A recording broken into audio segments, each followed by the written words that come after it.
Good morning, we're live. Welcome to the 2024 Welsh Nationals. Against all odds, here we are. We're in the middle of Storm Bert. I'm Tom Anderson, and I'm joined here by it's the Carolus of Caerleon. It is the Rascal of Ringland. It's Robert Webster Blythe. How's it going, Rob? Bore da, Tom. Diolch. It's going well. As you mentioned, we're in the midst of Storm Bert. The heat number 1 is underway, and I poked my head out of the door here of the lifeguard station at Atlantic Major just as the heat kicked off, and that's when Storm Bert hit. It literally started coming in as we were just as the moment the horn blew, the weather has blown in with it. It's rods of rain. It's a strong wind, but the conditions are completely contestable. Both Rob and I are going to be having a surf at some point as well, we hope. So what we're going to do now is we're going to move to a couple of adverts, just introducing some of the important companies that have made the Welsh possible this year. And then we'll be cut into a beach camera. And so in a moment, we'll be bringing you the action in full all day. Don't go anywhere. Who needs to watch Wales getting mauled by South Africa on the terrestrial TV today? It is on terrestrial TV. It's at 5:30, so we'll be. Oh, it's at 5:30. Ah, well, who needs to watch any other sport all day other than this? Tune in. We'll see you after these important messages.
It gave them a fright.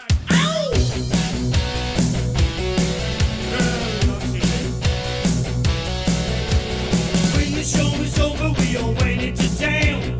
Made an Eskimo in a white gown.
Well, good morning, and welcome to this. It's Saturday. It's 8th time lucky, I think, for Is that what it is? Wow. running the Welsh this year. At least that's what I'm claiming it to be. Up and riding, we see Harry Cromwell of Pembrokeshire in the green, looking for end section, finding it, Smooth surfing. propelling down the line. Lots of style from Harry there. If you are just joining us, we've only just come online. It's semi-final number 1 of the Masters division, the over 35s. In this heat, we've got Mark Vaughan in red, Gary Lewis in blue, Harry Cromwell in green, and Stephen Phillips in white. I'm Rob Blythe, and I'm joined in the booth once again by Tom Anderson. Boridar Tom. Boridar, Rob. Sut o'i ti. Ti'n iawn, yeah. Well, Dwi'n hapus, ond dwi'n wedi blino hefyd. Oh, ti wedi blino. Wel, rhaid I ti fynd I gwely yn hoera. You need to go to bed earlier, Robbo. Oh, dwi'n mynd i'r Bristol. Brystyr. Brystyr, they call it in the Gyda Gymraeg. ffrindiau. Oh, here we go. Gary, is this Gary Lewis? A late entry to the event. Taking When did Gary get back? Not long ago, so he hasn't been surfing, I don't think. Gary has a theory. Gary works abroad, and Gary has a theory that it takes him 3 surfs to be able to surf normally. And so this is his first. Here he goes. And you can see his theory might be right from that wave. So Gary reckons it takes him 3 surfs. So he says what he does when he gets home is he just goes surfing 3 times in any conditions he can find straight away to just get it out the way. And then that's that. Let's just hope that he can fast track his 3 surfs rule into a 1 heat rule, because there's 6.5 minutes remaining. The situation is that Harry Cromwell, surfer in green, is in first position. Here's Mark Vaughan in the red, currently in second, fading back towards the whitewater, using his local knowledge to good effect there, finding a beautiful section to strike off of, carving down, and he'll kick off that. Mark currently sitting on a 3.0, looking for a 3.47 to move into first. I dare say he will have got it with that wave. This, of course, being the first heat of the day. We're going to see how the judges set out their stall, how they're rewarding the surfing with tricky conditions. They've been quick there to give Mark Vaughan a score, haven't they? they? They have, and they've given him a 5.0. That propels surfer in red, Mark Vaughan, into first position. So the judges setting out their stall nice and early. Second highest wave of the heat. Tricky conditions on offer today. Yeah. And so the judges going fairly high for one manoeuvre there. I'm going to say that 5.33 for Harry Cromwell as well is perfectly fair, because I think there was a real flow and a style through those turns that Harry did. So it's interesting to see a little bit of length of ride has actually been rewarded by these judges. Vaughan going for the one big hack. Harry with, if you remember it, pretty smooth transitional surfing through a few sections. I think we actually missed the beginning of Harry's wave. We did, so there was a turn on the outside that we didn't see. So the judges obviously liking that and enjoying, as you say, his smooth transition through the inside. Building a ride. There's 5 minutes remaining in this heat. It's semi-final number 1 of the over 35s. Mark Vaughan in red, currently your heat leader. Harry Cromwell in green in second, and Gary Lewis in blue in third, looking for a 5.0 to move into second. And in fourth position, surfer in white, Stephen Phillips, yet to put a score on the board. Stormbird playing havoc. Nice to see Steve Phillips out there, though, Robbo, I got to say. Yep. He's down the beach quite often nowadays. His son is doing very well. I saw both Phillipses at a little semi-secret reef break the other day, Tom. Oh, right. That's Very nice conditions. And as you say, Steve was on the beach playing cheerleader / photographer for his lad. We have actually had some pretty good waves all the way through this autumn, haven't we? They just have been showing up on the weekdays and then going away every weekend. Here's Harry, surfing green of Pembrokeshire on his backhand, looking for a lip, looking for a section to hit, carving down. This wave not offering too much, but Harry's going to try and stick with it. Back and forth. Before he fades off the back of that one. Harry looking to replace a 1.13. I'm sure he'll have done that. If you build in-house there, Harry Cromwell. Needs a 2.67 to move into first. I think this is going to leave Gary Lewis already with a fairly tall task on his hands. I think Gary Lewis, he's sitting out there. You can see he's wearing the wetsuit hat. I think most of the surfers today wearing hats. I think Vaughan isn't. In fact, Vaughan hasn't even got boots on, which I do find pretty brave, although he is known for going in board shorts, isn't he, around here? I haven't yet worn boots. Have you not? No. Jeepers. I've been wearing I them a haven't while. found it too bad, but this is probably one of the latest Welsh nationals we've ever had. Yeah. This deep into November, if not the latest. Well, there did used to be. Here is Surfer in Blue, here Gary he- Lewis up and oh, riding. nice. Opposite to go left. Seeing that the judges Oof. have rewarded 2 good lefts so far. I thought way that of was not a playing ball. I thought for a second he was going for the Curran-esque faded front side bottom turn and going to go right. Maybe he was going for that, but it's not what came out of the No, buttons, that is wave, it? That wave faded into that deep water. It's a tricky stage of tide here at Lantuit. Gary won 2 titles in one weekend here a couple of years ago at the Welsh, didn't he, here at Lantuit? Won the 40s and the 45s, didn't he? Or was it the 45s and the 50s or something? All in one go? I can't remember the categories, but I remember the day. And famously, Greg Owen claimed that he could have dropped in on Gary and done him on a priority during the heat, but chose not to, which Gary doesn't believe. We think that's just Greg sounds like making something Greg might excuses. say. Yeah. Well, it is very much something Greg might say. It's something Greg did say, and we always love a bit of dispute and banter with Greg over what's going on. And Greg will be coming up in the next heat, actually. Now, here is Harry Cromwell again on rail. He's looking for that reform. It looks here as though the lefts are going into deeper water more often than the rights are, but the lefts are keeping you clear of the rip. If you go right, you've got a big job on your hands to head back to the takeoff spot, but you can see from that wider angle there that there is a little bit more wall available on these rights. What you can't feel from your lovely living rooms, ladies and gentlemen, is the wind. You step outside that door and goodness me, that wind hits you in the face. These are very difficult conditions indeed. So much so that I would probably say that in this heat right now, in the green is Harry Cromwell, the red Mark Vaughan, the blue Gary Lewis, and the white Stephen Phillips, and I would argue that in the grey is Storm Burt. We've got a surfer in grey in all of these heats all day today. Priority currently with Steve Phillips, so there's not long left. I mean, I would probably say that an 8-point ride at the moment is tantamount to a combination, wouldn't you, Robbo? I think you're absolutely right, Tom. As you say, the conditions making life very tricky for our competitors, but it is a level playing field. It's the same for everybody. I'd probably say that for Gary, a 6.53 in one wave is going to be tough going as well. And Gary is up and riding, and he's fooled the cameraman. Gone left when the cameraman thought he was going to go right, so threw the cameraman off with a no-look fake straight off the basketball court there, Gary. Blown his inside turn, so I don't think he's even going to put a dent in that. I think he might be lucky to top the 1.9. That's the only one of his scores that he can top to be able to reduce a requirement of 6.1.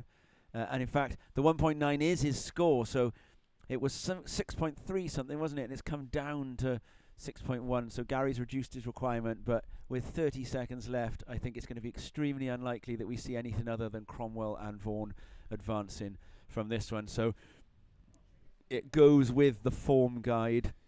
You mentioned a little while ago, Tom, In that Heat Gary one. won, you think, the 40s and over 45 category a couple of years ago. Do you know so the answer? This is the over 30. Over this 35s. is the over 35s. Yeah, so this So is a perhaps this young is what- category for Gary nowadays. Perhaps this is one of the surfs that Gary's talked about to get himself into rhythm. That's pretty much what he's doing, because I think Brad Hockridge had been entered to it, and Gary's just taken his place. Vaughan up on the backhand there. And that's a wave in. Hands wouldn't have left the rail. The judges won't be scoring this.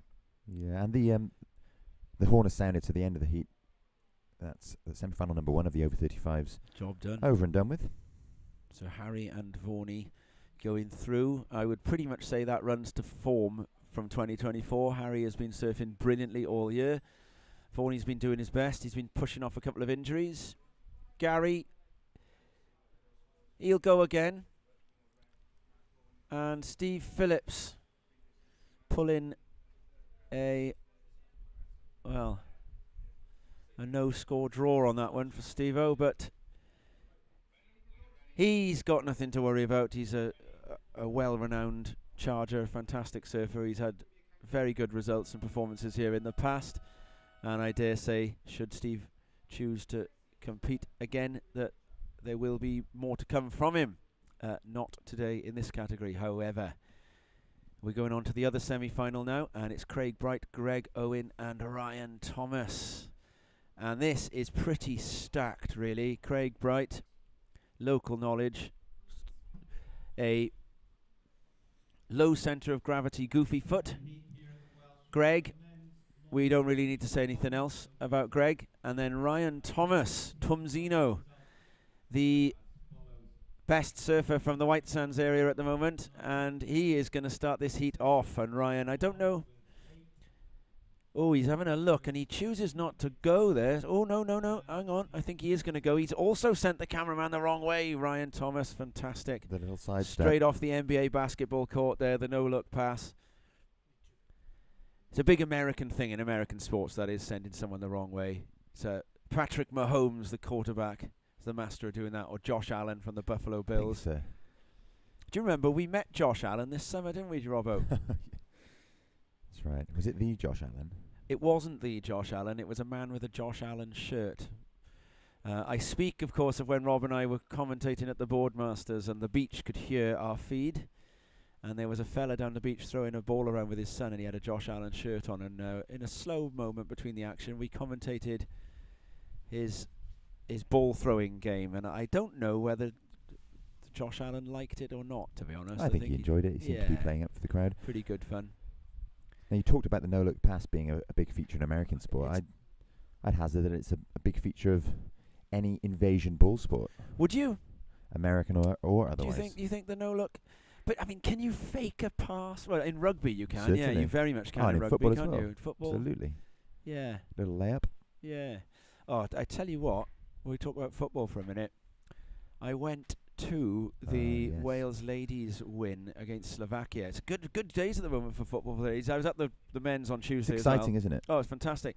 But the ladies they did a real good job against Slovakia, and Jess Fishlock's goal in that one, That was a screamer. that was a fakey. Here goes Greg. Oof, good start there. A figure of 8. And he is getting busy. He's going to go to the inside, making it work. The classic soup dragon, as they call him there. Yeah, Fishlock, that was all about the eyes. Fishlock made it look like she was going to put her foot through it, sent the keeper dive in, and then a deft chip to the middle of an empty net. I was very impressed by that. She is a force of nature Yeah, for the so Welsh ladies team. Good days to be a footballer from Wales, good days to be a surfer from Wales, not good days to be a rugby player from Wales. We're expecting it to look pretty gladiatorial this afternoon, aren't we? I think it's the I'm just looking at the Millennium Stadium is tantamount to the Colosseum this afternoon, isn't it? Where it's like the Christians being fed to the lions as Wales plays South Africa. It does seem that way. I'm just looking at the... No Christians and no lions in the lineup here. Well, we have got Christians. We've got Christian surfers are here, as ever. Shout out to Phil Williams, who I'm sure is watching. We got Rydian PB, Rydian Brewer, helping out. Good on them. Great organisation that helped British surfing and Welsh surfing. They grease the wheels. No, they do more than grease the wheels. They power the wheels. They power the drive shaft. Christian surfers. Welsh Surfing Federation, lots of dedicated people down here today working with that. In the background you might be able to hear the voice of the beach announcer Steve White, who's also the guy that runs the WSF socials. And Steve is a veritable wordsmith. He's also got ice for veins, because Steve carried on announcing there despite the fact that he could see that I was talking about him. So it's a good putting Steve to the test. I don't know if you could hear his voice in the background there, because I think director Diana has been working hard at the sound levels to try and cut out the rest of the noise, so that all you can hear all day, oh, I feel sorry for you, is Robert Webster Blythe and myself. I think Mark Vaughan's going to come in and do a bit of commentary with us. We might see if we can get a couple of other guests. So Greg Owen off to a reasonable start here, a 2.5. 2.5 would have been a keeper in the last heat. In fact, 2.5 would have been enough to get through if it was backed up in the last heat. Craig Bright and Ryan Thomas yet to open their accounts. I think we can expect that they've got points in them when it does come time for them to have a go. Yeah, so just looking at the sea surface, we can see some white horses, but it's considering it's Storm Bert hitting the coast at the minute, it's not that remarkably calm. Within reason, I must caveat it with that. As we see our surfer in red, this is Craig Bright, the local goofy foot up and riding, cutting back towards the whitewater, hoping this wave does something on the inside. His body language telling the tale there. Doing what he can. You were going to tell us something about the rugby, weren't you, Rob? I was just having a quick glance at the bookies handicap for this afternoon. Oh, yeah. So this is the number of points that a bookmaker gives I was presuming Wales. That's right. As a head It's start. usually a fairly accurate guess as So to it's how the essentially game's going to how go. many points do you think? Yeah, South and Africa are gonna win by? you'd be stunned by how I reckon it's 40. you'd be wrong by a way. So What, It's- more? no, much fewer. So Really? it's usually a fairly good gauge, and as we see surfing white, Greg Owen bouncing his way through the inside, looking for a steeper section, Oh, nice. finds Greg. it on the inside. Oh, he's He'll be happy with that, knowing Greg as he moves towards the right now. yeah. I can on hear his people hooting backhand. out there. He's sticking with it. So Greg currently in the lead with a 2.5. He's been working hard. Greg has for this event. He's been training. He's been moaning about it. He's been saying, "I feel like I've been in training for 6 months." He says. I think he probably has. But Yeah, I think this is the it's paying off eighth- so far. the 8th iteration of the Welsh this year. Yeah. So do tell, how many points have they given Well, before I do that, for those Wales? unfamiliar with bookmaking, the handicap awarded by any given bookmaker is usually a fairly accurate indication of how the game is going to go. It's very, very rare that they get it Right. wrong. They may get it wrong by a point or two, but the bookies Yeah. today are giving Wales 27 points start. 27? That's substantial in international rugby. So that's what they think South Africa are going to win by. 27 points. That's absolutely right. Is that computer generated? You know, that it's not 25 I asked or a very 30 similar that it ends question in- to a friend of it's mine an who odd used to be number. a bookmaker. Yeah. It's not. It is. There's an equation, though, is there? There is an equation of sorts, but you'd be surprised by because each Here bookmaker. goes Ryan. This is Ryan Thomas of White Sands on his backhand. Again, these waves not offering much beyond that first Well, manoeuvre. It'll put the pressure on Craig Bright, though, that will. I mean, the waves heats don't need to be high scoring to be exciting, do they? That's right, and Craig has posted a 1.77 and a So 1.37. This bookmaker calculation, then, there's an equation. Does that equation take into account who's betting where? So if more people start to bet on Wales, would the spread go up? No, the handicap, the points will remain the same. Right. It's the odds that will change. The odds that would change. So they handicap and odds together in a rugby game, do they? So generally speaking, if it's an international rugby match and there's a handicap, the first handicap will generally come in at 10 to 11 odds-wise. Okay. But that may shift depending on where the money's going. Okay. Because obviously the bookmakers have to hedge their bets. They have to cover I get any you. potential losses. But I was stunned to hear how vibe-based and human the actual deal is with generating these handicaps. They have so-called experts, of course, that work for each of these bookmakers, perhaps a little committee that decide upon it. But well, I went to the Dogs in Limerick once, and that was all done with paper stubs, and they do it on the spot, and bookmakers would change the odds in the final minute. There'd be a big rush just before the race would start, and people would look to try and sort of place a bet within the last 5 seconds. Such is the nature of the industry. It's just so enormous that they simply cannot cover every single sport in a human way. So there will be computer-generated handicaps and odds depending on the sport and what game is being played and so on. There was a fairly interesting story going on with the odds for the US election, wasn't there? And the odds ended up being closer to the truth than the polls. And that was driven by, effectively, it moved like an investor market, didn't it? There's a reason they say the house always wins, Tom. Yeah, well, so game. Where do you think... I think the odds in this heat would now go with Ryan Thomas, given that he's now posted a slightly higher score than the two scores of Craig Bright. And that clock is moving here. 10:40 left in this heat. He hasn't got forever, has he? Yeah, well, neither Ryan just nor over Craig. halfway through this heat, and as you say, Ryan currently sitting on the second highest wave of the heat so far at 2.8.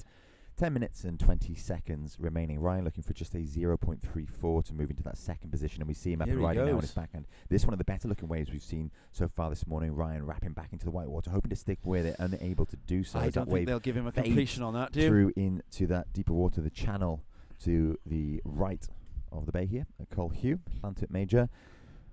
No, Tom, I don't think the judge is going to go too high with that, but just at a 0.34, he probably will get that to move into second. Yeah, he'll want to replace that. 1.77, so he's equalled Craig's best wave. So Ryan will be looking, of course. I dare say they think that turn that he did was ridden out of. Then I would say to get 1.77 there, I'd have put it sort of at the 1 and under if he hadn't ridden out of that turn. Or maybe they're taking into account just how you can see now the wind tearing the sea surface. Yeah, tough that conditions. calm has well and truly gone. Tough conditions. So Ryan won't be resting on his laurels. He'll be looking to keep busy with 9 minutes and 20 seconds remaining. Looking for that 3.38. He'll make his way back into the lineup. Resting on his laurels. Do you know what that means? Where that comes from? I do. Go on. Because you've told me before. Have I? Yes. Oh, I don't remember telling you, but go on. I I never remember. I tell people the same Here we story see hundreds of up and times. riding. It's Craig Bright. Goofy foot from land to up and riding. And a lovely hook back into the whitewater. Bouncing there through, was looking to keep going there. There 'cause was he a goes couple under, more goes points submarine on the at end of that that, wave. wasn't there? Couple more points on the end of Not that. He managing to got stick there. with it. Tom, you're going to have to enlighten me. I can't rest. I can't think of it. So it comes from Roman times, and a Laurel wreath. a laurel wreath or a laurel branch. So a laurel would be a type of tree. They cut the branch down, and they make a little wreath that goes around your head to symbolise your victory when you came back from a great big military campaign. And so effectively, it would be like your trophy cabinet then. So you'd rest on your laurels, means you're not going out and conquering any more countries for the greatness of Rome. Instead, you're staying at home and resting on your laurels. And then eventually some other Roman general will come along and... You're doing the speaking tour rather than going out to battle. Exactly that. Exactly that. And Rome would give very good retirement packages to its generals. And... it would often be land, and so then as they had more and more generals with laurels to reward, they needed more and more land, which meant they had to go out and do more and more conquering, until the whole system suffered a big collapse, like the way a financial market would do. It's like a land collapse. An olden day Enron. An olden day Enron. That would be a pretty good way of describing it. Here we go, Ryan Thomas, and now there is going to be some pressure on Craig Bright, because this will surely top his 1.77. And Craig Bright's going to answer straight away. No, he's not. Craig has... oh, no, that's Greg in the white. Greg vulnerable. We're going to see... you can see Ryan would only need a 3.38 to pop up into the lead. That would be the wave of the heat. No, it wouldn't. Not quite. Just under. I don't know if Ryan got quite there on that, but I think he'll have gone close. How does that compare to Ryan's 2.8 earlier in the heat? And here goes Craig Bright. He's nicely behind the section. If he can get around this and push speed some on spray offer up. here. Yes, tags that. And a bit of spray.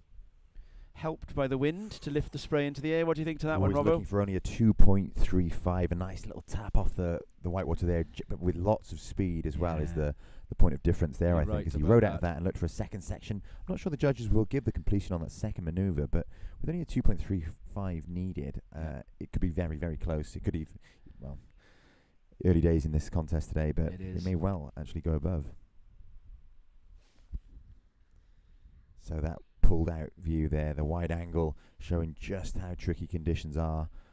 Lots of wind on offer today. The swell yet to fill in to its full potential, or certainly our expectations. I spoke to Jamie Bateman, Surfline surf forecaster this morning. Oh, do tell. And he said that he was expecting a significant increase in swell size throughout the day. So this fairly small fry compared to what we're going to be seeing later on, we hope. I think that bigger swell will help overcome some of the difficulty generated through that strong southerly wind that we're getting here this morning. Heard an interesting term used by Mark Vaughan in the week, actually. He said, we're going to have the Exmoor effect today. Yeah. So the wind flying off the moor. Yeah, tell me about this now, because this was the first time I'd heard it. I was told this morning that Bateman had talked about this, the Exmoor effect. I think it's just the elevation of the land on the other side of the Severn Estuary helping shoot some of the wind at least in a different direction. Exactly, yeah. Yeah, because the basic weather forecast for Porthcawl this morning, which is only about 10-15 miles up the channel, isn't it, was for gale force winds and strong gale force winds all day, whereas here it's only part of the day. Yeah, I think Porthcawl's just around the corner. Out of the way of Exmoor. Faces more westerly as well, and it's just where the coast seems to open up a bit, as we see Ryan Thomas currently in second up and riding. 3.28 needed, another hook, lots of spray displaced there, and he'll look to move through to the inside. He's sticking with it, not managing to find the end section, but we're going to have a replay of that one. I think that second turn, I don't know if the replay is there. It might be. I think the second turn though, and here goes Craig Bright, and he is going to need something whip here. And another turn. He's going to need something. He may well need a completion on this at least, and I don't think that will be a completion. But we've got a battle now, and this is now a battle all three are embroiled in, because Greg's scores do not make him safe either. I think Craig Bright now has a high score of a 3.23, but he's got a low score of a 2.23. I think he will have got a 2.47 on that wave then, but we've got scores for both Thomas and Bright still to drop, and that's going to change things considerably. Now, for me, the second turn of Ryan Thomas, down the line, stylish, and I think we are going to see a replay of this. To me, this is the... Oh, I think the replay is only getting the end of that. Let's have a look. Maybe it's back there at the very start of this replay. Let's have a look. We'll keep running the replay on a loop for a second. No, we don't. We didn't get it. We only got the end of that one, but we missed that turn. But it's got a score. The wave, the highest wave of the heat so far, a 4.17 for the last of Ryan Thomas in the green. And then that means that Craig Bright and Greg Owen are now both vulnerable. Craig Bright now needs a 2.95, but that would be to pop up into second ahead of Greg Owen. A minute ago, he was in third, and now he was in first, and now he could potentially be in third when this next score for red comes in.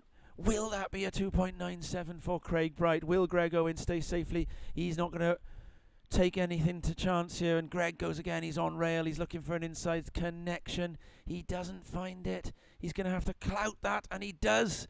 Greg really has got to do the stomp to get out of that, needing to replace a 2.5. I think he may well have done with that as well. We're going to have to give that manoeuvre a Welsh name. So this is when we were in Cornwall this summer, we were calling it the Skinner Stomp. Internationally, we would call it, what did we used to call it? Well, we called it the Camilla Crouch, didn't we? Because of Camilla Kemp, the German. Stomp. A very underrated manoeuvre in surfing, and that is squatting at the end of a turn to make sure that you are clearly riding out of that whitewater with control. And in my opinion, that could end up deciding the heat for Greg. Do we give him the completion on giving that whitewater a clout on the inside? Did he squat out enough? As the last of Craig Bright, we are still waiting for it. Will it be a 2.95? It's going to be a really important score, and it is going to come in. Oh, we got a couple of judges drop, but not all of them yet. So we're still waiting, and then that would leave Greg Owen, and it has come in.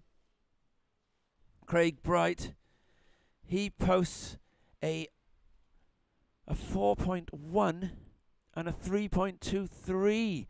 So Greg now down into third, needed a 3.41 on that last wave, and I would say it's going to be very close. Craig Bright is up and riding again and got some speed here. Oh, and could make it academic for Greg if he goes on rail again. Oh, I don't know if they'll give him the make on that. This is going to be a very close end. This is going to be a very close end here. Ryan Thomas could end up vulnerable. This is like one of those magician games where they put the ball underneath the cups and spin them around, and you've got to try and track them with your eyes to find out which cup has still got the ball under it, because about 2 minutes ago, 1, 2, 3 was nothing like what 1, 2, 3 is now. It's now Bright from Thomas from Owen, and all scores in the last of Greg Owen. It came in at a 2.8, not high enough. So Greg Owen now needs a 3.41 with 45 seconds remaining. Ryan Thomas looking to build on a 2.9. Will he be able to do that here? This is going to be very close to Ryan Thomas. I think it looks as though it is going to be Bright, Thomas and Owen, unless Greg Owen can turn round within the next 25 seconds. He's got foam all around him, which suggests that Greg is nowhere near the lineup, but there have been inside reforms. If not now, then when? Not this one. There's probably going to be one more chance for Greg Owen. He's probably going to need to spin round and go on this whitewater. I don't think he's going to, and so this is going to be Bright and Thomas going through. Owen in third, eliminated. So our final is Cromwell, Vaughan, Bright and Thomas. It is set. We're going to be going into the men's longboard after this. What a finish to that heat. At the end of that heat, we've got red in first place with a 7.6. Green, second place on a 7.07. White, third place on 6.47.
It gave them a fright. Ow!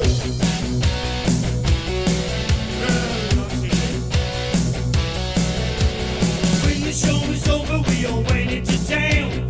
Made an Eskimo in a white gown.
So we're into the men's longboard, and up and riding on your screen is the reigning champion Tom Fisher, the goofy foot, and these are pretty nice conditions for a longboard. A lovely drop knee.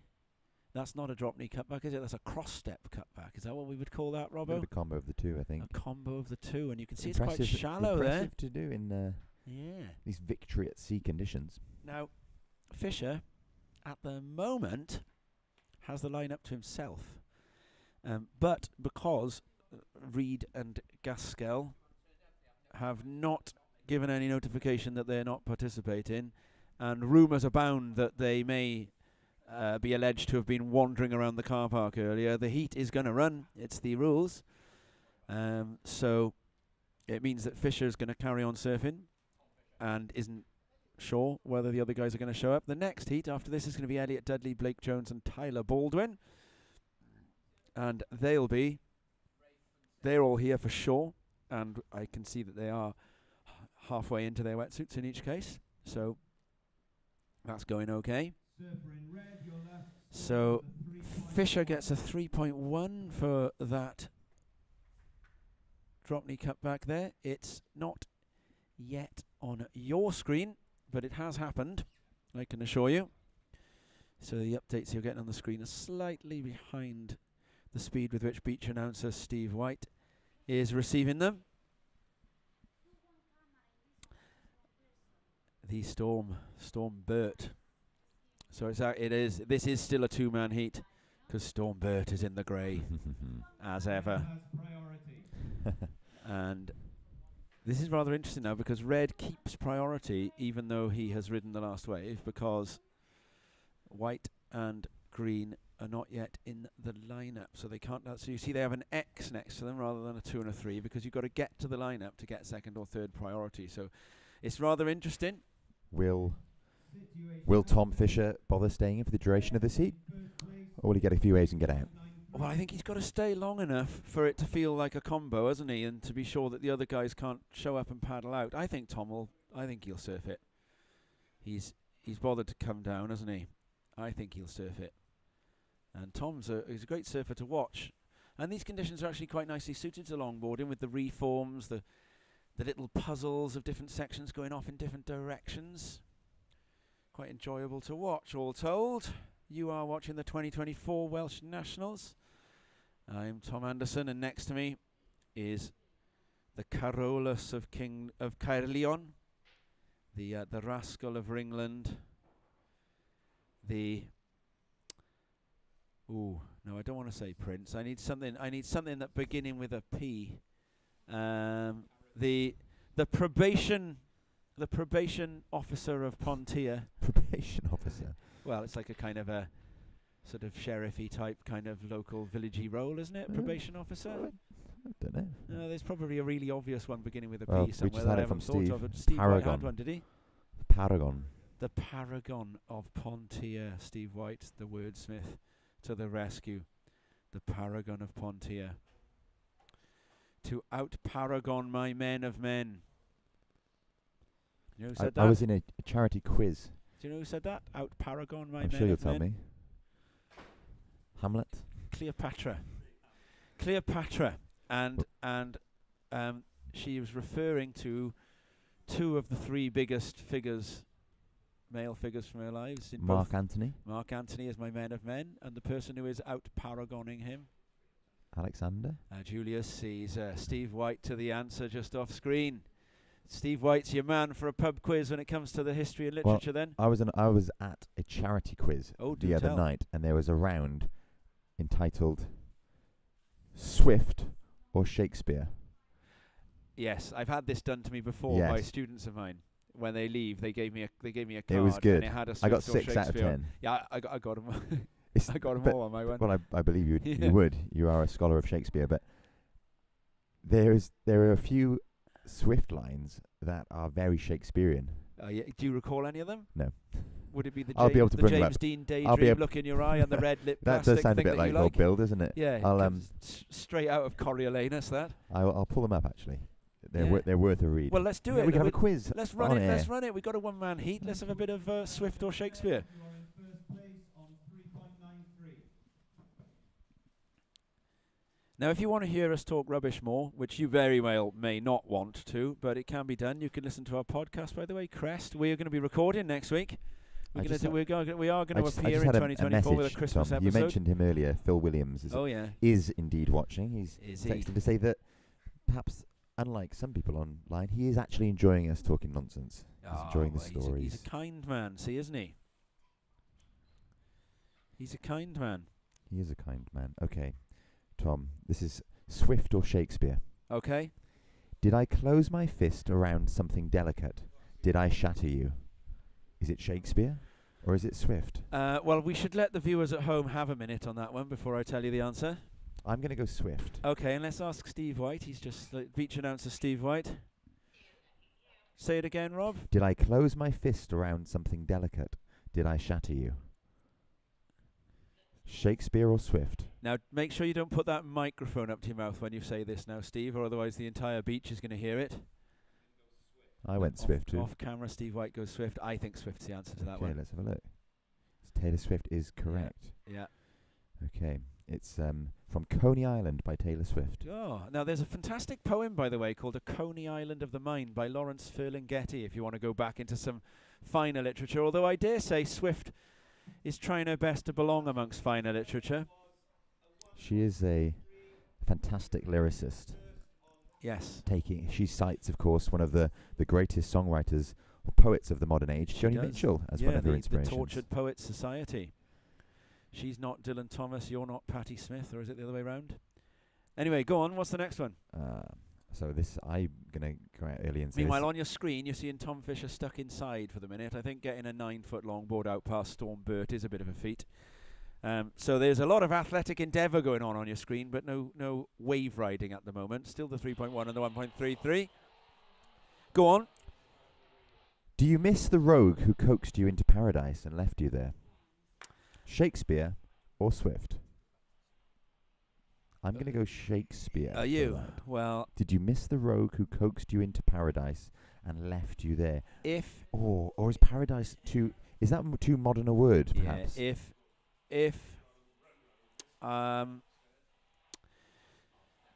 shall I tell you how? your Right, hesitancy. I've never heard that quote before, right? So what I'm gonna say is I am gonna go Swift, and I'm gonna tell you for why. Coaxed. It's because of the rhythm. Okay. Because there is absolutely no evidence at all of the iambic pentameter under that, because the rhythm is da da da da da. Was it? You missed Do you the miss rogue the rogue who coaxed you into paradise? Hang on. Who missed the rogue who coaxed you into paradise? Ooh. No, One do you too know, many? I wouldn't be surprised if that is Shakespeare, because it does have 5 iambs in the back end of it. So I'm going to go, I got to commit though, haven't I? Sounds like I'm that. going Swift because I've never heard of it. Okay. It is Swift. Yeah, it's a It's relief. Swift, also from Coney Island. Love it. Okay. Coney Island of the Mind. Okay. Now my here's a tongue, set. my tongue will tell the anger of my heart, or else my heart concealing it will break. You can hear the iambic The pentameter rhythm. in that, can't you? You can hear the rhythm. We going Shakespeare? I would, yeah, for that one. And can you name? It's going to be from whence it came. I reckon. Say it again. My tongue will tell the anger of my heart, or else my heart concealing it will break. I think it's from one of the sonnets. Can I I shock wouldn't be you? able to tell you the number. Okay. You're going to shock me. It's from a play, is It it? is from The Taming of the Shrew. Oh, is it? Ah, there we go. Though she be but little, she is fierce. So we're going along here. Tom Fisher, he's out back now. As soon as he rides a wave, we'll stop talking about Taylor Swift. I promise you. Rob is a huge Swiftie, by the I way. do like a bit of Swift. Big Swiftie. We've done long distances in the car before with Rob playing me Taylor Swift the whole way there. Sounds like a lovely romantic image, doesn't it? The two of us blazing down a motorway somewhere in England. Rob DJing away with the sounds of Swift. It wasn't Swift filling the airwaves this morning on my drive to What Hansford. was it? I had a It was us phoning you saying, "Hurry up, where are you?" I had a Canadian band called Always. Oh yeah, I had interesting. a shuffle of their 3 albums. Good music from Canada. I think it's my favourite music nation. Yeah, maybe. Joni Mitchell, Arcade Fire, Yeah. Carly Rae Jepsen. Carly Rae Jepsen, Neil Young, Yeah. Justin Bieber, Justin Bieber. Always. You've already said Bryan Adams, didn't you? I didn't say Bryan Adams. And you got Broken Social Scene, Stars. He's got his The hat list off goes now, on. Fisher, by the way. He's taking his hat off, which means he must be very, very, very warm from all that paddling. So I tell you what, he's had some work to do in this one-man heat, hasn't he? And still the sets come. Big, big rip blowing from west to east up the channel here with this tide. Go on, you got another one for us then, Robbo? I have. Past the curses and cries, beyond the terror in the nightfall. Oh, let's see what Steve White thinks before I say my opinion. Past the curses and cries, beyond the terror in the nightfall. Again, don't say it into the microphone, Steve, because the whole beach will hear you. You got Shakespeare. White goes Shakespeare. I'm going Swift. Okay. I might be wrong, because they've It's- obviously chosen lesser known Shakespeare's. It is Swift from Yeah. the song Happiness. Yeah. I just think you can take samples of her lyrics and in isolation without the context they are quite Shakespearean in tone. It's the rhythm that often gives them The away, as you rhythm. mentioned. Swift is actually, She's very good at she's crafting her actually- lyrics into her music. given that she's 400 odd years later, she is more sophisticated in her rhythms, so they're more likely to vary. I Tom feel Fisher varying his rhythm of wave catching in this heat. 2 waves straight away, and then it's been a lot of paddling around after that. He's had some work on his hands. I feel that whoever's made this quiz has also slightly changed some of the language to make it sound more modern for the Shakespeare ones. Do you reckon? I think there's a few bits and pieces that have been altered. So here we go. In black ink, my love may still shine bright. Probably from one of the sonnets, I'd say. That's my initial guess. And that is 5 I ams as well. So that'd be a single line from one of them. That'd be my guess. You're not wrong. It's from Sonnet 65. Sonnet 65, eh? Not to be mistaken for Eiffel 65. I'm Oh, blue. Blue da da dee da da da. That's also got a rhythm to it, hasn't it? I'm blue da da dee da da da. Blue is the colour. Not the colour of the sea today. It's grey. And Tom Fisher, he's going to have a paddle here. This could well be the 3rd ride of the heat. And it isn't. All surface for the next heat are in the lineup, and it's on. So I think what we're going to do for Tom Fisher is we're going to say that he's safe, given how much work it is to even get one wave, and we're going to have a little ad break, and then we're going to jump to the couch for a little bit of a catch up on the event so far, including our first meeting of the day with none other than Mark Vaughan. And then we'll be coming up with Elliot Dudley, Blake Jones and Tyler Baldwin after this.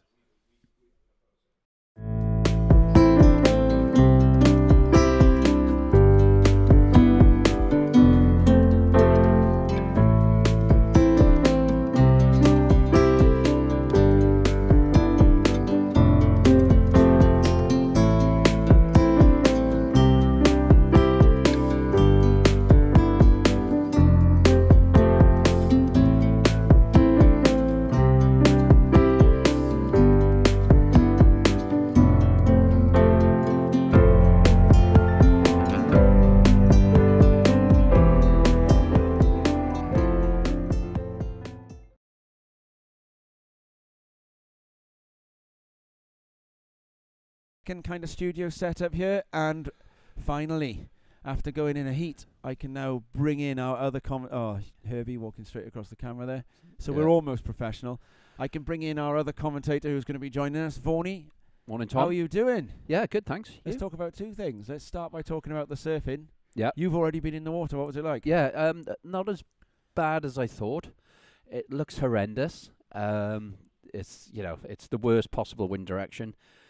But there's ways out there. You can amass some scores. It's going to pick up throughout the day. The swell's going to get bigger and bigger. It's just starting to hit now. As you're at the very front of this big weather system coming in. We're going to have a blast in the next hour or two in terms of wind. Then it should ease off a bit later on this afternoon. And that's when the Open will be going in. Yeah, and then hopefully tomorrow the models suggest that we could be in for a lot cleaner conditions. Sounds good. Wind slightly more from the west rather than the south. And there'll be a solid swell, 12-second period tomorrow, which is perfect for this part of the world.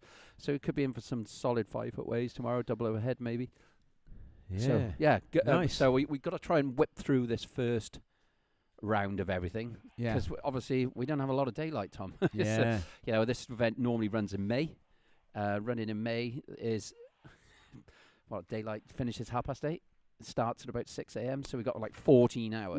Was it a bit of a headache this week, working out what to do and whether to call it?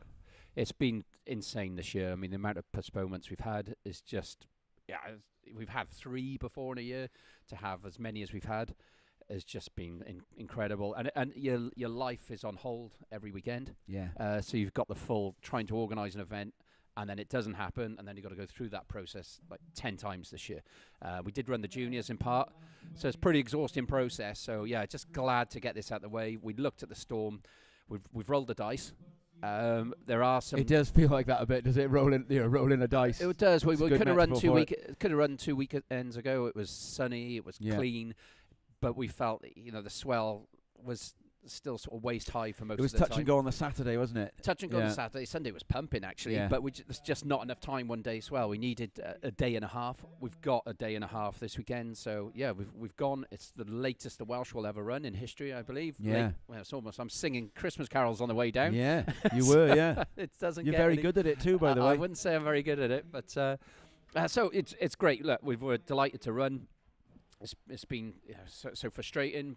And look, to those competitors that have made the effort to get here today in really difficult conditions. I know some of the surfers that come from Pembrokeshire, for example, were saying how windy and horrific the conditions are down there, and they were surprised when they rocked up just how little wind and little rain there is. But that's coming our way. 2 hours passes, and we should be okay. Second thing we're going to talk about then. So we talked about the surfing. We're going to talk about. We're talking the about surf. the commentary, talking about the surf, because you've been doing a few more commentary gigs lately as you get a bit longer in the tooth and you're less likely to be out there in the vest. And you've just been at the British in Jersey, and you've been following quite a few of our brightest Welsh surfers. Tell us about that experience and what you saw out there. Well, as you know, Tom, because you've done the commentary for the WSL, etc., and it was my first gig kind of solo driving the commentary team in Jersey. I mean, what an event we had. It was 3 days of sunshine, thumping surf, pretty clean conditions, most of it, and glassy. Some incredible surfing went down from lots of surfers across the 4 home nations. Obviously we saw Lucas Skinner and Lawrence Sandland steal the show for England in terms of double each, a junior and an open. But from a Welsh perspective, I was delighted. Obviously Pat was became second. Second time in a row, isn't it? Second in a row. I mean, you got to feel a little bit for Pat, but his surfing was looking really sharp. He looked really composed. I saw a real maturity to Pat's surfing, which and just the professionalism I saw from Pat was caught my eye. But then you come down to our younger surfers.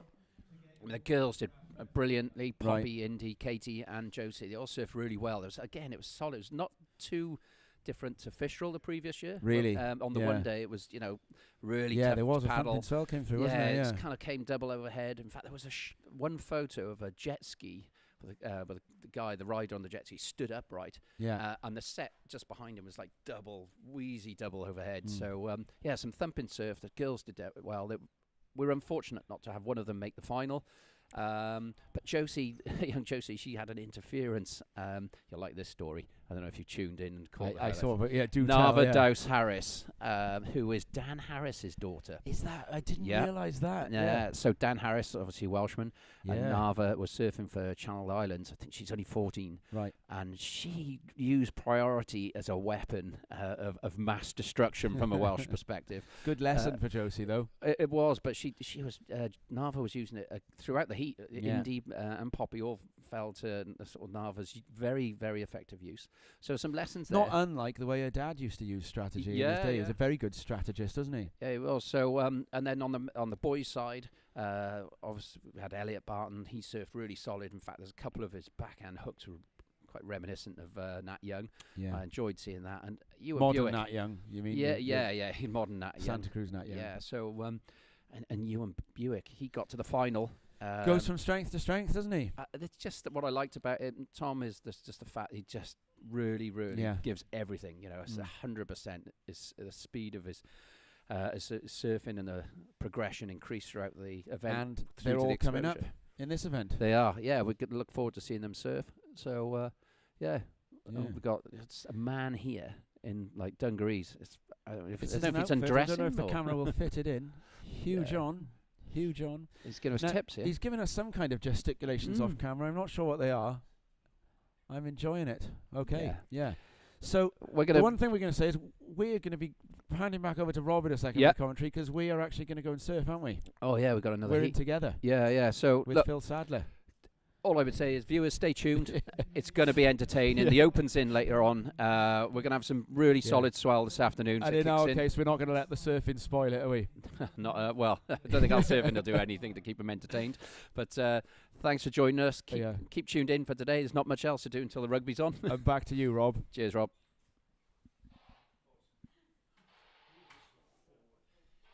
It's all that are you seeing what's on the screen?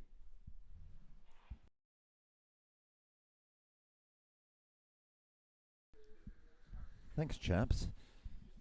Good to hear from Mark Vaughan there. Tom and Mark, as they mentioned, will be going into the water for their shared heat very shortly. Meanwhile, on screen, with 16 minutes remaining on the clock, it's men's longboard semi-final number 2 in the water in white. Your current heat leader, Blake Jones, sitting on a 4.5. In second, surfer in red, Elliot Dudley, posting a 2.5 a short while ago, yet to appear on your screen. But we're hearing the updates from Beach Marshal Steve White. Or Beach commentator Steve White. We see a quick up and down there from Blake Jones, a fourth call in white heat leader, looking for a backup score, and surfer in green Tyler Baldwin yet to get off the mark. But here he goes, up and riding on his backhand on quite a steep right, one of the steeper rights that we've seen so far this morning. A little hook under the lip there, managing to ride out in very, very tricky conditions.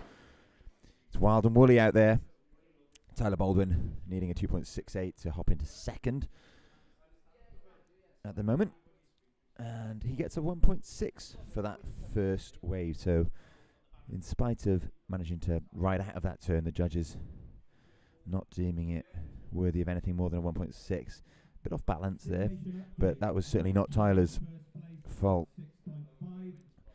As that pulled back angle you're seeing on screen now really does illustrate just how inclement the conditions are this morning. That grey sky of Storm Bert making its way onto the Welsh coast here at Llanfair Major.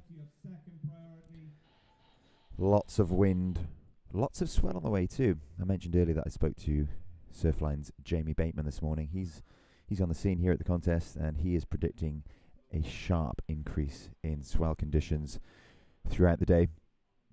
Looking for some really big surf later on this afternoon, I think. But with it, of course, does come that wind.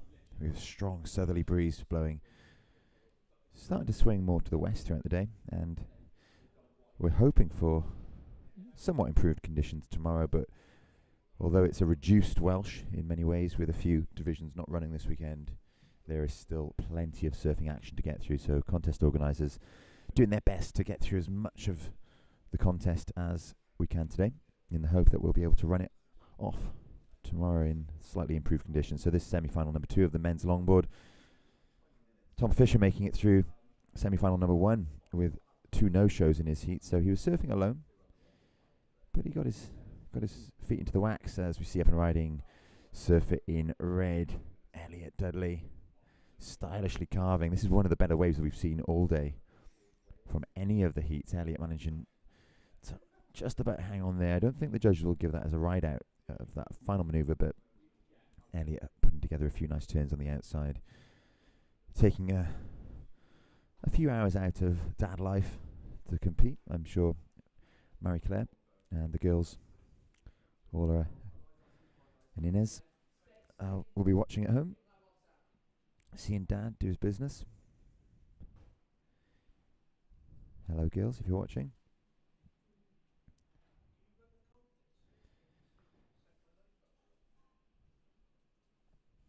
It's not the prettiest picture out there, but very contestable nonetheless, and we see that with Last of Red coming in at a 5.43.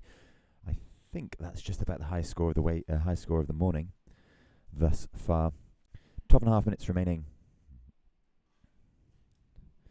Situation update, we have red in first. And it is Elliot Dudley in first position in red. In second, it's surfer in white, Blake Jones, and Tyler Baldwin, surfer in green, in third, looking for a 4.9. So between them, Elliot Dudley and Blake Jones posting some pretty big scores, relatively big scores in the context of this morning. You're going to hear us refer to the tricky conditions throughout much of today because, well, it's hard to overlook, but our surfers doing a sterling job out there making the most of them. Tom and I mentioned it earlier, but I think this is about the eighth time lucky for the Welsh this year. It's been cancelled on numerous occasions, with the Welsh Surfing Federation managing to run off the junior side of proceedings earlier in the year in small, clean conditions here at Lantwit. But it's been the senior section, the open section of this event, that hasn't been able to run thus far. Anecdotally, many surfers in Wales claiming this to be one of the most fallow years of surf in living memory. I spoke to James Jones a few weeks ago at the SAS Toxic Trophy down in Langland, as we see surfer in white Blake Jones up and riding, making his way through to the inside, banging off the white water there, up and down. He floats down with that one, riding out in a controlled fashion, throwing his board up into the air to kick over the back of that wave. And Blake looking to replace a 2.0. He needs a 3.61 to move into first. He gets a 3.1 for that single manoeuvre, so improves his situation, furthers the distance between himself and surfer in third, Tyler Baldwin, but he still requires a 3.61 to move into first and overtake surfer in red, Elliot Dudley. So I was saying, I spoke to James Jones, son of Oracle, guru of Welsh surfing, Pete Jones, a couple of weeks ago at the SAS Toxic Trophy down in Langland, and he had much the same to say about it being a very fallow year for surfing in Wales. We've had some nice conditions more recently throughout the autumn, but on the whole, a year to forget surf-wise in Wales. Decent surf, decent swells few and far between this year. And when they have arrived, it's often been with an awful lot of wind, as we're seeing today with this Storm Bert. It's the 23rd of November today, one of the latest Welsh nationals ever, I dare say, certainly the latest I can remember. Up and riding, it's Tyler Baldwin looking for a 6.0 to move into that second position. That's going to be a tall order in these tricky conditions. If he's going to do it, he's going to have to do it in two parts. Currently sitting on a 1.6. He'll reduce his requirement with that last wave. Scores starting to drop in for the judges. So 1.7. So it does reduce the requirement, but only marginally. He's still looking for a 5.9 now to move into second. 9 minutes remaining in this heat.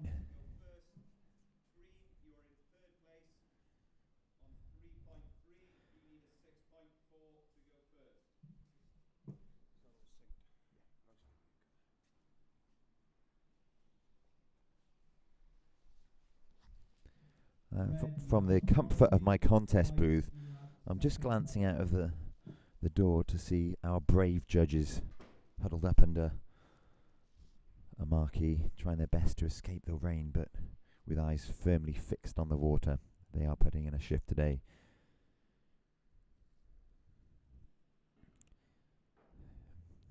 Lots of waterproof clothing on display and in use this morning here at Llantwit. That pullback shot illustrating perfectly just how inclement the conditions are. You can see the horizon filled with grey, doom-laden cloud. And plenty of white horses here in the Severn Estuary this morning.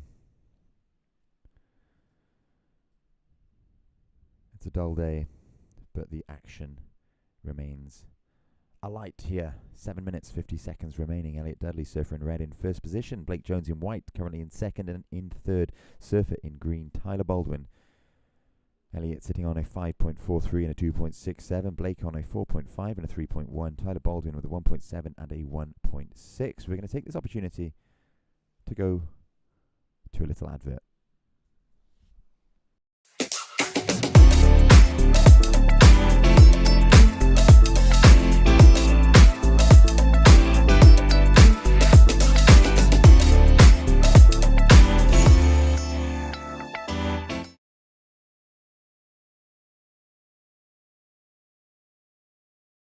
You're just joining us. Good morning. If you're still with us, welcome back. It's Saturday the 23rd of November. It's day one of the Welsh Nationals Surfing Championships 2024. You can join us and keep up to date with all of the action, of course, over on Instagram at welshsurfing_. Follow along. Stay tuned for updates, video footage, and no doubt some pictures from today's action. Up and riding, see surfer in white Blake Jones of Porthcawl on a smaller inside right, that way fading into deep water, not offering Blake any further scoring potential.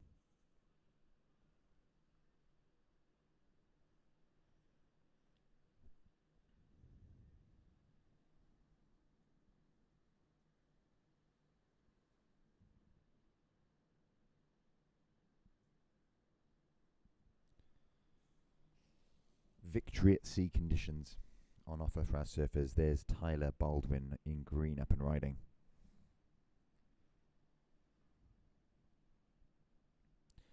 Tyler with his work cut out this morning. He needs a 5.9 to move into second. He currently sits on a 1.6 and a 1.7. He's looking to replace that 1.6, and a 5.9 would be posting the highest scoring wave of the event so far.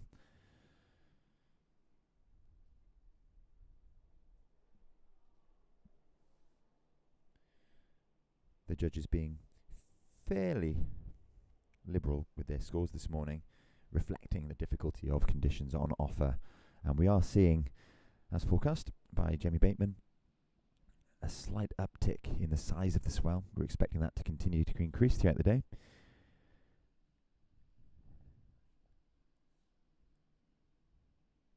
This is semi-final number 2 of the men's longboard division.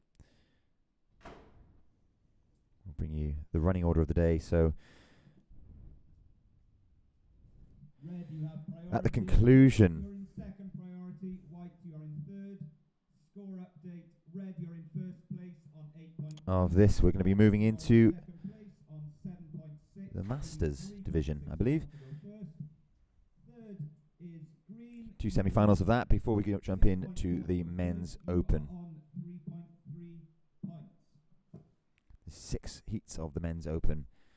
It's the bulk of the competition action today, and that'll be starting in around about 40 minutes.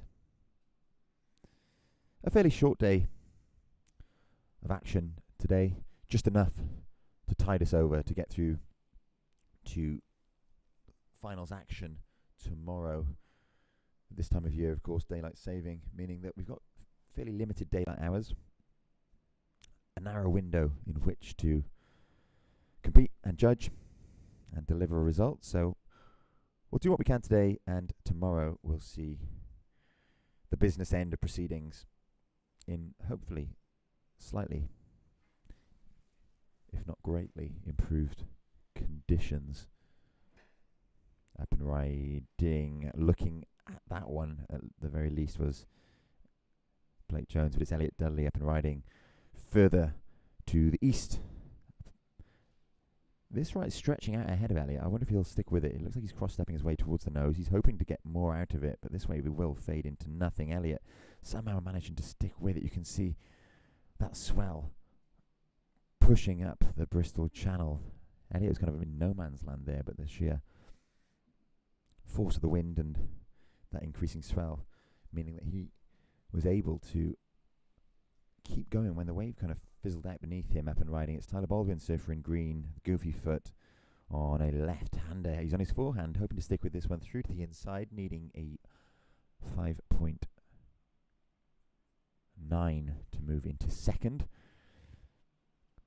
So Elliot, Blake and Tyler battling for those final placings. They're hoping to join Tom Fisher in the final. Tom Fisher making it through from men's longboard semi-final heat 1 after a no-show from Seth Reed and Rafe Gaskell. Tom, however, still had to surf because we didn't receive notification that Seth and Rafe wouldn't be joining us, so Tom was in the water alone, but he still managed to post a noble 7.93 in very tricky conditions. And I dare say that heat, although he was alone, will stand Tom in good stead, as he was able to get used to conditions, get his feet into the wax and get a taste of that competition action. 1 minute and 40 seconds remaining. Up and riding, we see on the inside Tyler Baldwin in green, and up on the outside of fourth call, surfer in white, Blake Jones, going left and right respectively. With 1.5 minutes remaining. With 1.5 minutes remaining, it looks like the situation will probably remain fairly the same. Elliot Dudley in first, Blake Jones in second, Tyler Baldwin in third.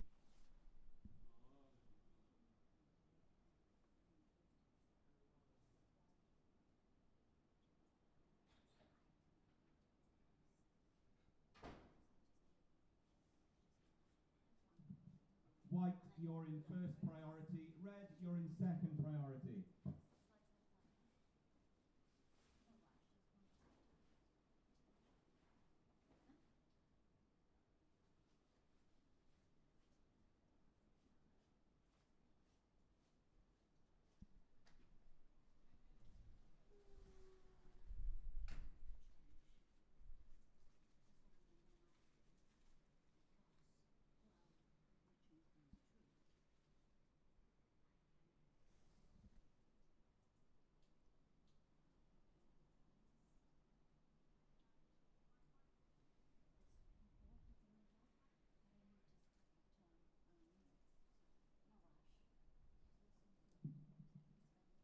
Ten, 9, 8, 7, 6, 5, 4, 3, 2,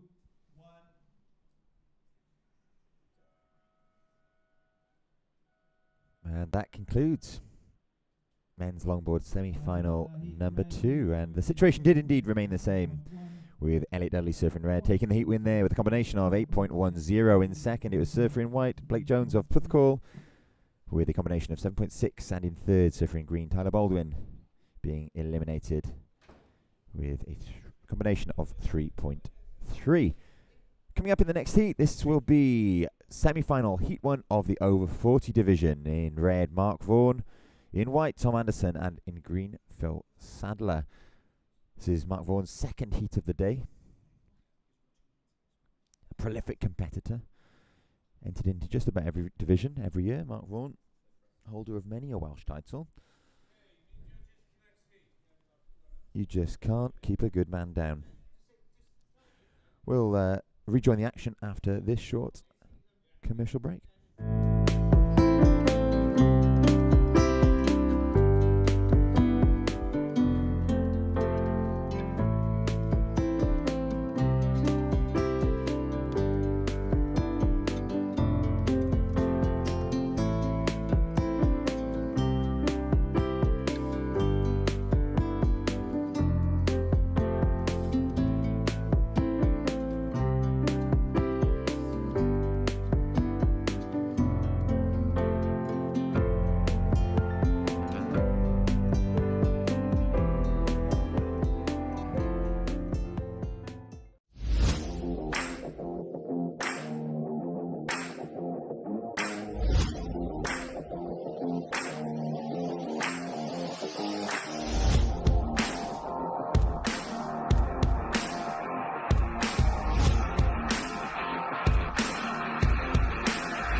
You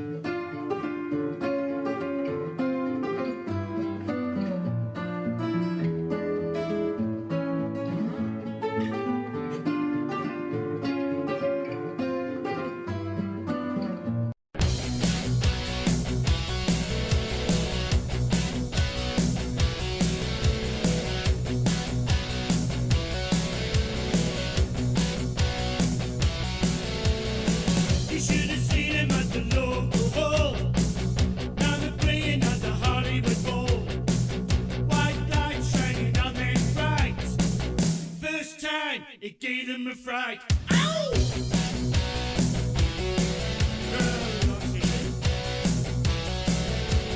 When the show was over, we all went into town. Made an Eskimo in a white gown.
And welcome back. Or if you're just joining us, Christo, welcome. It's day one of the Welsh National Surfing Championships 2024. It's about the 8th iteration of it this year. We've had many cancellations, many postponements, but we are here in somewhat inclement conditions. But we are here nonetheless. It's very contestable out there and in the water. Competing right now. It's semi-final number one of the over 40 division. In red, it's Mark Vaughan. In white, Tom Anderson. And in green, Phil Sadler, two of my co-commentators, battling it out, leaving me alone in the booth. But I'll do my best to keep you up to date with all of the action. Results from the previous heat, men's longboard semi-final, heat number 2, taking the heat win. In red, Elliot Dudley. In white, also progressing through to the final, Blake Jones, and being eliminated, surfer in green, Tyler Baldwin. 18 minutes and 15 seconds remaining in this heat. One wave ridden thus far. It was a 4.5 and it's been posted by the man in red, Lantwit local, Mark Vaughan. Getting off the mark fairly quickly. Mark's already surfed this morning in the over 35s division. Mark competing in many divisions today. I reckon it might have something to do with him being allowed out of the house if he's competing. Beth and the kids at home maybe watching online if they are. Good morning, Beth. Good morning, kids. Dad's in the water. Also likely watching at home will be Tom Anderson's family, Breege and the girls. I think that's 2 heats on the bounce. So we mentioned Elliot Dudley and wife and the girls at home watching. Now it's Mark Vaughan's partner, Beth, and the girls at home watching, and Tom Anderson's partner and the girls at home watching. All 3 of them with a brace of daughters. In fact, a hat trick in Mark's case.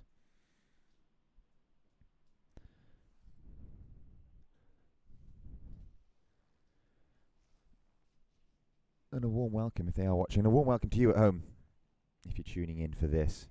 Tricky conditions, not the most aesthetically pleasing. That grey sky of Storm Burt encroaching on us here at Lantwit Major, and the brown Bristol Channel serving to add to the doom we're seeing on screen.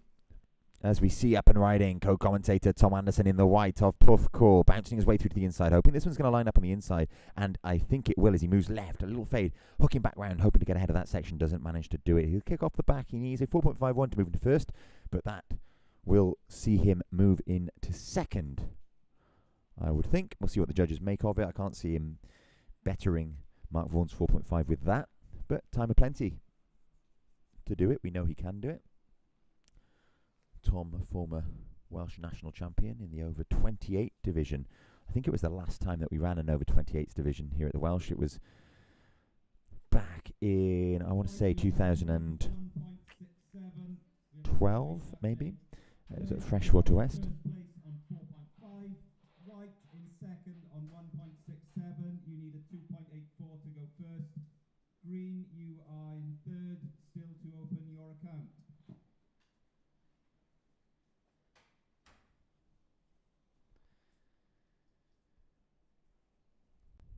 The tide continuing to push in here at Llantwit over the ledges. We're seeing a slight change in conditions, with our surfers congregating a little bit further to the east than earlier in the day.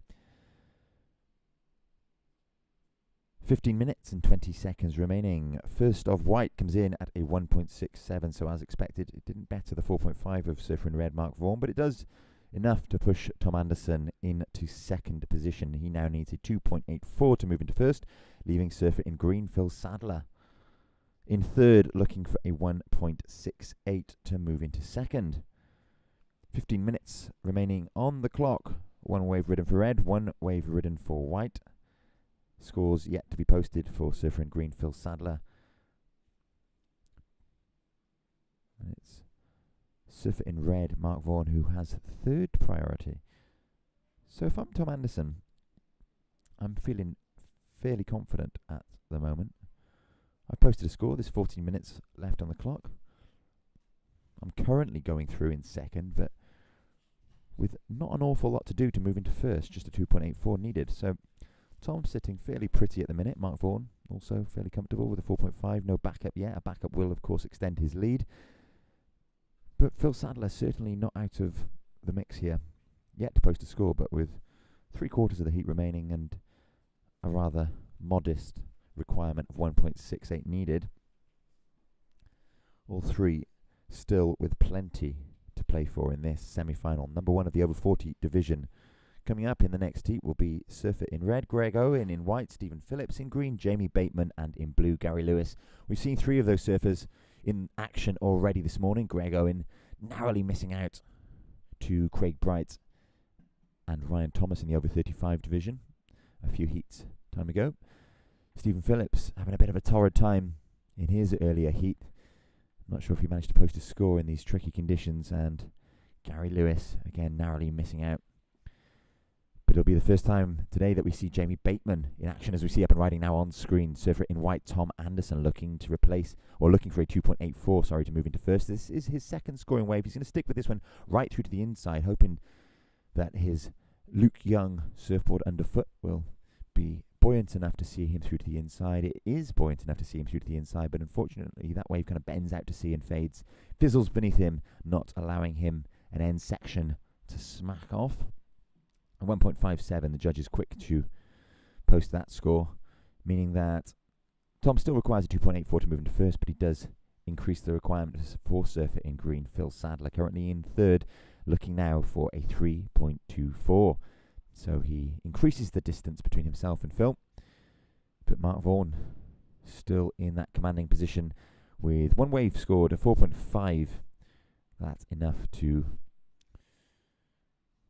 keep him in first place, despite Tom Anderson now having a combination of two waves scored.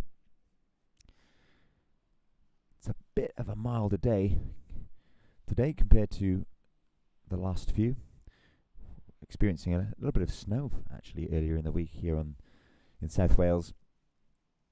A milder day, but still chilly. It is, of course, after all, the 23rd of November, into the back end of November. Shortly we'll find ourselves in the festive season, and the weather suitably grim and cold here at Llantwit this morning. Storm Bert making landfall with plenty of wind and plenty of weather with it. I was awoken by the wind last night, whistling through the eaves of the house. White, your last score was 1.57. Changes situation. Jamie Bateman, surfer in green in the next heat, of course, is our forecaster extraordinaire from Surfline, and he's saying that we're experiencing a bit of something called the Exmoor factor here at Llanthwit this morning, with the higher ground of Exmoor on the opposite side of the estuary here, doing something to channel, redirect the wind away from us. So although Storm Bert is here with a vengeance, we are experiencing a somewhat different amount of wind and direction of wind than the rest of the coast this morning, as Exmoor, like I say, funnels that wind in a slightly different direction away from us. We're not experiencing the brunt of it, as even Porthcawl, just a few miles down the coast to the west of us, is just having a look at the Surfline cam, and Rest Bay is all of a dither. It is blown out and bearing the brunt of Storm Bert this morning. 10 minutes and 30 seconds remaining. The situation remains the same. Surfer in red, Mark Vaughan in first. Surfer in white, Tom Anderson in second, looking for a 4.07 to move into first, with Mark Vaughan posting a 1.23 with his last. And Phil Sadler, surfer in green, currently in third, yet to post a score, but he needs only a 3.24 to move into second. Welcome if you're just joining us, and thanks for sticking with us if you have been watching throughout the morning. We've had a few heats so far. Lots of action still to come, of course. And we'll be, I think, looking for about a 3 o'clock, 3:30 finish today. Just getting enough done. As I can see from the corner of my eye, Mark Vaughan on a right-hander on his backhand, moving from west to east. I don't think our cameraman managed to catch that, but I think it will be a better than a 1.23 for Mark, so he'll improve his situation. As I mentioned, we're looking to finish around 3:30 today. Just getting enough done to see us through to tomorrow, leaving us time enough to finish the event. Of course, daylight saving playing havoc with the daylight hours and what we can accomplish in one day. But the plus side of that is that we will be able to retire to the cosy confines of a nice Welsh country pub to watch Wales take on the might of South Africa this afternoon, live from the Principality Stadium at 20-6 this evening. Warren Gatland's men in a bit of a dither themselves, knocking on the door of 14th consecutive loss, which will again be a new record should it happen. And South Africa looking to assert their dominance, current world champions, visiting a stormy South Wales, looking to deliver their own Bok storm this afternoon.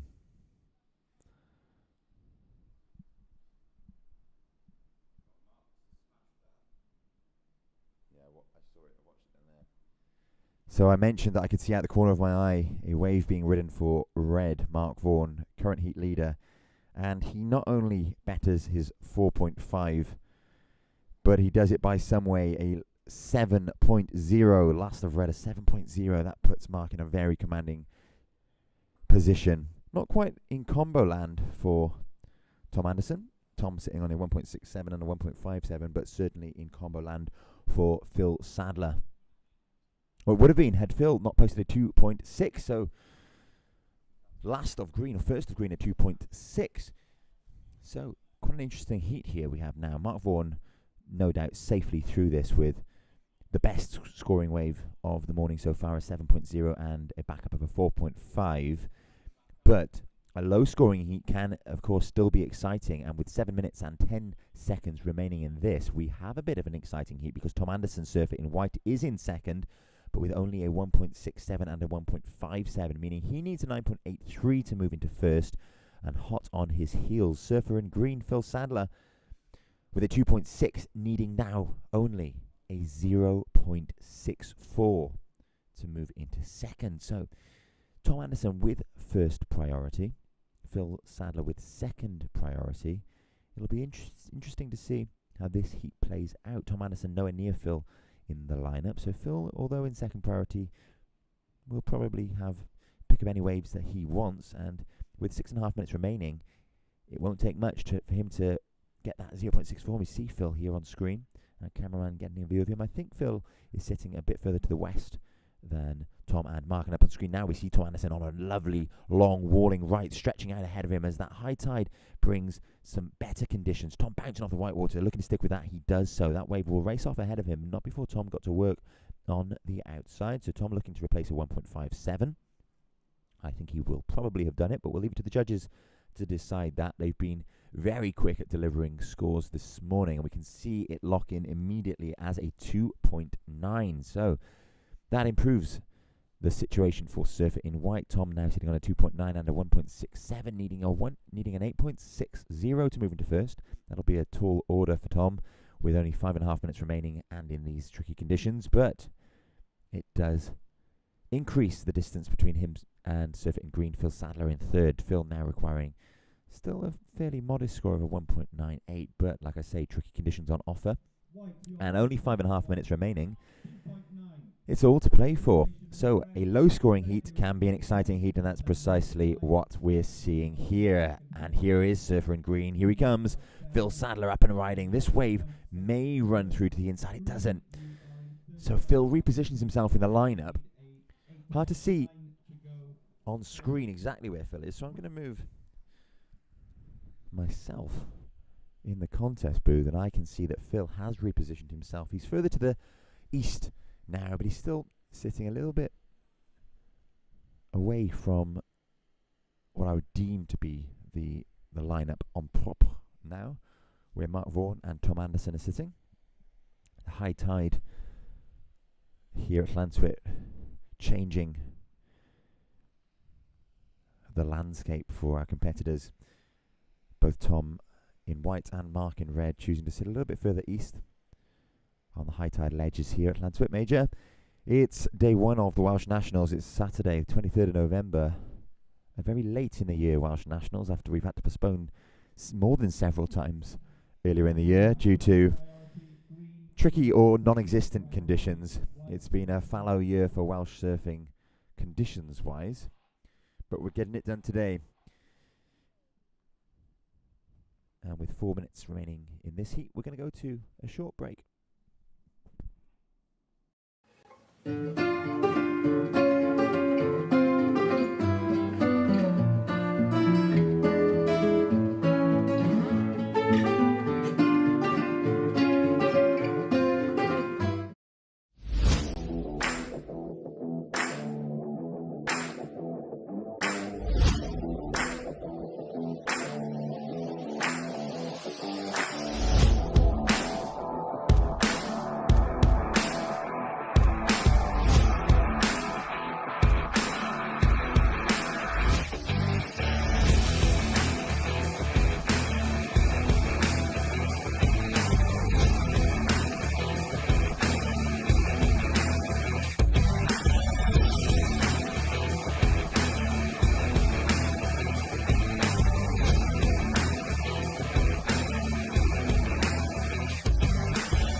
You should have seen him at the local hall.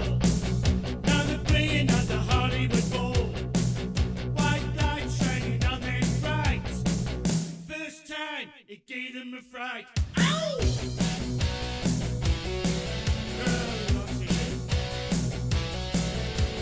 When the show is over, we all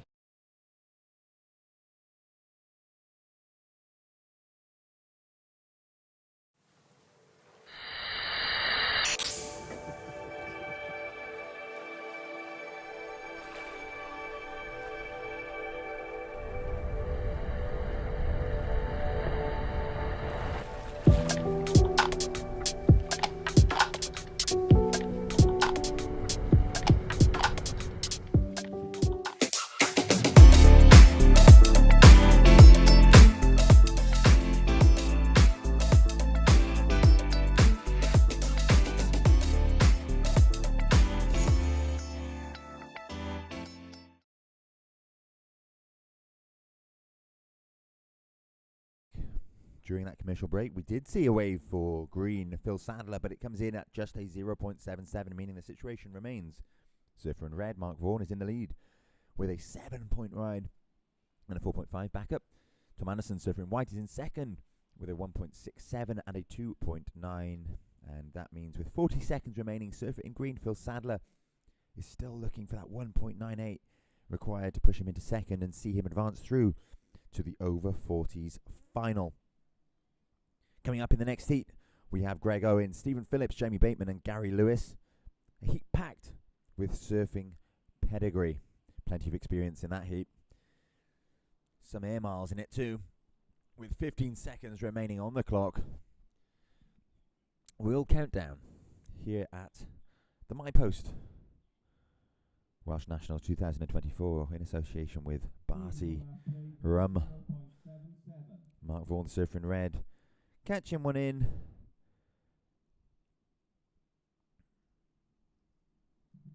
And counting down 10, 9, 8, 7, 6, 5, 4, 3, 2, And that 1. is all she wrote. That concludes semi-final number 1 of the over 40s. Taking the heat win, Mark Vaughan advancing through to the final in second. Tom Anderson in white also making it through to that over 40s final. Tom will be pleased. He's been suffering with some back issues lately. He hasn't surfed a shortboard for a few weeks. I surfed with Tom a few weeks ago, and he was surfing a mini-mal just to allow him to get wet, get in the water, which is very unusual for Tom. Even in the smallest of conditions, he likes to ride a shortboard, but he's back on it today and doing enough to see himself through to the final. We will move swiftly into semi-final number 2 here at the over 40s. Coming up, Greg Owen, Stephen Phillips, Jamie Bateman and Gary Lewis. It's Porthcawl, Llantwit, Porthcawl. A battle between the Welsh Coast Surf Club and the Channel Coast Surf Club. Who will be victorious? We'll see. In the previous heat, it was Channel Coast taking the heat win and Welsh Coast in second. Greg Owen and Gary Lewis will be looking to right that wrong in this heat, representing WCSC, Wales's oldest surf club, established in 1969, celebrating its 50th anniversary a couple of years ago.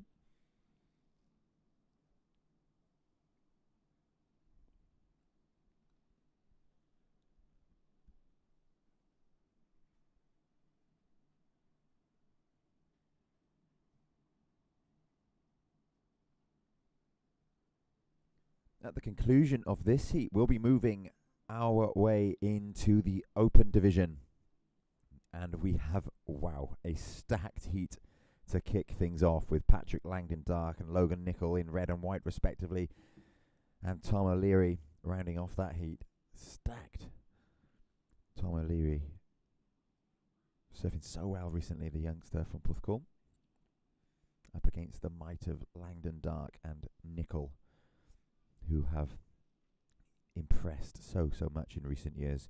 Patrick taking a career best second at the Boardmasters event down in Newquay this summer. Narrowly missing out in the dying seconds to Lucas Skinner, another name, a young lad who's been on a tear recently, winning the World Finals of the Rip Curl Grom Search in Bali a couple of weeks ago. And currently in contention for one of the grommet parts in Snapped 5, that core underground surf film franchise that's documented some of the most groundbreaking and cutting edge surfing in recent years. He'll join the likes, should he be successful, he'll join the likes of Mason Ho, Chipper Wilson, and a whole host of other notable names from the world of surf, which would be a remarkable feat for the young lad from Newquay. With 17 and a half minutes remaining, we're into semi-final number 2 of the over 40s. Greg Owen in red, posting an early 2.83 to put himself into first position. Stephen Phillips in white, Jamie Bateman in green, and Gary Lewis in blue. Gary fresh back off a work trip. As Tom mentioned earlier, Gary works away overseas for weeks and months at a time, and he's back just in time for the Welsh. Score of this heat is a 2.57. Combining with his first 2.83, Red, you are in first position with a running total of 5.4. White, green and blue yet to open their accounts.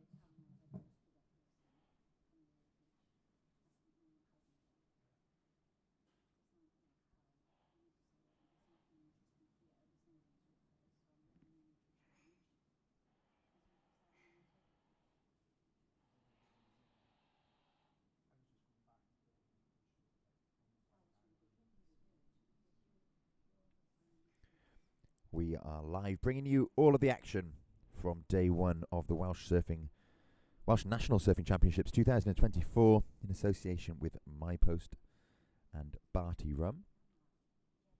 We've got lots of action still to come your way. 6 heats of the men's open event and a couple of finals later on today. We're looking to finish around 3:30, giving everybody time enough to find a cosy corner in a pub near the fire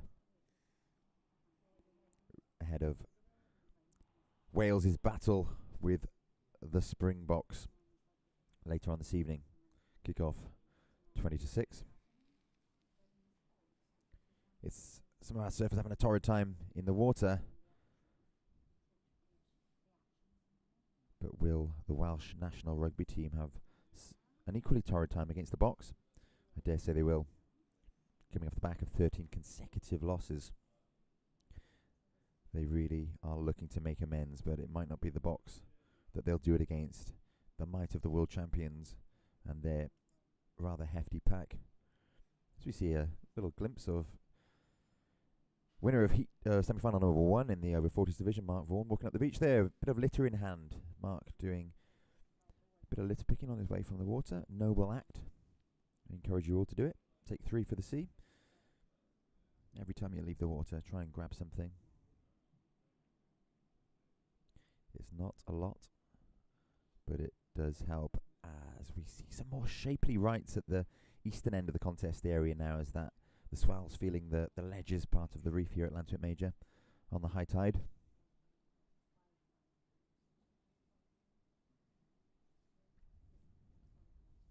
Mark will be making his way up to the booth to commentate shortly. He'll get warm first though. We're of course so thankful to the lifeguards here at Lantwick Major for allowing us to use their fantastic facilities to run the contest and keep us all warm and dry whilst conditions are, well, far from ideal. But extremely contestable nonetheless. We saw a fantastic wave for Mark Vaughan in the previous heat, a 7-point ride. Yet to see anything on the same scale in this heat, but Greg Owen is sitting on a combination of 5.4, a 2.83 and a 2.57. No one else posting a score as of yet, but with 13.5 minutes remaining, there is lots of time for them to do so. As we see, surfer in blue, this is Gary Lewis. Tom mentioned earlier that Gary thinks it takes him about 3 surfs to find his feet again after coming off a work trip. So this is Gary's second surf after returning, and a marked improvement on his earlier heat performance, where he was just seemed a bit off kilter. Anyone that knows Gary and his surfing will know that he is a seasoned professional. He is silky smooth, so stable, and we just didn't see that in his first heat, but he will have marked that down to being a bit dusty after that flight, and he's shaking off the cobwebs now as he posts a 2.3 for his opening wave, seeing him into second position. Waves yet to be posted for the Lantwick duo, Stephen Phillips and Jamie Bateman in white and green respectively. So it's a Welsh Coast Surf Club 1-2. Greg Owen in red in first and Gary Lewis in blue in second. 12 minutes and 20 seconds remaining. Greg Owen keeping busy with a 1.6 for his third scoring wave of this heat. Conditions seeming to calm somewhat in this heat. That wind just relenting a little. And we've been promised some big swell this afternoon. We're yet to see it. We've seen the odd set push through a little bigger, but based on the forecast that we're seeing, we are expecting much bigger, considerably bigger conditions, for the words of our Surfline official forecaster, Jamie Bateman, who happens to be in this heat in green. But like I say, we're not yet seeing those really big conditions that we're hoping for this afternoon. It will no doubt arrive. The forecast is for large conditions throughout the rest of today and into tomorrow, with a slight improvement in wind conditions tomorrow. So we'll get done what needs to be done today to leave us in the position where we can run everything off tomorrow in the narrow window that we have due to daylight savings and the short daylight time that we have during winter here in South Wales. Red, you have first priority. Blue, second priority. And white, you are in third priority. Green, fourth. So it's heat leader Greg Owen that has first priority. Surfer in blue in second, Gary Lewis has second priority. And surfer in white, Stephen Phillips in third priority. So Greg and Gary in a very, very comfortable position at the moment. They could, of course, utilise their priority position to hold Stephen or Jamie in white and green off of any waves that they take a look at. But with 10 minutes and 50 seconds left, they will no doubt find a wave, because of course they would then assume the priority position. The situation would mean that they could get their pick of the waves. As it stands, it is priority 1 with red, priority 2 with blue, priority 3 with white, and priority 4 with green. And that is the position of the surfers in this heat also. Greg Owen red in the heat lead with a 5.4 combination. Gary Lewis in second with just a 2.3, no backup wave yet. Stephen Phillips and Jimmy Bateman both yet to post scores. Welcome to this day one of the Welsh Nationals 2024. It's a cold, windy day down here at Llantwit Major. But we'll take you to an advert whilst we have a slight lull in the action.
should have seen him at the local hall.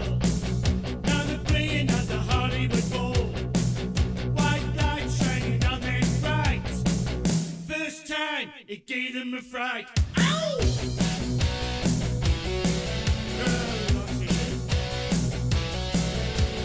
When the show was over, we all went into town. Made an Eskimo in a white gown.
Welcome back. So, Tom Anderson back out the water, and with me is Mark Vaughan. You'll be hearing from him shortly. They're just getting him mic'd up.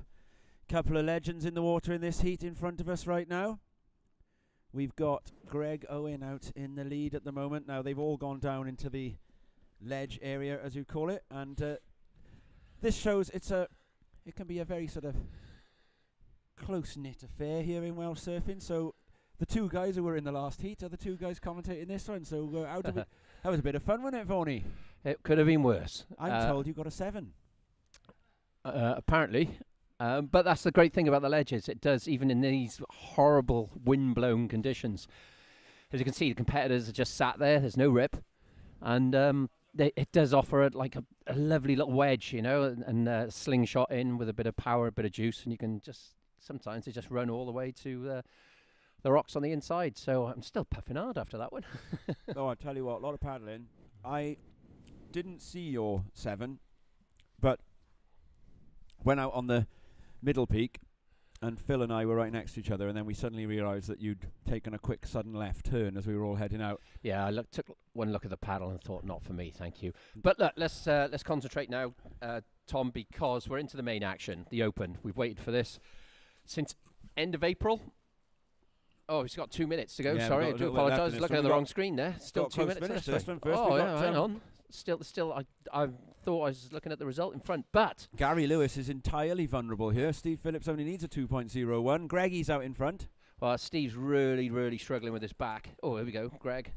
He's on a soup dragon there. But yeah, I know Steve's really struggling with his back. He pulled out the event yesterday, but his son Ollie and his missus and Noah as well.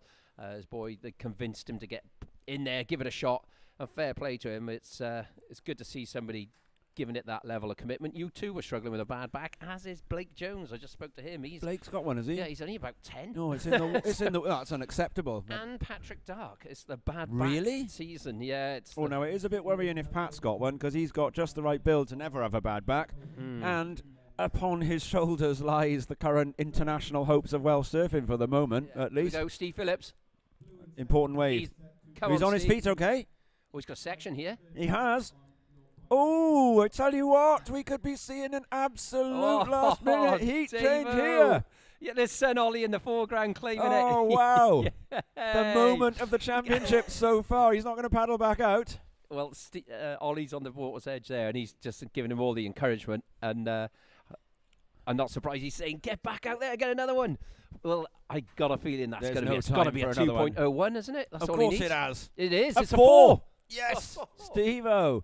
Wow, and now that means 50 seconds remaining. Now the trouble is, Gary Lewis isn't going to know, because you can't hear down there, can you? So Gary Lewis is not going to know that he needs a score here, but he is going to need one, and he's going to need a fairly hefty one.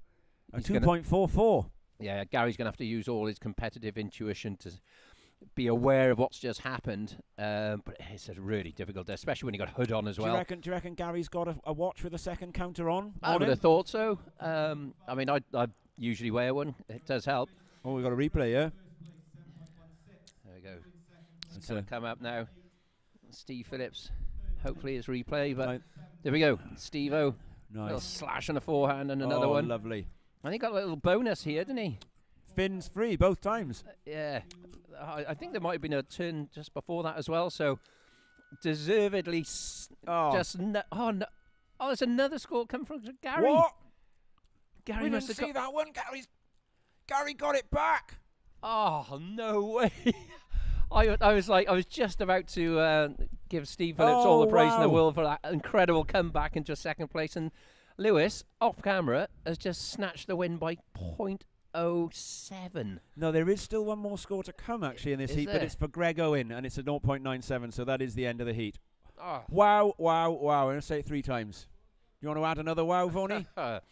Just gutted for Steve because I say that's probably the first wave he's managed to get because of his back. He's really struggling, and he got himself into the final. Ripping. He was ripping. Yeah, and Lewis, the Porthcawl boy. You know, he used to come down here in the 80s, and he always used to be one of the top performers when he was a Grom. And Gary O was, special guy to watch surfing. And Still a Grom in many ways.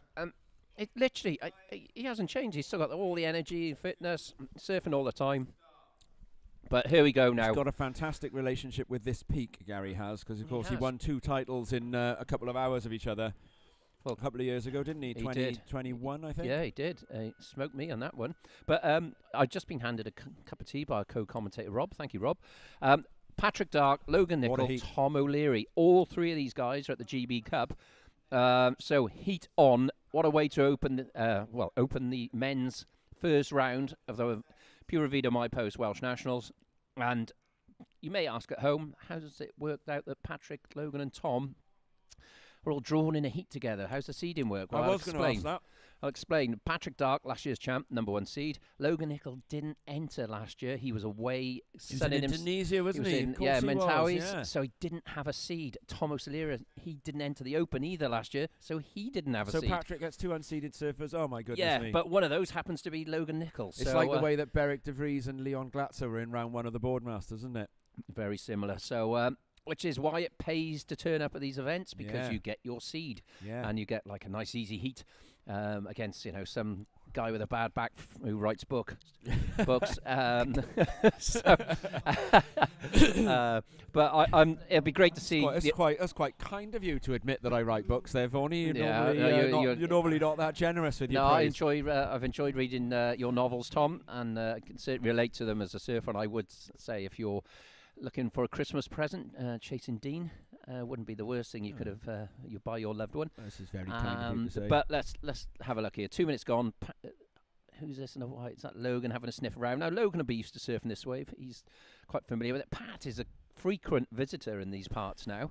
I think with Pat, though, the fitness he's got, if he realises he's sat in the wrong space, he Tom does O'Leary. actually have the paddle power to move, doesn't he? Well, Tom O'Leary's opted to go left here. The Ledges isn't renowned for being a left, but in these kind of conditions, he's managed to force a couple of turns, but the left does go deeper here. I'll go Pat on his backhand, just stabs it up there.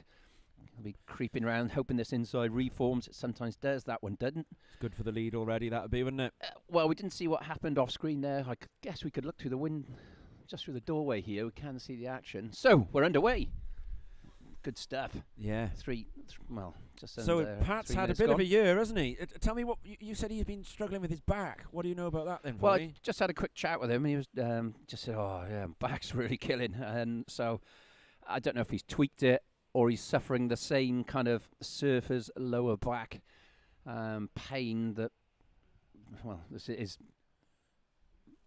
associated with our sport, really, Tom, isn't it? There's very few surfers get away without lower back problems, especially as you start It to is. enter your Yeah. twilight years. And Pat, he's an awfully young, so hopefully it's just a tweak for him. I'm sure it is.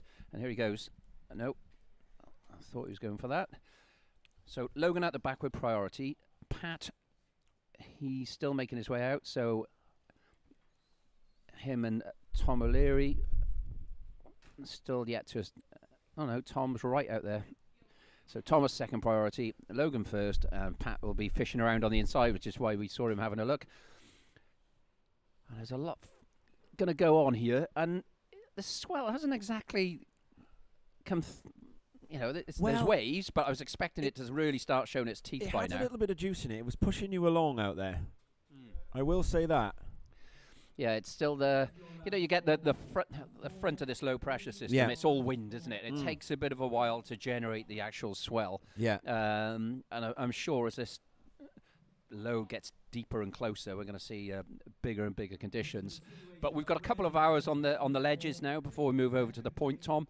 And I'm just looking forward to seeing what Logan does here, because his experience of the GB Cup, or what I saw of Logan surfing, is he doesn't half take his time to get waves. Here we go. Well, here he is. Oh, he's got a nice section here. He has. Bang. Ooh, that would have been some points if he'd stuck it, but... Yeah, and Tom O'Leary was going left then as well. So Logan, he's managed to get he's got an insider. Look, this is doubling up. Nice. Oh, just hangs on there. We all held our breath. I mean, there's a lot of wobble out there, but nice. That's better.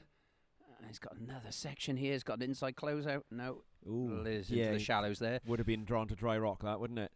That is the wave of the heat, though, surely. Well, I just wonder whether that first turn where he kind of lay back, and whether they consider that, in control or not. Pat now on his backhand. He's got a great backhand, Pat. Watch this. Oh, there now that's the turn of the event. Yep. And that's it. Yeah, only the one, but you see the difference. Oh, no, there's a dilemma for you, right? Pat's one turn versus Logan's 4. I reckon judging should really give the one turn wave the nod there, shouldn't it? I call it, because of the conditions, because there's not a lot of sections. So higher than a 5.17. I reckon 5.5 wouldn't surprise me. I'd go above. I'd say the wave of red. For me, I think the judges, it's got everything there, hasn't it? A huge bottom turn, a huge top turn. Spray, it's committed. And there was a little bit of a sort of cut back, I suppose you could call it. After Yeah, that as well. it'll add something. So yeah, wow, goodness me. It comes in at a 6.17, Vorney. So the judges have put a whole point of difference, literally, between those two waves. Yep. Good scores. I think good that's fair. judging. Yeah, I think that's fair. I mean, there's not been a whole lot of big sections out there yet today. But here we go. Pat's on the inside again. He's got an inside run. He's going to hit this one. Ooh. It's an unusual little bit of mistiming for... I mean, top Tom two. O'Leary, if you'd said to him, Tom, you'll be 7.5 minutes into the heat and needing a 3.18, he'd take that, wouldn't he? Conditions will level up. Bang. Patrick Dark on his backhand up through the lip. Another little fade cut back. He's got inside section here, so if he hits this and makes it...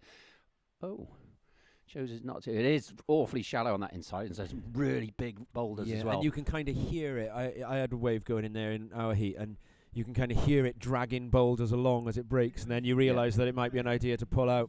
Yeah. Many moons ago, when we were kids, there was we were all surfing. It's quite a big swell, and it was all those pebbles and rocks you're talking about are rolling back off the ledge, and a couple of people walking along the water's edge just literally grabbed hold of me and said, "You can't go in there, you can't go, that's crazy. Can't you hear the rocks?" I was like, yeah. Watch me, I'm a pro. As you trip over, leash catches around the rocks and get smashed up and alongside their feet and go, you're probably right. But here's Logan. That's a strange choice of wave there, but I suppose he didn't have priority, so it doesn't matter. They're showing Tom O'Leary a bit of respect, I think. I'd be honoured if I was Tom to see that these two guys are certainly treating it as though they've got a surf to beat him, because Tom is, just coming up and out of the juniors. He was in El Salvador earlier this year for Team Wales, wasn't he? Sometimes with the ledge, it's about repositioning yourselves, and Logan has repositioned himself there to get an inside crack. That's going to better his 1 point right. Yeah, okay, so there was method in his madness. Yeah, well, Logan was Tom's chaperone, I believe, over to the GB Cup. Oh, was he? In Jersey? They travelled together, and the guys are all out at one point, and with Tom the Grom, as he became known as on that little trip. Although he's a very tall Grom. Yeah. Here we go. He's got another left. He's favouring these lefts. lefts. Not the right choice, that, is it? Because you can't get out of those turns, really, with the flow. There are... If you're further out, you can get a 2 or 3 turn wave as long as it runs across the outer part of the reef. Isn't that also the wrong direction as far as the rip is concerned? Because isn't it harder to... Because Yeah, the haven't rip's- we got an east to west rip? Yeah, we have now with the outgoing tide, but on the outer part of that left, if you're further out, say it runs across the boulders. But if you take it further in, it's into deeper water and it will just stop. So occasionally you can get a 3-4 turner left, and they do hold up, but it's all about the right for the money sections. And it is a wedge, as I say. So we've got a 6.17 and a 4 for Pat. Logan a 5.17. Second score still to drop for that one inside forehand re-entry closeout. Tom O'Leary a 3. He's going to improve on a 0.8. I don't think that's going to be enough to edge him past Logan with that one sort of white watery turn. Maybe a 2.8, but Yeah. don't see it being a 3.18. Time ticking away. It's 9.5 minutes remaining, and we hope that you guys tuning in wherever you may be are enjoying the show. You are live, brought to you from the Canberra Anchor team, Atlantic Major Beach. It's late November. It's the Welsh Nationals. This is a first. I've never known it running any later than September before. We have waves, as you can see. It's not the prettiest day of the year, but we are dodging Storm Bert. Tomorrow looks solid. Good waves. You know, it's going to be windy, but it's a kind Not of as windy direction. as this, though. It's No. and I bet First that thing, ledge will maybe. look great. Yeah, the ledges could be really. Even the point tomorrow morning could be, sort of 5 foot, and with a solid swell that's built through the night, and kind of winds, a kind of direction, if nothing else. Tom, we could be treated to some really, really good surfing tomorrow. So we urge you to tune in tomorrow for more live action from the My Post Pura Vida Welsh Nationals, in association with Barty Rum. And Barty, I'm sure you're aware, £500 prize for Ride of the Welsh. Is that what they're doing? Yep, £500. And Patrick Dark on his backhand. Well, are they going on scores? Because you've got it at the moment, then, from our well, last heat. I think Pat's with your about 7. oh no, I was going to say, I was about to say goodbye to that. Well, for the moment, yes. That's it. You're holding on to the rum, the 500 Yeah, quid. well, if they stop the clock now and the event was called off due to a hurricane, I'll take that £500 and gleefully. Lovely. But yeah, so £500 for Wave of the Welsh from Barty. You ever won £500 before in a surf contest? I have. Have you? Yes. A UK Pro Tour or QS? It wasn't a QS. It was. Trying to think when it was. I think that was my maximum earnings. Yeah. Was for it? one event? Yeah. And what probably happened was it was postponed, and the money was shared. It was shared. That's funny you say that. Yeah. That's yeah. It might have Something been that does down tend to happen. for some reason. I believe it was down at Porthtown, and I'm trying to remember the event. It was some time ago. But there's nothing like somebody handing you some money after you've gone surfing and saying, well done. That's quite a unique experience. For Yeah. Well, certainly was for me. It didn't happen very often. No. But I'm sure Pat is used to that, and Logan on the QS, and a few of our other competitors. But if you- £500 for a wave, though, is a good rate, isn't it? Use of priority here. Logan Nickel, Oh. nice section. It's just stuck behind us, and here we go. It's lining up now. Oh. Nice stab. That's Okay. going to push the requirement up for Tom O'Leary, isn't it? That's going to go way above I'd say that would be Logan's second best wave, a 3.3. I'd say you go above that, wouldn't you? Oh, I'm calling that 4s. I think Yeah. there's a bit of grunt in that turn, wasn't there? It was Yeah. sort of shoulder high section. O'Leary's going to end up needing about a 6 or a 7 in a minute. Yeah, he might be feeling a bit hard done by here, Tom, in terms of the draw. But this Yeah. is what this is why we say it's important to turn up at these events because it affects your seed for the following year. Because he could have had a seed and then he'd have avoided. Y- Well, he'd avoided Logan, wouldn't he? And he Well, would have avoided Pat. He would have, even if he just got through one No, heat he last year. could have still copped Logan though as an unseeded surfer. Potentially, but Yeah. it does help, and Yeah. This is how It does. seeding works. This is why you see people turn up at these events all That- around the world, and no that matter red- what the sport. That red vest, it means something. Yes. It's a nice vest to wear. Yes, It's the indeed. seeded vest. You've worn it a lot more times than me in your life. Yeah. You were wearing it a few minutes ago, weren't you, when we were in there? Oh. Here's the green, Tom O'Leary. Now he's trying to work out what the priority position is there, but he's certainly going to be last now. And the last thing you want to be if you're Tom O'Leary at the moment, chasing a big score, is in last priority position with Pat and Logan. Yeah. You got to say it. The best two surfers in the event. Absolutely, the best two surfers in the event. I suppose Elliot Barton might hear yes, that, and Elliot grimace. Barton. Yes, sorry, but Elliot. Doing you no, a but I think it's a disservice fair there. thing to say. But I think it's also nice to think that Elliot Barton might hear it and Well, with some chagrin. But I dare say Tom O'Leary be ambitious. He'd be hearing that and thinking, well, no, he wants to be one of those top surfers in the event. well, Ryan Thomas. Ryan Thomas. He's Welsh team member. He couldn't make Jersey, unfortunately. Pat, 12 o'clock on that white water, and he's eyeing up the inside. It's just going to put him into that 500-pound Barty run position. My heart's beating heavy here, hard and forced. Oh, I So, think that'll be close. That'll be close. If you compare it to his previous, I still think that single turn for the 6.17 was better. Here's the replay replay. straight up. Setup turn. This. Yeah. That's where the point. It is 12 o'clock. You are right. Huge Yeah, bottom turn. he's been a bit unfortunate that nothing's happened post the. They've given it a 4.67, so the judges have much preferred his first wave. It was a bigger section on the first wave, wasn't it? I think it was the fact that was through the sort of white watery part of the wave rather than on the through the Yeah, lip you're and on right. the face. So yes, indeed. So yeah, Tom, we were talking about surfers in the event. Who else we got apart from Ryan and Elliot? Harry Cromwell, of course, multiple Yes. finalist. The He's best there. surfer never to win the Welsh. Well, yet. And we've got lots of other names scattered through these first 6 heats. We've had a couple of pullouts and withdrawals, unfortunately, because of the multiple postponements. Yeah. There's some people who obviously had plans and arrangements.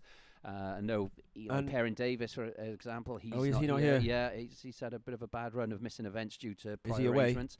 Yeah, he's up in Edinburgh at the Lost Shores. Oh, at the surf resort. Yeah, Oh, wow. surf resort. Apparently, an 18th birthday. You got any present. plans to go up there? Yeah, well, when the moment comes, yeah, and when I'm passing that area, whenever that may be. Maybe I not know, see I that know little one- one yeah. rolling off on screen. There's almost a little bit of a barrel there. I know Tom. one or two of the guys behind that, and they're real good people. Yeah, So I really do wish them all the best at that. And Yeah, it looks like a great wave, doesn't it? challenging opening week with the snow they've had. Yeah. So, but I think if you surf in Scotland, you'll be well used to that. But I know Craig McLaughlin is working there. I spoke to him in Jersey. He Is was he? telling me, but he's starting his new job. He's relocated from Thurso. down God, to it's like a Edinburgh. 6 or 7 hour relocation, that is, isn't Yeah, it? Thurso yeah. to Edinburgh. But So we got 2.75 minutes left here now, and O'Leary's looking for a 6, so it's not beyond the realms of possibility. It wouldn't even have to be the highest scoring wave of the heat. But it's if you look at where O'Leary is, he doesn't have priority. He's in third priority. He's nice and wide. Really, a 6 or more for Tom O'Leary out there? Surely, Vaughan, it's got to be a right-hander, isn't it? Not a yeah, left. but you know what? You just need to get in the right one, and he's on a fairly good-looking wave here. Bit of a he needed to really Yeah. get that front foot Put his up head and down, under, didn't yeah. he? Yeah, drive through that He one. did. And he just got a bit caught in two minds, I think. But you can see this sort of wedge effect in that inside of there, even on your screen. And I think it's a swell build. I wonder see whether more and more. I don't think Nicol will have heard enough. Oh, could have Patsy Airlines here. Look, he's on a. Yep, here we go. Oof. I don't think Nicol will be able to hear to know to go and sit on O'Leary, will he? You can't hear. I mean, the You can wind. see the priority from there, but you can't hear anything else. So Well, Logan is moving. even when there's.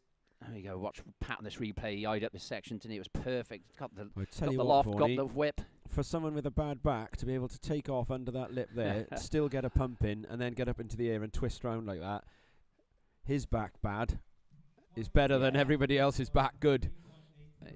Yes, he's. I'm just getting the heats up here, Tom, to see who's following this one.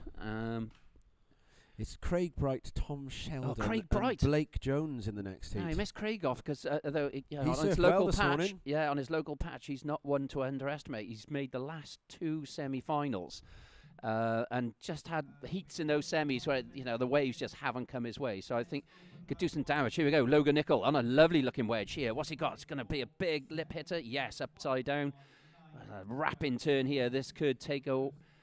This take could the be a heat win. lead here. Lovely wrapping turn. Oh, it's going to be, yeah, I think we could see a heat win. Yep.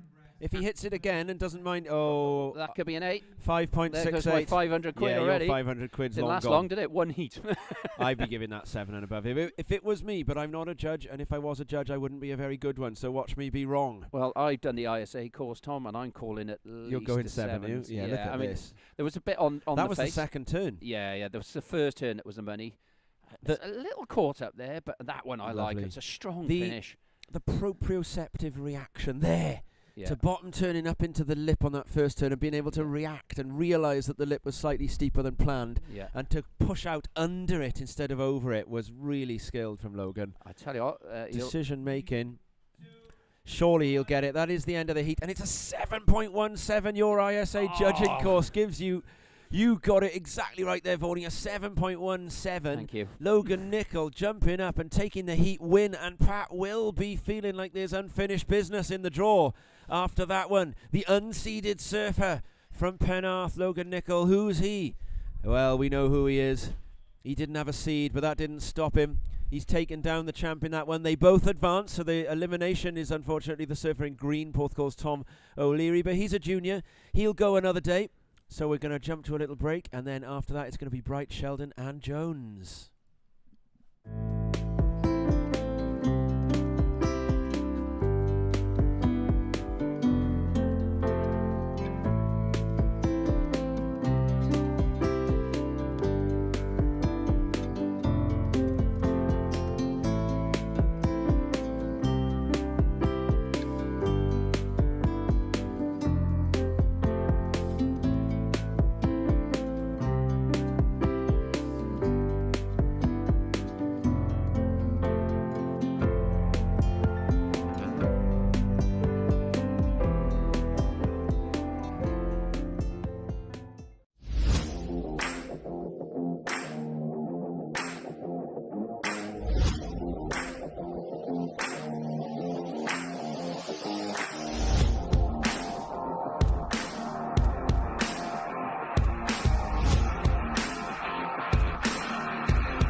You should have seen him at the local hall. Now they're playing at the Hollywood Bowl. White lights shining on their right. First time it gave them a fright. Ow!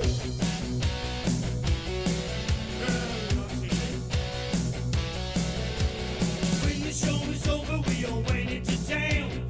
Made an Eskimo in a white gown.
Welcome back. Live action here from Llantwit Major Beach, South Wales, Vale of Glamorgan. I'm finally joined by my favourite co-commentator, Rob Blythe. Rob, it's good to have you back in the booth. Thanks, Mark. That's a nice introduction. Is Tom listening? Yes, he is. Yeah, well, It he'll was watch for it his. back. It was for his sake. Yeah, it was. Well, it wasn't for his sake, and that's it's genuine. I'm sure our viewers are delighted as well. We just saw a little airborne attempt from surfer in green Blake Jones. Did we? It was. I mean, Blake won't mind me saying this. It was An attempt. It was a throwaway. All right. I think he okay, might have been missed that kicking one. out, All right. but he was in the air, as was his board. Okay. Well, it counts. Never any danger of landing it. Well, you've seen how like some of the top pros can recover when Yes. you think there's no way they're going to recover, and True that. even totally disconnected from their board. So True you never know. But that. don't think that's in Blake's Mark, locker. I've been whilst on air with Tom earlier, I've been speculating, kind of going off the running order that I saw last night, kind of going on the vibes of the day. But I speculated that we'll be looking to finish around about 3:30 today. Does that sound Yeah, right? if things pan out, I mean, obviously we've kind of kept a little bit of time up our sleeve for potentially hurricane conditions. So we've strapped the judges' tent to the balcony here. This new viewing platform at Llantwit Major Lifeguard Building, which is just absolutely perfect to judge from and officiate from. It's just the fact that Mother Nature's been a little cruel on us, as she has all year. Yeah. I'm Well, I've also been speculating about the number of cancellations and postponements No, we've had. don't. I put it at 8. That's over-egging it, isn't it? No, it's more. It's 10. No way. Yeah. So you managed to run the junior side of the draw off. Yeah, we did. So if you consider the Open is postponed then, even Yeah. though we'd run the juniors, Yep. so there's another It postponement. was small and clean, wasn't it? Yeah, I've just lost count. It got to. I think Craig Nicol kept a running Tally. order because he had to update the Yeah, of website course. each time and all the. Yeah, but it's a crazy amount. We've been unfortunate. I said earlier on that at the SAS Toxic Trophy a couple of weeks ago, I was speaking to James Jones, Yeah. and anecdotally, we both said it was probably the worst year either of us could remember for just general conditions. Yeah, general conditions and flat spells on a That's it. weekend. There were so many times that if the Welsh had been on a Friday and a Monday, Yeah. we'd have been laughing because it was just seemed to pump either side of the weekend consistently, and it was very frustrating if you got a full-time job. But here we go, Surfer in White on the inside, just gone off screen. Tom Sheldon, local boy, been in the Welsh junior team. Hopefully the team will pick that one up on the cameras in a moment. And Surfer in Green, Blake Jones, known for his longboarding mostly. Don't think this one's going to bring home the bacon, is it? Bit fizzles off into that deep water, not quite catching up with the wave in front. Now, you managed to post a 7.0 on the ledges earlier, and you were in line for that £500 check from Barty Rum. Yep. Pipped moments later by 0.017. 0.17, yeah, by Logan Nicol last heat. Yeah, But we've got a lot of action to come, Rob, and as I was saying to Tom and the previous heat, good forecast for tomorrow. Still windy, much improved, yeah. but improved, stronger swell. We're still at the, this front is coming over. The swell's still kind of wind-blown chop at the moment, but it's building slowly. In fact, I did expect it to have filled in a bit more by now. Yeah, but I mentioned this earlier. I spoke to Jamie, and he said expect a sharp uptick in size throughout the afternoon, but it has got bigger, no doubt about it. Yeah. But it's not really that strong pulse that we were expecting yet. It's not victory at sea, and that's quite important because we want to see guys have the opportunity to surf. We saw that in the last one. Tom O'Leary got a couple of ways against Pat and Logan. It wasn't a kind of total lottery, and we don't want a lottery situation. If the conditions started to become lottery-like, then we will, put it on hold till things calm down. We've got potentially 8 hours of daylight tomorrow. With interruptions, and we've got to prepare for the unexpected. We've probably got about 6 hours action, an hour and a half. Yeah, today is very much a case of getting it down to make tomorrow doable, isn't it? Yeah, and it's just tomorrow. Unfortunately, I did see the glimmer of hope that we might have some sun late afternoon, but in the morning there was on my forecast I last looked at like 6 a.m. 9 mile an hour westerly. Don't mind that for a couple of hours. That would be rather nice, wouldn't wouldn't it? And the point will be sort of Prime double overhead maybe. So 4 or 5 foot would be good. That's 2-3 foot. That's What is music that? to my Double ears. overhead, 2-3 foot. Depends who you are. You're like Yeah. 60 foot tall. So what we got? This one that after the last rip-roaring affair of two our top surfers and Tom O'Leary, Team GB, if you like, well, Team Wales at the GB Cup. Here we go. Green, nice section. Blake Jones, and he's suffering with. We're talking about back injuries. You, how's your back after 35 years of surfing, Rob? Touch wood. There's some wood. Touch wood. It's pretty good. Yeah. Yeah, I actually went to see a sports masseuse for the Ooh. first time ever. Really? Back in March. I had a little twinge after bowling in nets. Oh yeah, you got the cricket. I went to Whitchurch Chiropractic Centre, and within Yeah. within minutes of That was it. I was fine, back to normal. Well, do you know, sometimes I was reading a article last couple of nights ago on Stab magazine about surfers riding switch, and that I saw it. Yeah, yeah, you read it, saw it, and it There's was a really video interesting. to accompany it, wasn't there? Yeah, Kyle Lenny was saying he's riding switch all the time at the moment. He's saying one side of his body's stronger, isn't it? Yeah, and I guess from if you're doing toe-ins in 40-foot waves, like every other day of the week in Nazare, it's going to have an effect on your one totally. side. So he's kind of trying to counterbalance his Yeah. strains on his body by riding switch. I'm not sure that would work for me because I just tumble over every time I try and stand up. The video that I saw to accompany that, it was making the comparison between skateboarding and snowboarding. Yeah. Saying basically if you are a professional skateboarder or snowboarder these days, you've got to be basically as good switch as going naturally. Yeah, I read that part as well, but it was an really interesting article because it's suggesting that some of the snowboarder skaters, they're riding in their regular stance and rotating or airing wherever they're doing, and then they're landing technically backwards. So it is switch, but is that fakey? I don't know. Yeah, see.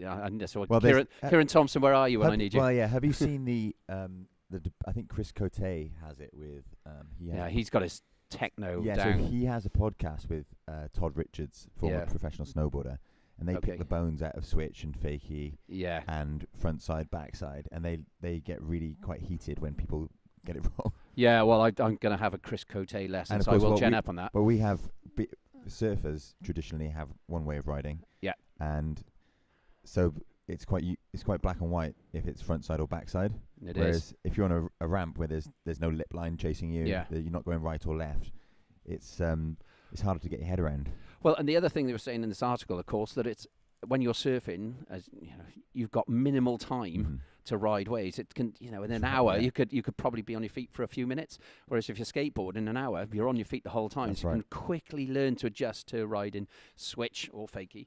But they were suggesting in that article that a lot of people land fakie and then come round, so they're not actually riding switch Yeah, okay. unless they go in I switch see what you and then air. So if fakie is the correct term, and I am 50 years of age, and I haven't ridden a skateboard for 20 odd years, so maybe plus. So if anyone can send me a text to advise whether I'm correct or wrong. Oh, here we go, rider. Blake Jones in green. No, it's not. It's white. And it's Tom Sheldon currently in second position, looking for a 2.2 to move into first. He's sitting just ahead of Craig Bright at the minute. Craig Bright looking for just a 0.71. I'm not sure that Sheldon would have done much to improve his situation. This being quite a low score in heat compared to the last one, but I think that's down to the conditions rather than anything else. Bit of a lull in conditions in this heat. Yeah, and we're not where we're positioned here. We're watching the screen rather than the Mother Nature herself. So I don't know if they're sitting a bit too far in. I might try and peer through the doorway here, try and understand where their position in the lineup White is. is directly in my eyesight now. So you tell me, Mark. You're the local. Well, I'm going to take a look. I'll hold the mic.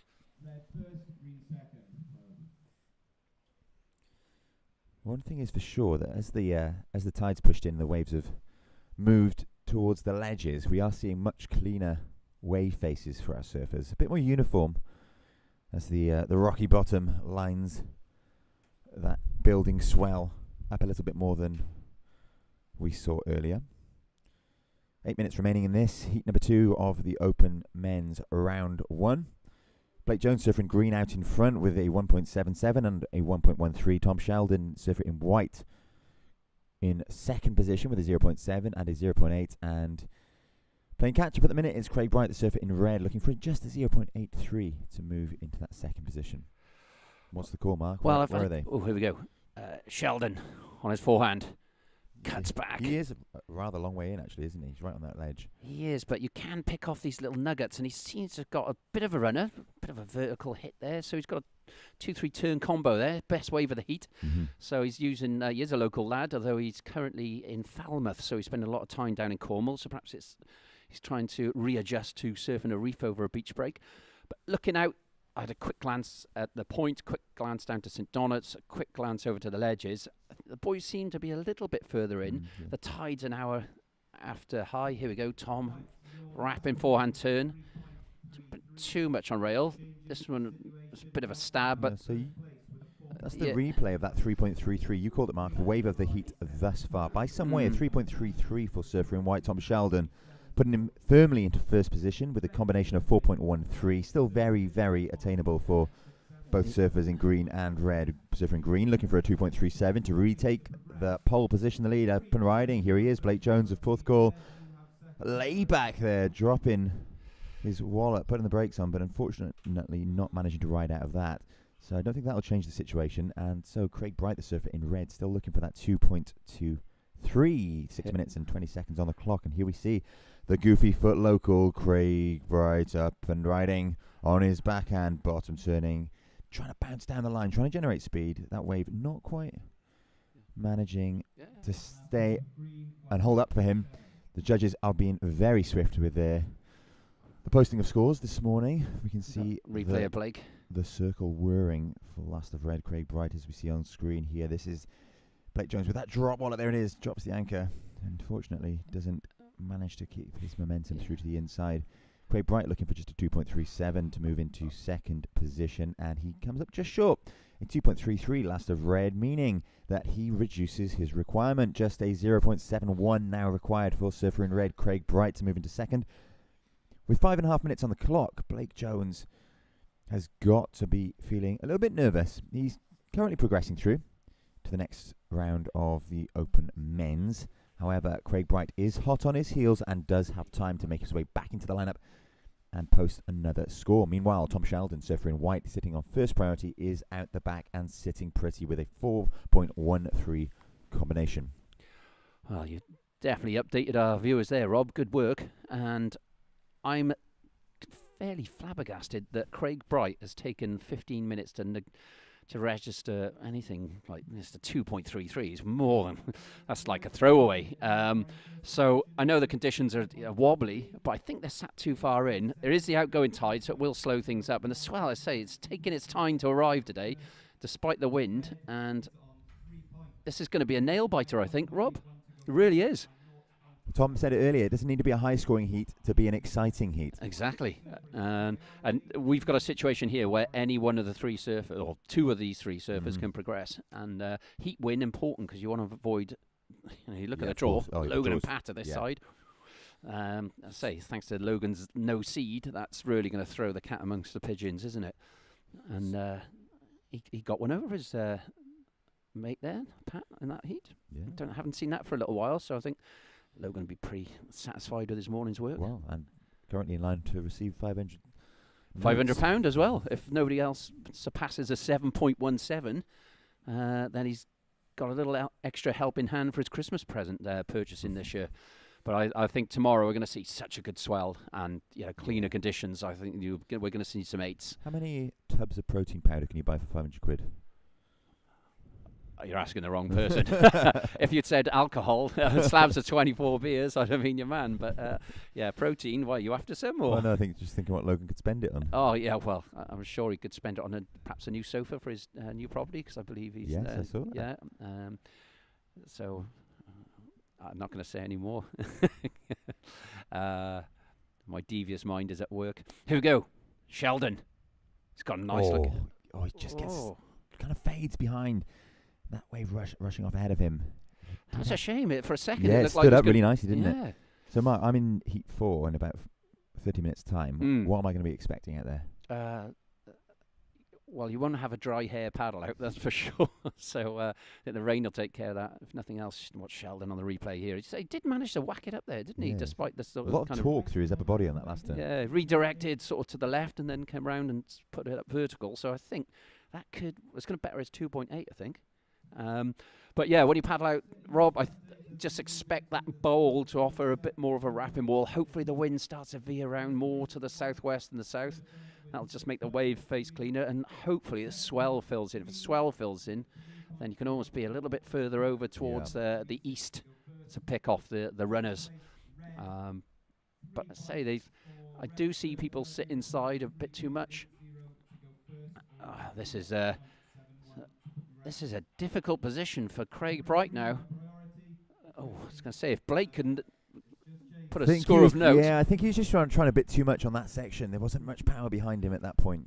But literally, Brighty is losing by 0.04 at the moment. He sat out the back with priority, so he's not in the worst position. Just under 2 minutes. Not quite panic stations, but if Blake does get a sort of 3-4 point ride, then he's going to increase Brighty's requirements. This is most un-Craig-like, because when you surf with him, he's like 100 mile an hour. Always on a wave of note, always solid, consistent sort of surfer. Multiple semi-finals, as I say, yet to break the final at the Welsh Nationals, but maybe this could be his year. But at the moment, he's going to be he's going to be up the Tudor Tavern or the Swan or the White Hart, consoling himself. I was about to say, Mark, 5:40 this evening, we can see Gatland's boys take on the might of the Bok. Yeah, by 5:41, do you think we'll be consoling ourselves already? So, well, I'm hoping to see the match. Yeah, I think it could be a bit of a whitewash, that one. Well, it's going to be the 14th consecutive loss, if that is the case. Yeah, it couldn't be any harder for our Welsh rugby team, could it, there? But let's keep our fingers crossed. Brighty, I don't think this is a great way to have taken. It's not. It's awful. He's got a better 0.67.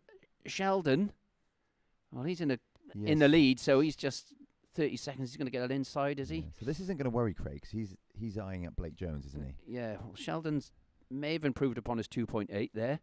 And Craig, having surfed quite well, I heard this morning. I didn't see his heat because I was getting out of the water. Surf well, yeah. He's got 20 seconds to find progression through to round 2. And there doesn't look to be anything there.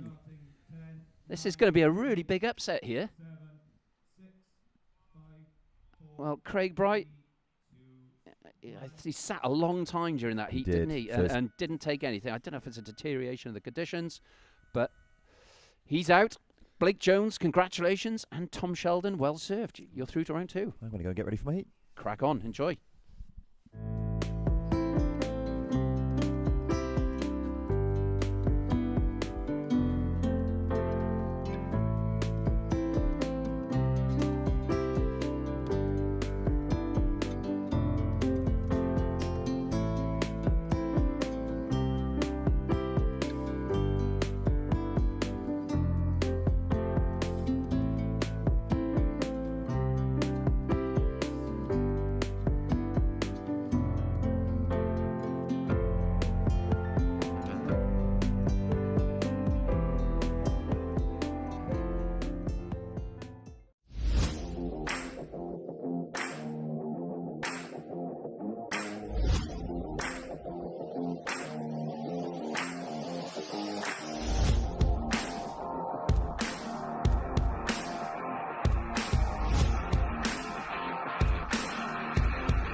It gave them a fright.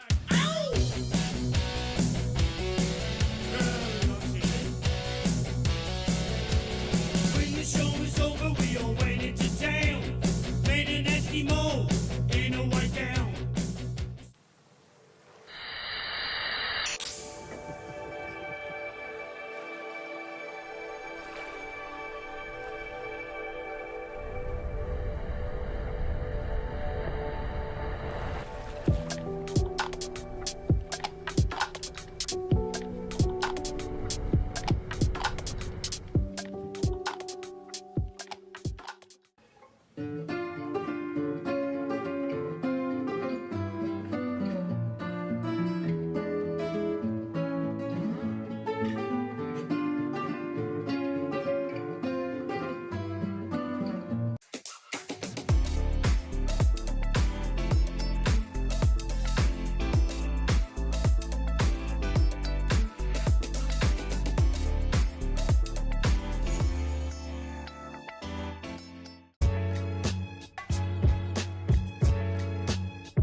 Welcome back to live action here from the Pura Vida My Post Welsh Nationals at Llantyrt Major in the Vale of Glamorgan. Beautiful day here today as I welcome back my fellow commentator, Tom Anderson. Favourite. So definitely second favourite. You might be in third now because right. I spent some time with Rennie Gould in Jersey. Yeah, who he did a good job. I thought you both did a really good job at that. Yeah. Yeah, he came in and did a job for us because I was flying solo. Yeah. He was, he's great company, really nice guy, Rennie. Knows his onions. Former British champion as well. Yeah. So who have we got in this one, Tom? It's Tyler Baldwin from Porthcawl. Yep. He's pretty much as Rest Bay local as you can get. He's from one of the. You probably can't say people's addresses under GDPR, can you? No, you But, certainly can't. He's Data from protection. he's from one of the streets named after a seabird closest to Rest Bay. Okay. And then we've got Elliot Barton, who we well know, Yeah. reigning junior champion, and certainly No, a threat not in the reigning Open. junior champion. Last year's junior champion. Last year's junior Yeah, champion. because Oh, of course, we've rerun it. Yes, yeah, of course and we have. Elliot yeah. was competing He for was Wales away, at wasn't the he? ISA yeah, World. Yeah, so you're right about that. Yeah. yeah. Oh, So former junior champion. in fact, and sorry, he was at the WQS competing. He was at Onglet, wasn't he? Yeah. So Ewan Buick is our current. So here we go on the forehand. This is White, And- Rudder Rava. Also Porthcawl boy. Now he's got one of these lefts which is a bit further out, and sometimes he can run towards the car park here. But that one's still a little deep, a little forced. So But we're underway. Rudder Rava is a very good surfer.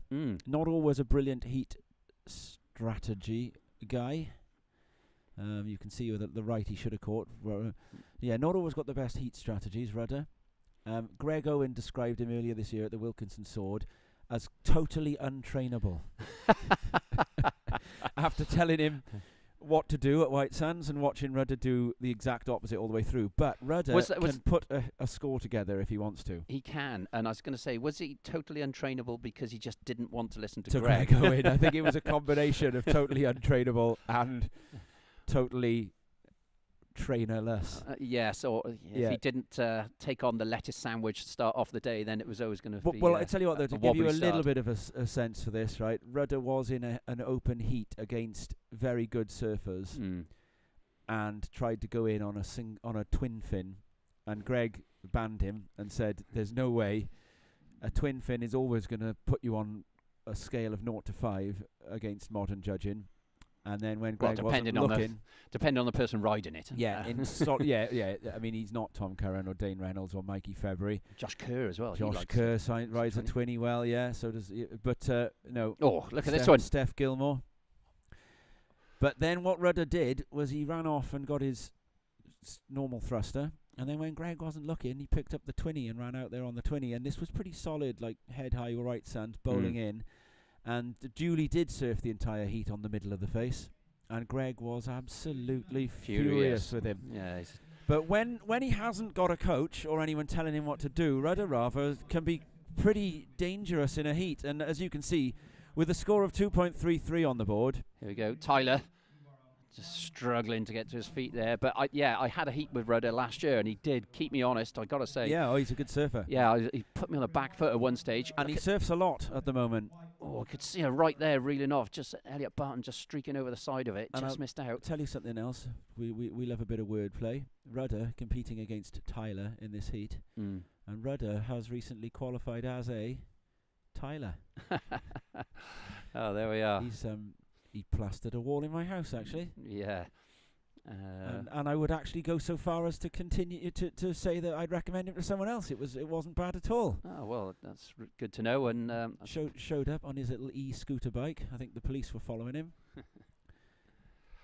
Well, Elliot Barton, good surfer. Yeah. QS. yeah, highly experienced now. Elliot Yeah. has spent a number of years competing as a junior. This is his last year as a junior. How did he go in Jersey? He went really well. I mean, he doubled up surfing the Open and the juniors. Did he? And yeah, he was unfortunate really not to make the junior final. I mean, unfortunate. It was really high standard of surfing. And yeah, he just in the semi-final just came a little undone. He finalled in the summer in August in the Boardmasters. the Boardmasters Pro Junior, Yeah. the Mystic Pro Junior. Well, he's got in his locker to put down some solid surfing. Yeah. And you know, I've seen a big improvement this year from last year from what I saw him competing. I just wondering, 8 minutes and a bit gone, Tom. This is very much like the previous heat. We had nobody sort of put down any scores of note. Craig Bright went out in the last heat, and he would have understood what's needed in these conditions. If Elliot Barton's not careful, Tyler Baldwin has got a score in his pocket. He can put one on the board. He has just ridden something off camera there, hasn't he? Now, Rudder, being totally untrainable, is now looking at the smallest lefts he can possibly find right on the inside. Yeah. And there's Elliot in and out. Barton looking a little disinterested there. I mean, yeah, there wasn't an awful lot on offer. But, he did take the wave. He must have looked at it and perhaps thought there was something in it. Now he's Doesn't need a lot here, Tyler, does he? No, you start to see the outgoing rip, and now with the cameras panned back, you can kind of see it. Yeah, so explain that to us, where surfers need to be in this heat, because Rudder really is in the wrong place now, isn't he, according to that? Well, because the swell's been so slow to show up, they're going to have to be right on that kind of bowl where we were picking up some waves. In our heat. During our heat. And it's just gone a little bit off, but you can, as you say, you can see him on screen. What is he doing? Rudder is determined to keep going left on the right, and I can say as a goofy footer that is a disease, but he's got a little bit of a carve there, and what you can do, and if he's smart, you'll fade right. And then paddle out the other way. Yeah, because you come into the big ledge here, and if he does try and do a finish, he's going to lose fiberglass or fins, realises that's the case, paddles back out for the lefts. And what he's making more challenging for himself is because of the rip. The rip's running from the left-hand screen to the left-hand side of your screen to the right. So he's now pulling himself away from the peak, whereas Elliot Barton and Tyler Baldwin appear to be sat on the right side of the peak. To my knowledge, this is Tyler Baldwin's first major contest. I think he might have done a couple of clubbies at Rest Bay. Yeah, here we go. Barton's got one here. Look, you can see how that's bowling. Might just offer it. No. Could have kept with that, maybe. He's looking really disinterested in this heat. It's just almost like, kind of, what have I got to do? I'm sure... here we go. He's got another look. Oh, here he goes. No, he has got a section this time, has he? No. Oh, he's really... Oh, dearie me. A demonstration of frustration there. Yeah. Well, look, it's not the prettiest day. It's not the easiest of conditions, but you've got to work with Mother Nature. You've got to find a way. Well, and if I was Tyler Baldwin or Rudder Rava, I'd be seeing that and sniffing advantage, wouldn't you? Even though Elliot is currently in an advancing position. It's a psychological boost, isn't it, when you see a fellow competitor do that kind of thing in a heat? Yeah, potentially. I mean, for Elliot, maybe it's just his... How some people can look at that reeling off. That was a one to be on, wasn't it? And it can be fun throwing your board in the air like that, especially into this wind. Yeah, it's some people the angrier they get, when they finally get their opportunity, they got the composure then to wreak havoc and let out all that pent up aggression. I would say that's your modus operandi sometimes, isn't it? well, I've seen you looking pretty red-faced in a heat and swearing, and then the next thing I know, there's a bit of fins and spray going on. yeah, you've got to retain your composure, and you can see on the screen. That's why I always chat to you in heats and try and make you feel nice, you know, paddle up to you and say kind things. Yeah, Because I figure that's the only times I've ever got past you. That's been my method.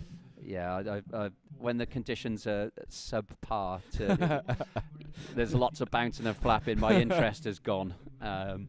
So I do happy to engage in conversation during a heat, but some people aren't. They got the not. full poker face. So I'm sure Tyler Baldwin's family be watching and hoping that he can get something here. So Rachel, his wife, and he's got a 3-year-old son, Bradley, be watching. Bradley, that's Daddy on the screen. Daddy needs a 1.14 to get through the heat. Well, look, there's, we saw on the last one, Craig Bright, who was the seeded surfer, struggled to find any wave of note. Barton is not in a dissimilar position here. No. I'm pretty sure he's got plenty of experience. These low-scoring heats can have very exciting finishes, can't they? Yeah, I just I'm starting to wonder where this swell has gone. Jamie does tell us it's going to fill in probably more around 2 o'clock. Well, the anger didn't help Elliot Barton there either, did it? It's a paddle, but for me, Tom, they sat too far in. They need to get a bit further out. It's a supposition as well to say that he was angry. He could have just been having a bit of fun kicking his board up into the air there. But I'm not so sure. well, the heat total he's got at the moment. Well, Rudder Rava is getting away with appalling wave selection at the moment, isn't he? Yeah, here we go. And here we go. Tyler Baldwin's going to have a look at this. Will he get round the section up on his backhand and a little bit held up? Well, we saw Elliot have a little look at that and realise he didn't have priority and had to let Tyler go. Yeah. Don't think when he watches this one back he'll be too disappointed because that wave didn't really offer much. And now Baldwin jumps down to 3rd priority.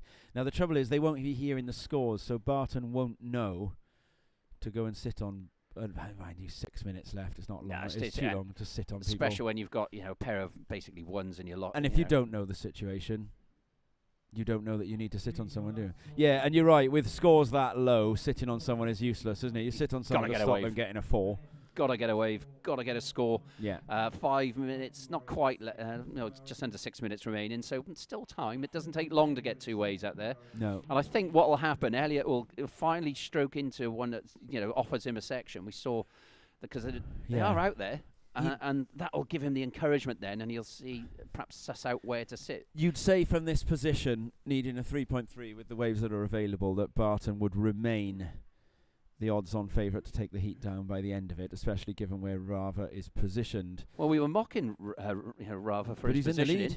He's in the lead, and he's those lefts have done it. But he's now got priority, and he's quite close to Barton here. Elliot, now he's got a section on this one. Here we go. These are the ways you want. Look at that lovely backhand wrap. Oh, it's it's a no make though. They won't give him more than much more than a point for that, will they? No, but it's a shame he lost control there because. That wave showed what's on offer. You could see the speed that here we go. That here it is wedge again. Pushed him in with. Here we go. Tell us about this turn, Well, he's up on his feet. He's lining it up. He's puts it on rail. He crawls back to the white water. Just gets a bit. Did he over push it at the very end of the turn to get too much white water? I don't know. Look, it's going to improve. It's improved marginally on his 0.8. It would have gone probably a 3 if he come round. Punched under the white water instead of over it, didn't he? Yeah. I mean, it's not the easiest day to ride out for the white water. There's a lot of bobble and wind. Plus the wind is on you. Yeah, you're right. So we've got 4 minutes, just over 4 minutes left in this one now. And Rob, our co-commentator, Robert Webster Blythe, is coming up in the next one against Ewan Buick, the reigning Welsh junior champion. It is Ewan that's the Welsh junior champion at the moment, isn't it? Yeah, and because of course he's got a brother Arthur, and then Kobe John Williams also. And talking about titles amongst the Welsh juniors, right? Yeah. Rudder Rava's got an under 14s. Has he? If I remember, or it could have been an under 12s. He's got either a 12s or a 14s. Right. Back in the day, taking down Eli Perrins Davis actually as a Grom. So Rudder's got a cup on his mantelpiece somewhere. And in the next heat then we've got Ewan Buick and Kobe John Williams, who've both got Welsh junior titles, as in under 16s, under 14s and things like that to their names. Yeah, well, Ewan's our under 18s current champion. And Kobe's a former under 14s champ. And Elliot was who's in this heat was our under 18s champ in 2023. So here we go, Tyler having a look here. This is So yeah, a little bit too far inside. 4 there. of the 6 surfers in these 2 heats have won Yeah. age-restricted titles as juniors Yeah. in the past. Well, this has not been a high-scoring affair, very much like the last heat, but It's got an exciting finish. as It's a I say, grandstand finish. you just don't know what's going to happen. The last heat was exciting because it was Yeah. such marginal scores. Anyone could have fallen into that 3rd position in the exit door. Ruthless priority judging because Tyler Baldwin, who I don't think has had a wave, doesn't have priority. No, You he can just see where paddled he's- for one on the inside there. and so had he- it taken yeah, off he him. Lost priority. No, but is he back out there? He's Or right is- on the inside, Tyler, alongside the ledge. He's a long way in. Oh, But, right, okay. Here we go. Who's this? Right, this Rudder. is Rudder. Oh, and he's on a right. Watch him go. He's going to open up. Rudder guiding himself nicely along this right-hander. He's going to make the inside? Ooh. Is he? No. Well, that's going to lead him to think that the lefts are a better idea for all the rest of his heats for the rest of this weekend now, isn't it? Well, he can't argue against it, to be No. fair. He's got two twos. Proven by results so far. Chews, I think they call it. He's got a 2.33 and a 2.2 for a bit of Richie Yeah. Benno there. But Oh, very good. yeah, he's kicking the water. Frustration. It's very challenging conditions, and I wonder if any of our Baldwin. surfers in the next heat are eyeing up maybe the point over the ledges. Baldwin only looking for a 1.43. So as the tide's dropping back now, then it's been going out for nearly 2 hours, hasn't it? At what point would you aim for the middle again? Well, we're a bit off it yet because I'm just looking at the ledge. The water's still breaking on top of it, so we've That's how still you got judge it, is it? yeah, we've got another hour, I would say, maybe in 40 minutes. I think we're in together again, aren't we? Yeah. And Well, we got Robbo in the next one. It's going to be the difficult moment of whether to go ledges or middle is going to land on our heat again, isn't it? Well, if I were you, I'd keep an eye on what I do. I'm going to follow you. That's my exact plan. Yeah, I just look into the window Follow here, you Tom. and wait for priority. As I stand behind you, I'm seeing waves, and I'm seeing the guys just too far in. They need to be Yeah. a bit further out for my money. But Is that because there's a little bit of a rip pulling through again? Yeah, there's the rip pulling out, but the peak does sort of split into 2 unless you get the right one. But are we going to see Barton get another one? Is he out the back here? Where's Baldwin? Because we can't see him on the screen. Can you see him out the window? Here we Because go. that's what it's all about. What It's Baldwin's Elliot. doing here, isn't it? He's going. This is. He's Oh, not he'll lose going. priority for that. So where is Tyler Baldwin? I think he's called it a day, Tom. No, I can see somebody on the beach in the green vest. I don't know if he's kind of sitting in a position that suggests he might have hurt himself, Oh no. or he's just potentially catching his breath because he's on the longboard earlier. So it's as you and I know, competitive this is his surfing is tiring. Yeah. Well, it looks like Elliot Barton is calling this one a day as well. And whether they're thinking the disc has turned or whether they've just gone, you know what, I've had enough of this. In they come. Does seem to be Wow. very frustrated. And there is the final results. There's no more scores to come in there then. Well. So it's going to be Baldwin third, Barton second, and Rudder Rava with the win. Rudder Rava with the win. What an incredible result for Rudder, beating Elliot Barton. Going through to the next round, he'll be delighted. I'm sure Rick and Jackie, his parents tuning in, will be happy. And a few of his crew in Porthcawl, they'll probably be there in Balsa Surf watching this on the screen and cheering. Rudder's not coming out tonight, boys. He's gotten through his heat. We can have a little break and then we'll be on to Heat 5. Rob Blythe, Ewan Buick and Kobe John Williams.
You should have seen him at the local hall.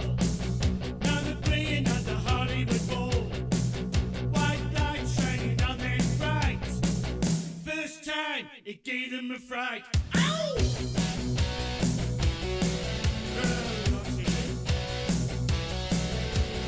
When the show was over, we all went into town. Made an Eskimo in a white gown.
And here we are, we're back. We have got the fourth heat of the first round of the Open in the water now, and it's Ewan Buick, the reigning Welsh junior champion.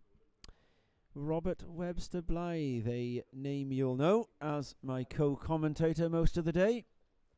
At this event, we commentators do sometimes go and surf a heat from time to time, and this is Rob's turn to do so. What do we need to know about Rob from a stats point of view as he takes off here? He's going to go right, which is a wise decision. I think he's riding a board there that might be kind of fishy. Rob likes to think about fins. It might even be a twinny. Rob, best result at the Welsh for him is a runner-up, as in a complete total runner-up, being Welsh number 2. I want to say that was 2010. So he's been in the Welsh team and is a pretty decorated surfer. And then, of course, you'll know him more recently from his work in the punditry. He's done some of the WSL commentary. He and I had the privilege earlier this year of commentating that QS final between Patrick Langdon-Dark and Lucas Skinner, history-making heat. Rob was there in the water. Oh, nice first turn nearly there from Ewan Buick. Yeah, Rob was there knee-deep in the water, interviewing Lucas live as he was chaired up the beach after his first big pro win. First of many, I don't doubt. Rob's also a keen cricketer and a cricket pundit. So there's probably a few guys from Pontia CC tuning in to watch. Rob's a good cricket commentator and a reasonably good surfing commentator too. Then we've got Kobe John Williams and Ewan Buick. So Ewan Buick from West Wales, from, I believe he's from up in that St Bride's Bay area, the St David's area.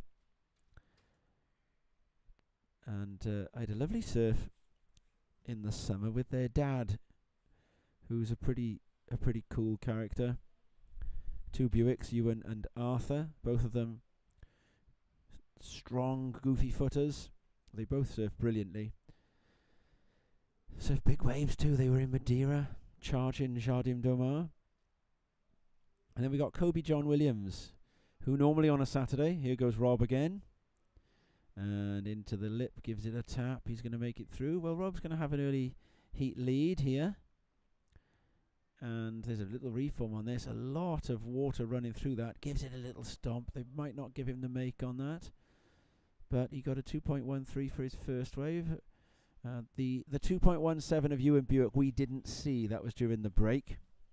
So normally Kobe John Williams, I was saying, on a Saturday he'd be doing the park run, where he's pretty sharp, Kobe John Williams, in the park run, Porthcawl Seafront. He's 20, he's either sort of 20 or sub 20ish. He's normally towards the very front. And a former winner of one of the younger categories, I think in under 14s in the past. And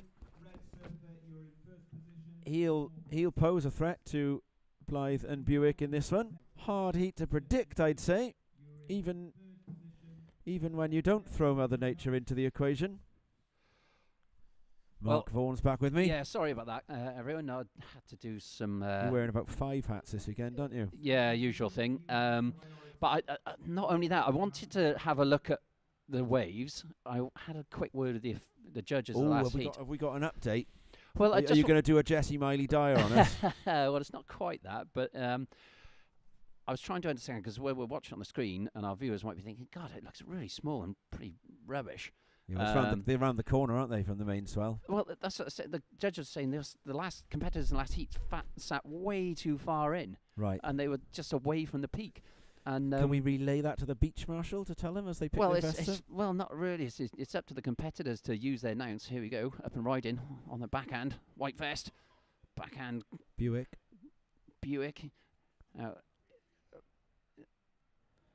Wave of the heat, I'd say. Yeah, it's not been the most, say, vertical face he'll ever have in his life, but it'll do. The thing is with Ewan, he doesn't give up on anything. Keeps with it all the time, and that's all right. He worked it, didn't he? Yeah, I was very impressed with his surfing at the GB Cup. Were you? Yeah, he's got a lot. There's some things to iron out, and I'm sure he's open-minded enough to understand that. Is Phil Sadler his coach? But he raised his game. Yeah, Phil is. Well, and Phil is he Emily. from the St. Bride's Bay area of Pembroke, North Pembroke? I believe Ewan and Arthur, his brother, are from sort of White Sands St David's area, but I couldn't tell you exactly what beach. Right. Again, or what town. Could be a data protection issue there, Tom. But yeah, Ewan is. He raised his game. And he gets dragged along with those around him. He does try and compete with it, and that's exactly what you should be doing. So, but yeah, the judges are saying that surfers from the last heat sat too far in. They're also suggesting that this might be the last one for the ledges, and that might be better off going on to the point. Oh, look at this thing reforming. Yeah, just head in the wrong direction there, Kobe John. And the point's looking pretty solid. So is it? Yeah, there's plenty of swell out there. So, and would there be a rip out there? A little bit of one, a sort of tiny tide, and you've got the combination of the wind versus the outgoing tide. Yeah, but the combination of the two cancel each other out. And right. Yeah. So can that be controlled? Can the beach marshal simply say, if you go down on this ledge, you won't be scored, and then that's how you move them? The surfers, we've given them the chance to go wherever they wish. In our heat, you and Phil paddle out on the point. I went for the ledges, and then I moved. I moved. So it's about using the best part of the beach, and if you're too blinkered to observe what's going on and where the best waves are, then as we know, if you're not on the best waves, you're putting yourself in a challenging position. Yeah. So just under 9.5 minutes remaining, slightly higher scoring affair. How's our co-commentator doing? Not too bad. I think he's on some sort of twin finish or very swallowtaily creation of some kind, which he does quite like to do, Rob Blythe. He does favour the 20. He's got nice style, Rob, hasn't he? Fair play he does. He is the Mikey February of Welsh surfing. Yeah, he is. I wouldn't describe him as a fierce competitor, Rob. He's too nice a guy, I think. But he is... he loves his cricket. He's reached good heights as a competitor and is a competitive person, but... in surfing, he's a cool cat. Yeah, you can see the draw of the outgoing tide there on the screen, can't you? You can see with Rob paddling, you can see that white water travelling out to sea, and that is the Bristol Channel, deciding to. And here goes Kobe John Williams, and now, no, it's not. It's Buick. So he'll be in a commanding position after this one, especially if he does a turn and sticks this, and he does. It just goes to show they're out there. They you know, are. it's Look at just the one you've behind. got to keep busy. You've got to look around for it. You've got to work for it. It's not going to fall in your lap today. Yeah, look how far behind that peak the other guys are now. Yeah. Yeah, so that's Kobe John there. Yeah. Can only really go left from there, can't he? Well, it depends. You know, sometimes you get the white watery ones which reform. I mean, yeah, as you can see, not the prettiest day on your screen. But it is what it is. You've got to Yeah. work hard to find it. You can't just expect it to say just pop up in front of you. You might get lucky, but you've got to work. You've got to keep paddling. You've got to be aware of what's going on with the tide, the wind, the swell. Rob's on a treadmill there. He's been paddling in that position. You can kind of see him. Yeah. Here we go. Green. Oh, Oh, over the handlebars. Kobe John. That was the rip running up the face then, though, wasn't it, that caused him to bounce off? Well, say that I had a similar situation in a heat with you earlier. So I got up on a late one, and it literally bucked me off. My front foot went clean up over the nose. Did the splits there for a second because there's a lot of wobble and bumps. So Yeah. sometimes what's going on in terms of in the ocean can unsettle you or knock you off your saddle. What do you know about Kobe John, Tom? So yeah, I did say a little just before I you missed joined that, me sorry. on here. Yeah, he's. I'll say it again. 'Cause Well, you got- I'd like to know. he's from a decent-sized family. He's got a fair few brothers and sisters. Okay. Mum Leah, Dad Lee. Mm-hmm. They're a regular around the Porthcawl beach scene. Won a Oh, it's under so Porthcawl 14 lad then? Yeah, won an under 14 title. I think it was under 14, 2 years back. Real keen, nice kid. Mm. Oh, I want to say he's young. I want He's to got say that grommet enthusiasm. yeah, hasn't he's he, from either what I've year seen of him? 11 or year 12 in Here he school. goes. I think. He's having a look at this one, Tom. Just gone off screen there. And Hopefully is pick it- this up on the replay. probably a good 30-something weekends of the year, you'd find him on Porthcawl seafront at 9 in the morning doing the park run, where he's pretty deadly. Really? His park runs, he's towards the front normally of the park run, Oh, wow. and he's not that tall either. No, so that takes it's him- pretty yeah, good for him. he's But obviously he's very he's athletic. normally in the front sort of 50 or so. I don't know his times, but I'd be guessing it's around the 20 or less mark. Yeah. What's your 5K like, Vonnie? Never run 5K in my life. Really? Yeah. Not So you designed for wouldn't it. even The know, only would you? time I think I don't know the length of Wollacombe Beach over down to question. Putsborough. But So once you upon a ran time, that. I was part of a squad that was made to run to Putsborough and back. From Wollacombe. That's far. Yeah, it is. I I reckon in that's sand. 5K or more. Yeah. And I was about 20 at the time. It almost killed me. Do you know how long it took you? It felt like all my life. But Putsborough and back, Yeah. that's probably closer to 10K. I'd That say. was the opening warm-up That's for the probably weekend. an hour. That's Yeah. probably an hour. I'd say that would take you. I was done. My legs I couldn't think operate Steve for the rest White. of the weekend. I think Steve White is attempting to Google these facts. Yeah, well, Goodness me, that's a hell of a run. So you don't run, but you ran 10K on Well, the that- sands of that- North Devon. and that was my last run of that distance, and that was in about 1995. So Jeepers. yeah, it's Same There length as Rosilly there we Bay, go. says Red. Steve White. Robbo, Blythe. here, there's a bowl on this. Oh, but he's pulled out. I thought that offered a little more there. He was on the lump could've stuck behind, with I it. think. I think the Perhaps camera he was was. deceiving. Yeah, so not built for running, short legs, don't enjoy it. Football, I probably amassed millions of Yeah, miles you've- because I like the You playing like a bit of football. You've I also do, you've awful also player. kept the knee surgeons of South Wales in business with your Yeah. football career, haven't you? Well, I actually visited the knee surgeons of South Wales. So Rob there put it on his forehand, little gouge. Yeah, and I was told that they would operate if I was a younger man. Oh, and no. Yeah, and it Oh, said so it's you've gone again because you did have a big knee reconstruction, didn't you, a long Yeah. while ago? ACL, medial, meniscus, and cartilage. Oh, upside down. Can he hang on? Oh, Ewan Buick. That would have got the damage done. But look, Ewan Buick, a 5 and a 3.4. Just goes to Building show. house. Yeah, he's working hard on it. He stuck that. Let's just watch him here. He's picked up these little wedgy rights. You can see it there. He's got a speed. Bang. Oh, nice. Puts it up there and just comes and Yeah, they won't give him the Stuck. make for that, will they? yeah.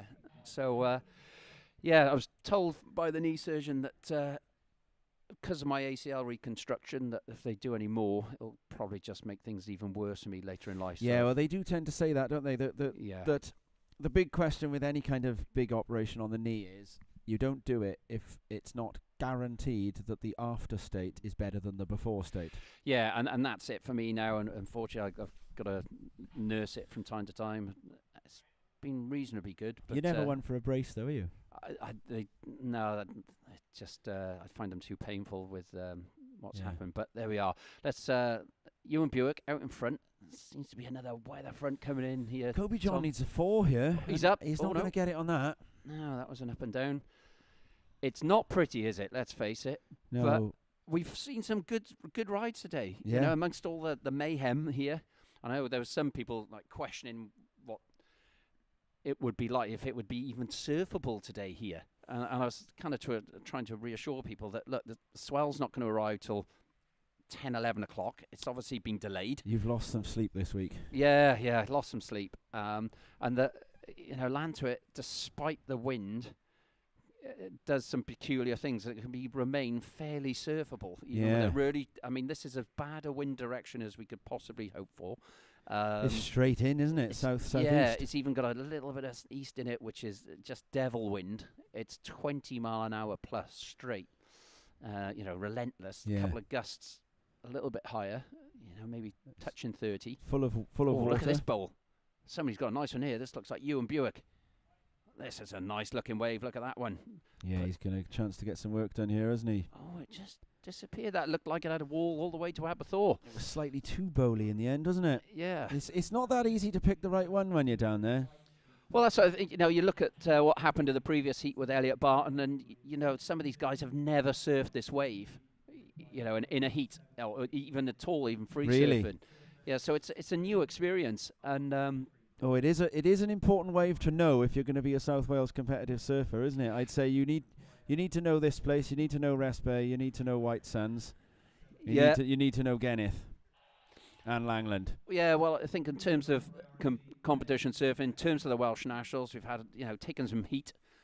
In terms of me wearing my WSF hat here, in terms of why are we at Lantuit, why couldn't we have been at Freshie 2 weekends ago when it was 3 to 4 foot and offshore and sunny and lovely? Yeah, but there is a reason, isn't there? Well, there is, and quite speaking frankly and openly and honestly, is we have to run with priority. Yeah. Priority is part of competitive surfing now. Isn't it also part of the terms and conditions of our membership to the ISA? Well, yeah, it is exactly that. You have to run to ISA rules. ISA rules say run with priority. Now, that's not to say we can't at Freshwater West, but you can see how much to electronics get the and- electronics down there to around the corner, especially if you move up and down the beach, isn't it? You need to be able to operate from one single building a fixed location with on the a power beach. source. And freshwater, we need to move around multiple places. We working with the authorities, hopefully, to have the permissions to put structures on the beach in 2 locations for the that's future. exciting. And that's, we've had to sort of. There's no pain without gain. Sorry, no gain without pain. Even try that one again. No, it works both ways. Yeah. So just count this one down. It's Buick and Blythe. yeah, Buick and Blythe did the business there, and Kobe John is plenty more years ahead for Kobe. And we'll be going to an advert break, and we'll pick back up on that last conversation then, Tom, because we've got 10 minutes before we need to be in Getting the sea. changed ourselves. Looking forward to it. Yeah.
You should have seen him at the local hall.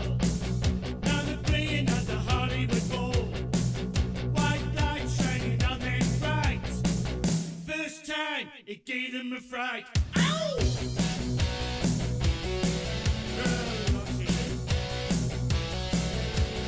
When the show was over, we all went into town. Made an Eskimo in a white gown.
So here we are, we're back. Tom Anderson, Mark Vaughan. We're only going to be with you for a minute or two now because we're going to be surfing in Heat 6. But here is Heat 5. Harry Cromwell, Ryan Thomas and Willem Beck. So Willem Beck, I think, is a Gower boy, isn't he? And Cromwell, Manorbier, Thomas, White Sands. No, William's from Pembrokeshire. Also Pembrokeshire. Yeah, Oh. Cromwell, obviously, is the Tenby, Manorbier, Pembrokeshire. Well, he's the big name down there, isn't he? There's a few big names. Yeah, Al Morris is another one. Yeah.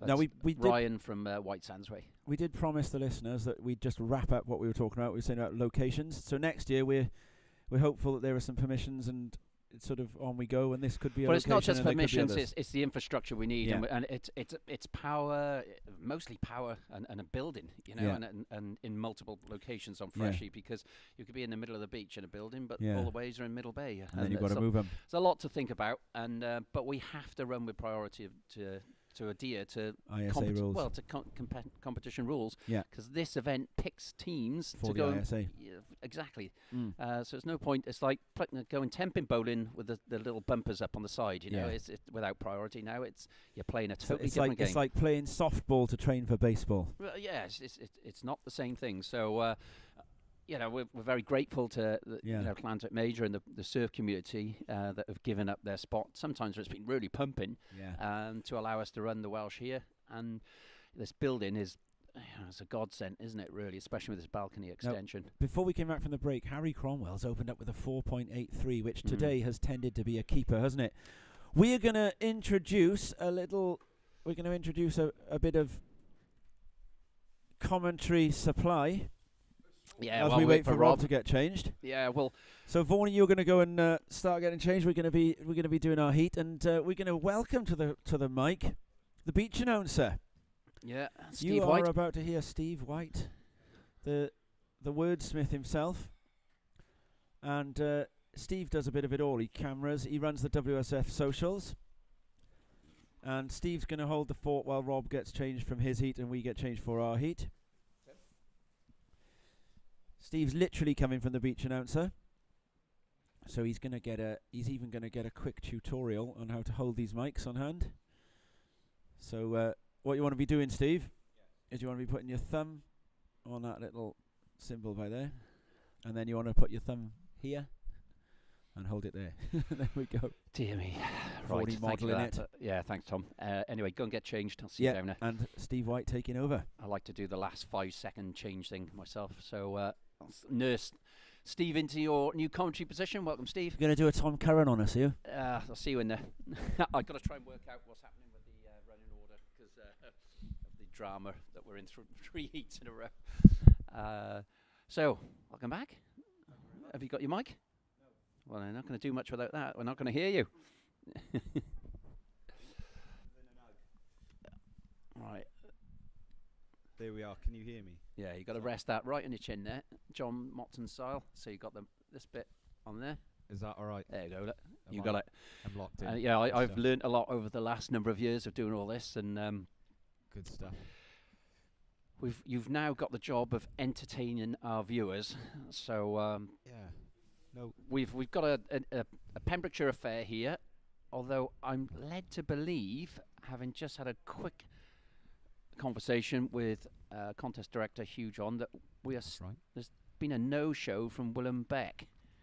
Either that or he hasn't got a wave yet. So we have to run. You may ask, well, why are you running when you could just put these two through and into the next round? Well, firstly, your positioning makes a difference in terms of what heat you go to next, and that could have a big effect on the draw. But equally, because we haven't had an official notification, or at least haven't seen one come from Willem, if he was caught in traffic or just delayed getting here, he could enter the water with at any point and still progress. So Yeah, we'll he's see if- in white. We're looking for the surfer in white. Willem isn't he? He's yeah. yet to make an appearance. We have had two other no shows earlier on in the day, which ensured Tom Fisher, I believe, Yeah. progressed safely to the next rounds. Well, look, the forecast was one thing. The reality is another. I mean, we've the forecast was suggesting 60-mile-an-hour winds. Yes, we haven't yeah, seen it's anything been- near that, have we? You know, Not at all. No. It's been well surfable. It's the high winds have just had the consequence of giving us loads and loads of waves. So there's loads and loads of waves being ridden. It's not too bad when you're in the sea at all. And yeah, we're looking at a good contest going down currently between Harry Cromwell and Ryan Thomas yeah. in the water. Harry paddling back out to get into priority again into the lineup. Well, Ryan had a great one just before the start of the heat, and he might have thought he got it on the horn, but he was about 10 seconds too soon, which would have definitely been a sort of 5-point ride. So these two will be enjoying an all Pembrokeshire shootout, and maybe Willem will show up. We don't know. It's not looking like. But nonetheless, we'll enjoy watching Harry and Ryan surf. And Steve, I'm going to have to love you No and problem leave at you. all. Yeah. And try and work out how we'll manage myself and Tom being in 3 heats in a row, or at least I'm in 3. Good stuff. No, yeah. it's nice to have a break from the role of beach announcer. I bet. So I'm trying not to shout into this microphone as I've been shouting into the microphone for the past 4 hours. Well, I'm looking at Beach looking at Marshal Harry Rid, Cromwell who's lining one up Ridge here. and Brewers. Definitely happy to be. Oh, sorry. Harry Cromwell up and riding. Little smash off the top of the foam ball there. Pulls out and yeah, a couple of small points for Harry. Yeah. I can just hear that wind starting to whip up. But I was just about to say, I'm looking at Beach Marshal Ridge and Brewer with water running down his face off the end of his nose. He looks like he's been to hell and back this morning, but he's enjoying a plate and the chips and a bit of a break, and we're going to watch this replay. Steve, I'm going to leave you to it. Lovely stuff. Thank you very much, Mark, who is dashing off for his next heat. Harry with a nice little wave there, just paddling back out into the priority area. And we've got Ryan sitting out there, continuing to hunt around on the slab as you're looking out to sea just to the left of the left-hand side of Llantwit Major Beach. Got Ryan Thomas hunting around, Harry paddling out to join him, and still no sign of Willem Beck.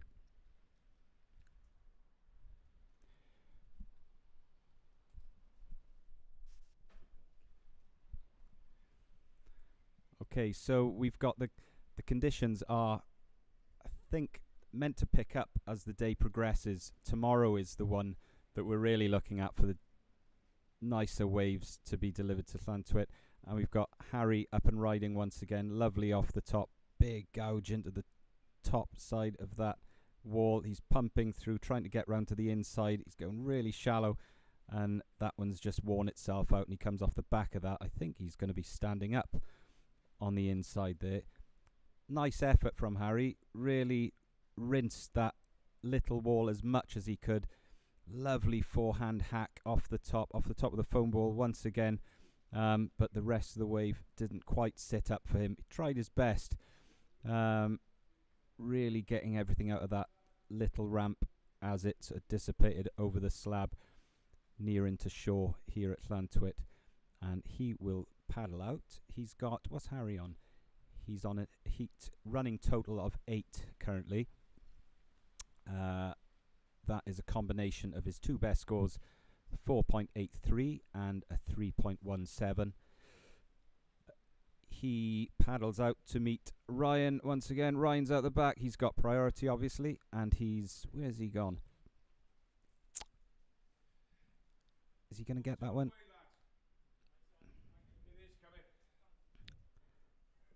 Sifting around out the conditions.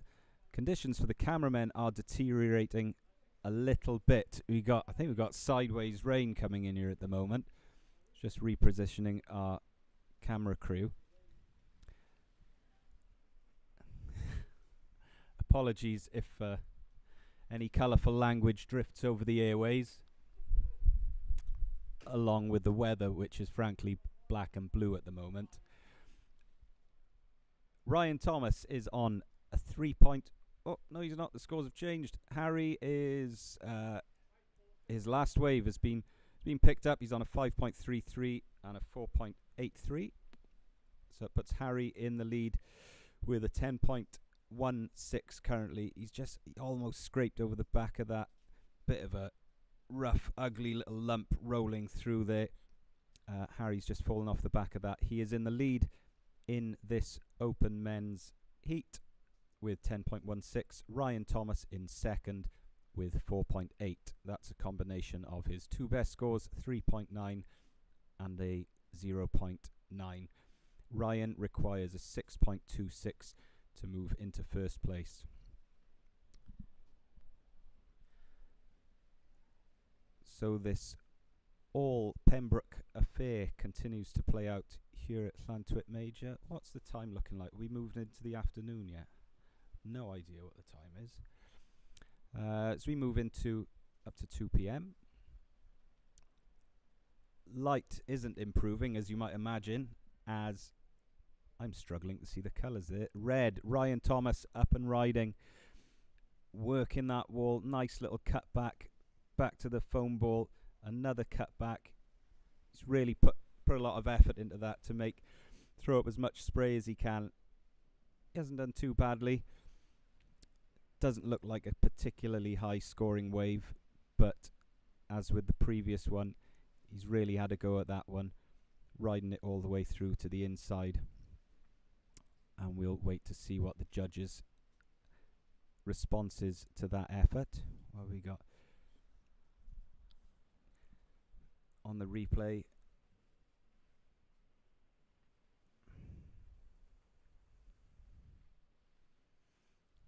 Yeah, and Ryan Thomas moved up to a running total of 7.8. That's a combination of 3.9, two 3.9s in fact. He needs a 6.26 to get in front of his West Wales counterpart, Harry Cromwell. Harry's still out front with a 10.16.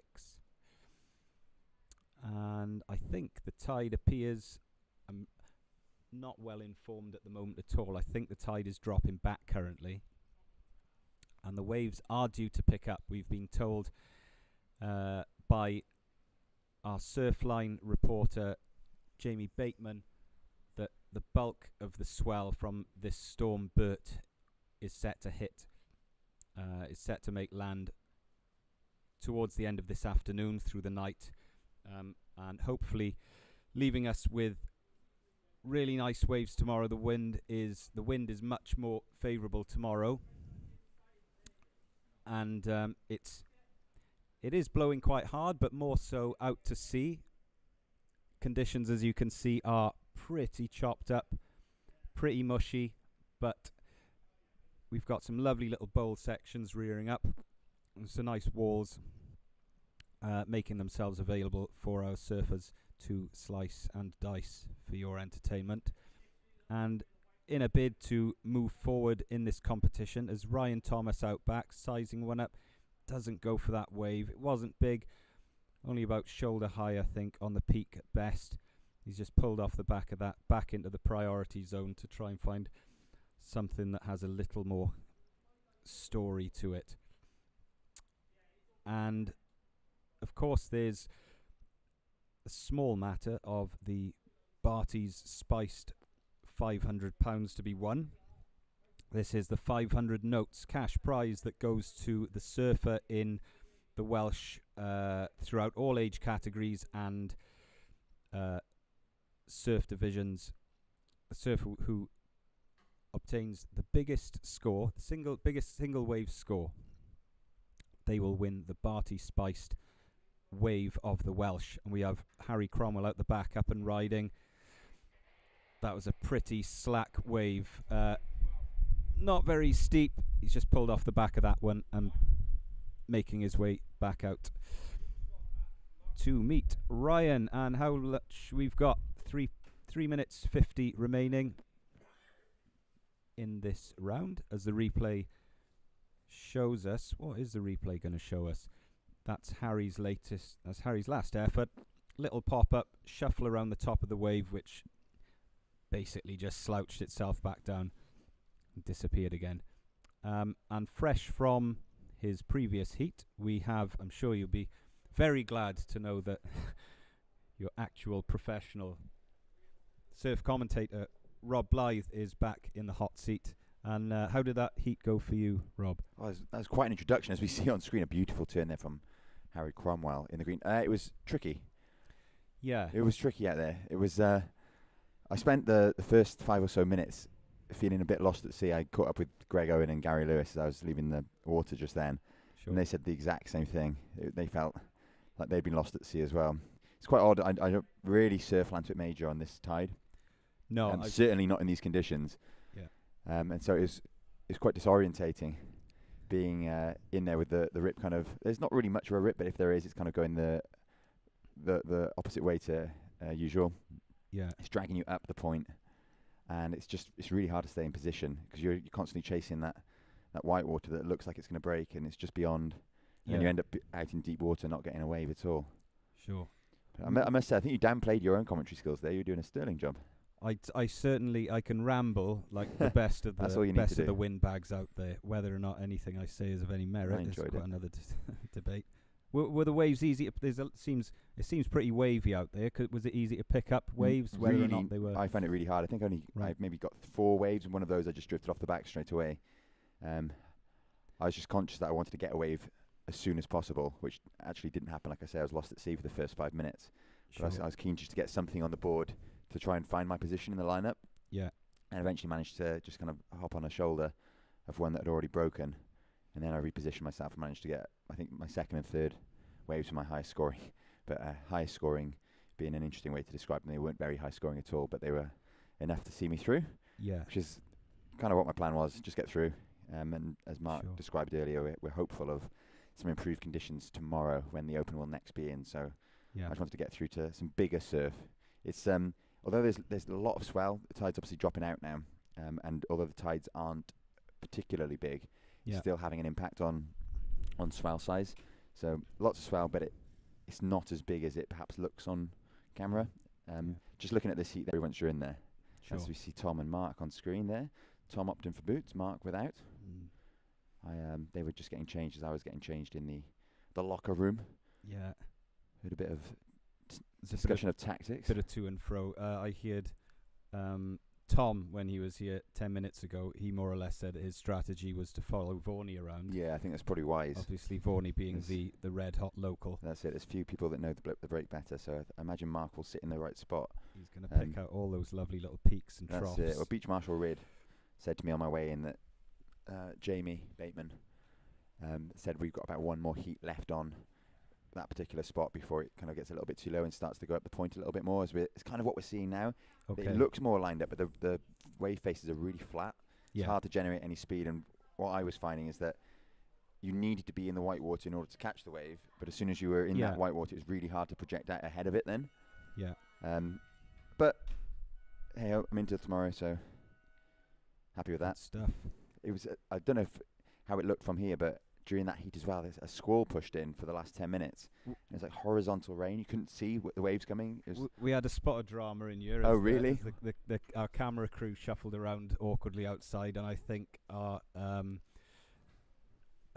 Diana may have gotten hit in the face by some sideways rain. Oh no, yeah, it was. But I couldn't see, like I say, for the second half of that heat.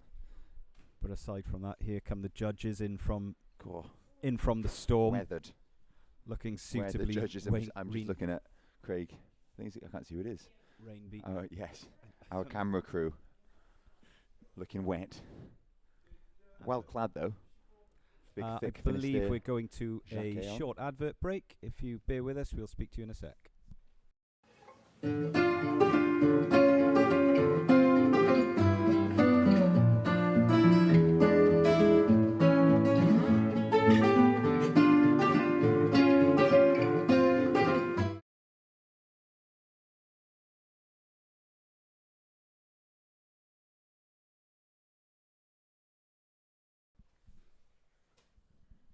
And welcome back. We're on hold for a couple of minutes whilst our judges reset and our surfers make their way into the lineup. Just the results of last heat. Harry Cromwell in green took the heat win. Ryan Thomas in red took second, and William Beck in white eliminated in third. And we're going to go to a commercial break before the start of heat number 5.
You should have seen him at the local hall.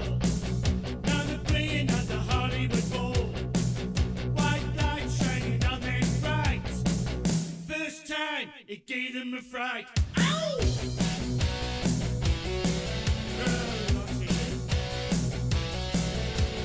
When the show was over, we all went into town.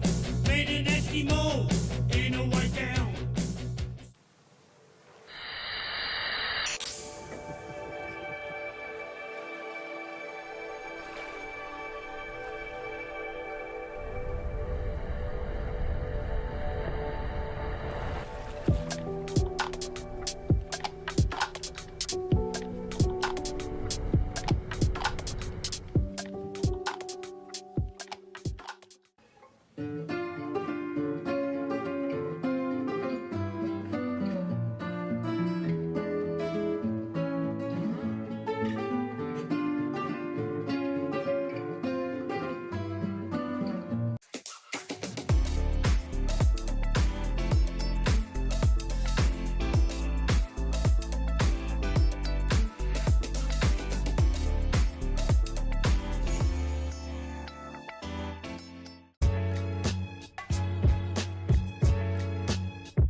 back.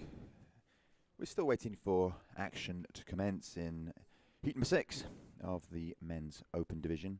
Coming up in this heat will be Mark Vaughan in red, Tom Anderson in white, and Ezra Hames in green. However, I've got a sneaky suspicion that Ezra hasn't made the journey from Porthcawl. Spoke to Ezra yesterday and he was umming and ahhing, deliberating whether to attend or not based on the forecast that preceded the event. It wasn't looking too promising, and I know Ezra wasn't too keen on that strong wind forecast. I've got to say, having been in the last half an hour, it's not particularly pleasant. However, it is very contestable.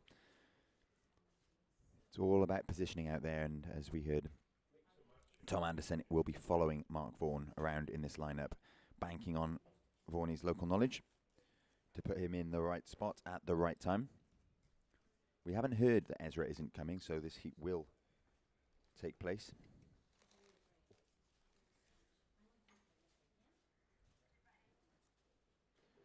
Looks like we're going to get this heat underway very shortly.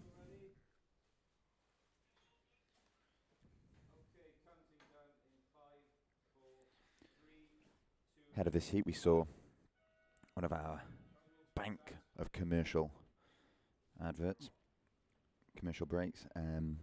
We saw from the likes of Barty Rum, we saw from the Welsh Coffee Co, and we saw from our headline sponsor, MyPost.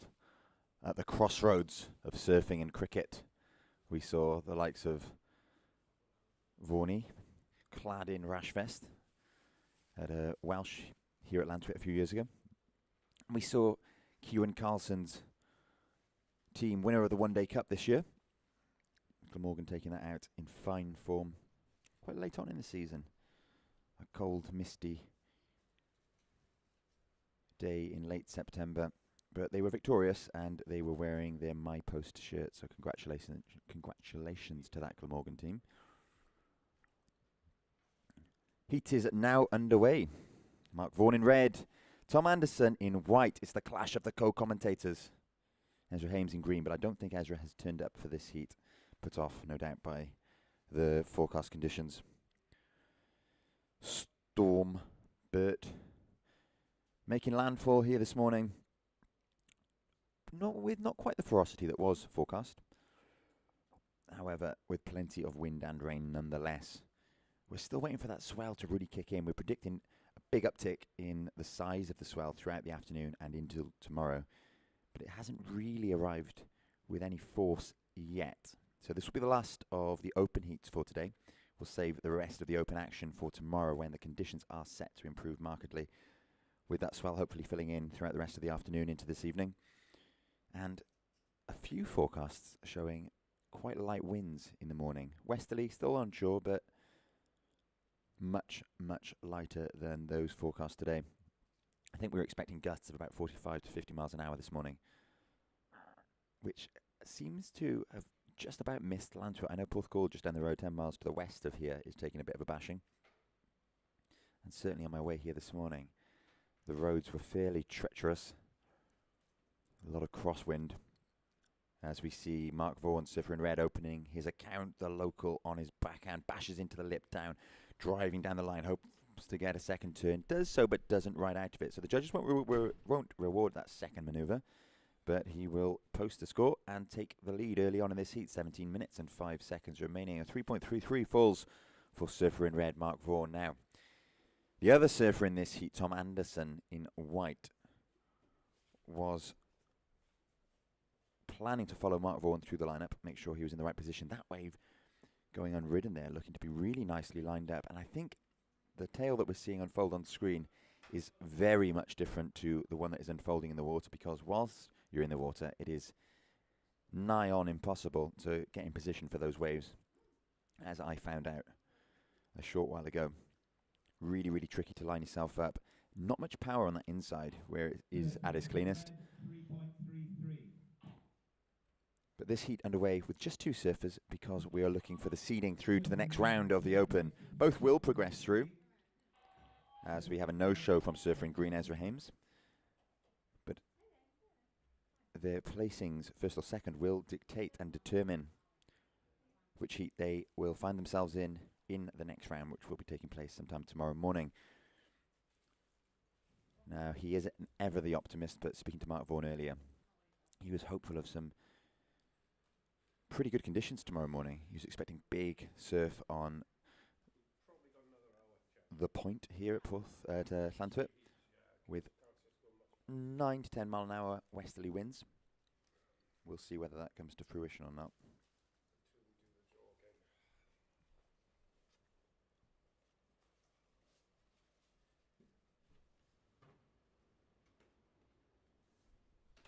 I've just been delivered a pasty, and I'm going to see if I can guess what's in my pasty based on sight, smell, and finally taste. So at first sight, I reckon it might be a corned beef based on the I'm holding it up to the light, and it's fairly opaque. Now, on the smell, Second wave of red. it's a rich odour. Yeah, I'm going to back myself. I think it's a corned beef. And now finally for the taste. Let's have a go. White yet to score. You require 4.33 or more to go first.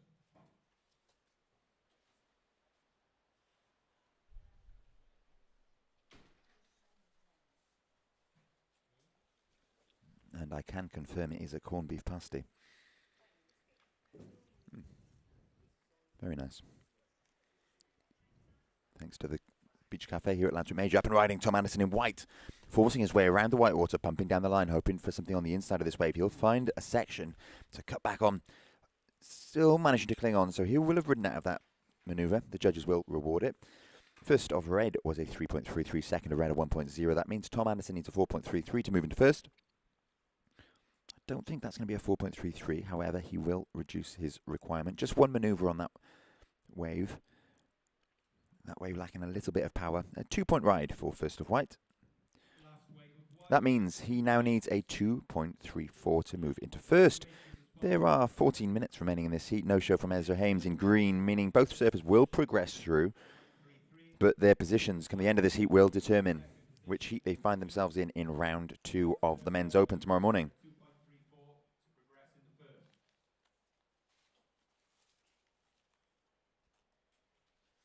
This pasty could do with some of that Barty D chutney or whatever it is, hot sauce. Do we have any of that? That'd be lovely. Is that? Yeah. Oh, thanks. I'd love some of that. Bit of spicy sauce on my corned beef pasty would be superb.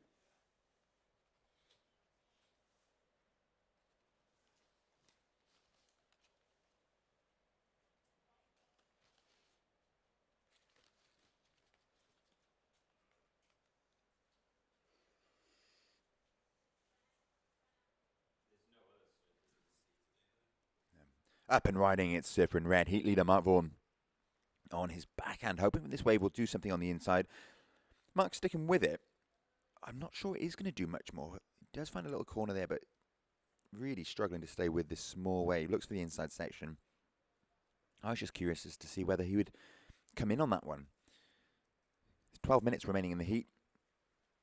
He's sitting on a 3.33 and a 2.93, meaning he has a heat combination of 6.26. That means that the requirement for a surfer in white is now a 4.26. Both surfers are progressing through, and they both have heats still to surf today. So I wonder whether Mark might just try and preserve some energy. He's in at least once more, maybe even twice more today. Tom definitely has one heat remaining after this.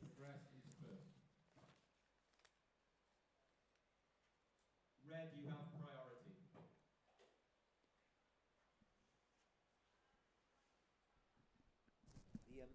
Who's priority, Judge? I don't understand how red's got priority there. I felt that in my heat as well. Red just had a wave, Tom's at the back, and doesn't have priority. It happened in my heat as well. I was at the back by myself, and they kept giving it to green and white. Can't be anyway.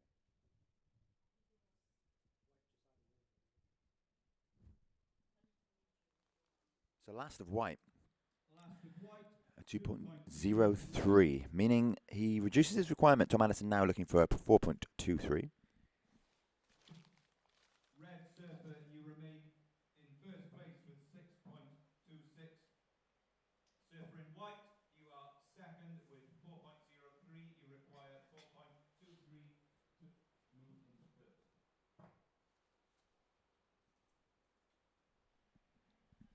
10 minutes and 45 seconds remaining. If you are just joining us, it's day one of the Welsh National Surfing Championships 2024. Live from Lantwit Major. Tricky conditions, no doubt, but highly contestable. We've managed to grind through about 12 heats so far today, with plenty more action to come your way. I think we've got about another hour to an hour and a half worth of surfing today, and we'll be looking to run off the rest of the event tomorrow. So today very much a day of preparing for the hopefully better conditions of tomorrow, making sure we have enough time to finish all of the divisions. Of course, it's towards the back end of November now, daylight savings playing havoc with our window of opportunity.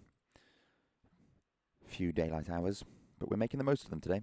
Small tides meaning that the surf will stick around throughout both the push and the drop of the tide. And with increasing swell, we should see hopefully highly contestable conditions for the remainder of today.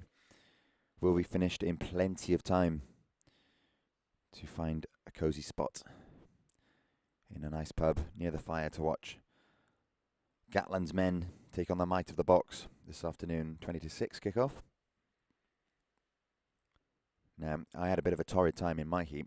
I wonder if the Welsh rugby team will have a similar vibe this afternoon. I dare say they might. 13 losses on the bounce and counting. They'll look to reverse their fortunes today. Put a smile on Warren's face. He's coming under intense scrutiny in the press at the moment. But his track record speaks volumes, and if there's anybody that can turn around the fortunes of the Welsh rugby team, it's certainly Warren Gatland. Fielding a young, inexperienced team.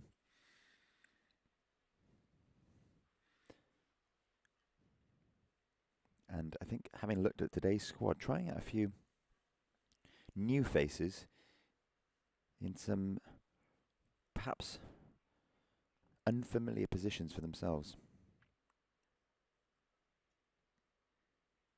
We'll see how they fare this afternoon. Meanwhile, in this heat, an equally important clash. Mark Vaughan in red against Tom Addison in white, 8 minutes remaining, and no show from surfer in green Ezra Hames means that both surfers will progress through this heat into round 2 of the men's open event. Currently Mark Vaughan will take the first seeding place, Tom Addison the second.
And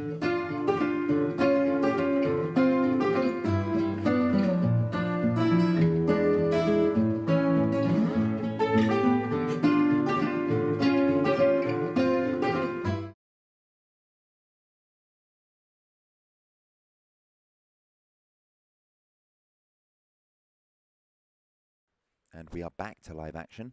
5 minutes and 10 seconds remaining in this heat number 6 of the first round of the men's open. In first position, Mark Vaughan in red with a combination of 6.26, comprised of a 3.33 and a 2.93. In second in white, Tom Anderson with a combination of 4.93, comprised of a 2 and a 2.03. Both will progress through this heat. We have a no-show for surfer in green, Ezra Hames. And following this heat, we'll see once again Mark Vaughan in red take to the water for the over 35 men's final, a stacked heat. Vaughan in red, Ryan Thomas in white, Craig Bright in green, and Harry Cromwell in blue.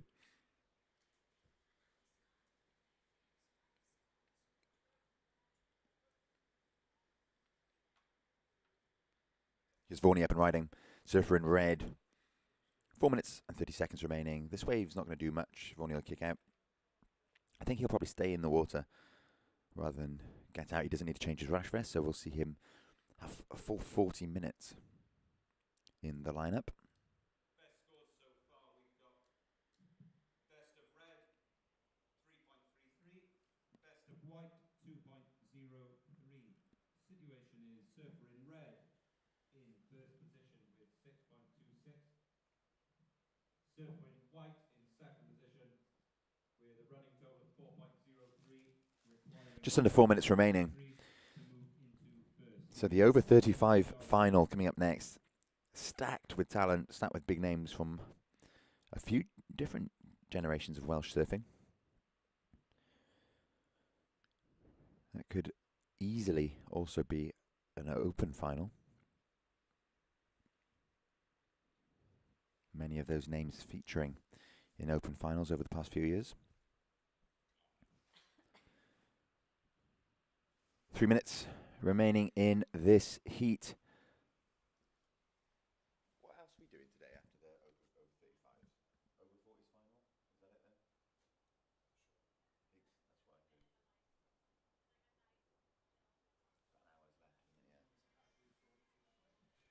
About an hour's left, isn't it? Yeah. What's that? But it used to be called the Masters. It's called.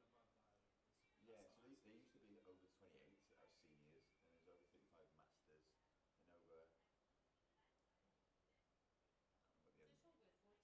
Yeah, I'm not sure that ever used to exist. The over 28 was good. The over 28 was really competitive, and they got rid of it. But it seems like they've changed the name because the next one coming up would have used to have been called the Masters. Now it's called something else. Seniors, yeah. I think it is. I think they've just moved them all on one. We are moving into the last 2 minutes of this heat. Best of red currently is 3.33. Best of white. Oh, I see a flurry of wave action in the water, one of the biggest sets of the day. Here's this swell we were promised. Jamie Bateman has been talking about it all day, and it's finally starting to show up. That was one of the biggest sets we've seen all day, and it's really starting to feel the bottom. You can see the tide dropping out now. One of the pools starting to show itself. You can just see some rocks rearing their heads above the water and creating a little pool on that inside. That will stick around as the tide continues to drop out, and we see surfer in red, Mark Vaughan, using some local knowledge to get into a nice steep section, coming back towards the white water. Oh, a little one-footed pose before he drops off the front of his board. Really starting to begin to line up as that tide drops back off the high tidal edges. Tom Anderson will take a look at this, decides to duck dive through. One of the better waves we've seen this heat, unfortunately, being unridden with just over 1 minute remaining. Tom Anderson, surfer in white, requires a 4.23. 1 minute remaining. To move into first.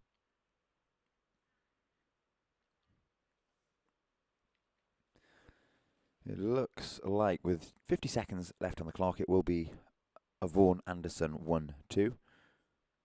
Not too much riding on this as they both progress anywho. Just the seeding for the next round.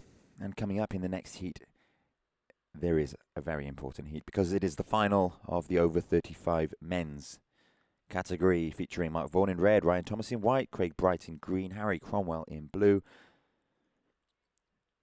And it's all starting to shape up rather nicely as we see the waves feeling the bottom a little bit more as that tide ebbs out.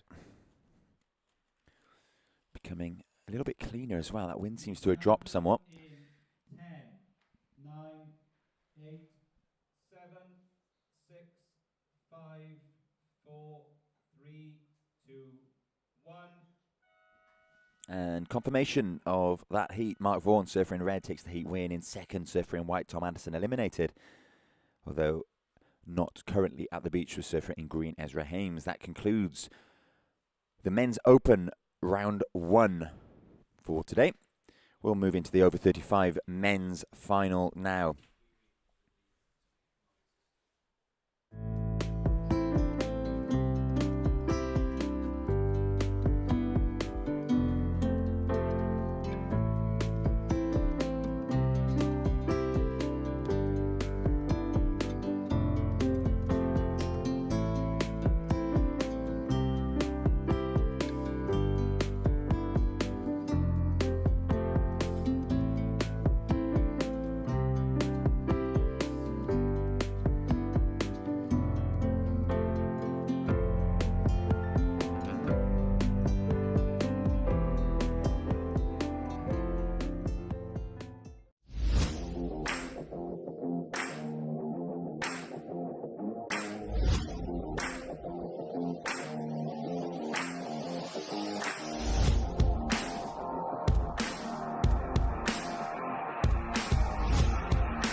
You should have seen him at the local hall.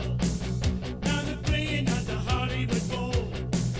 White lights shining on their bright. First time it gave them a fright. Ow!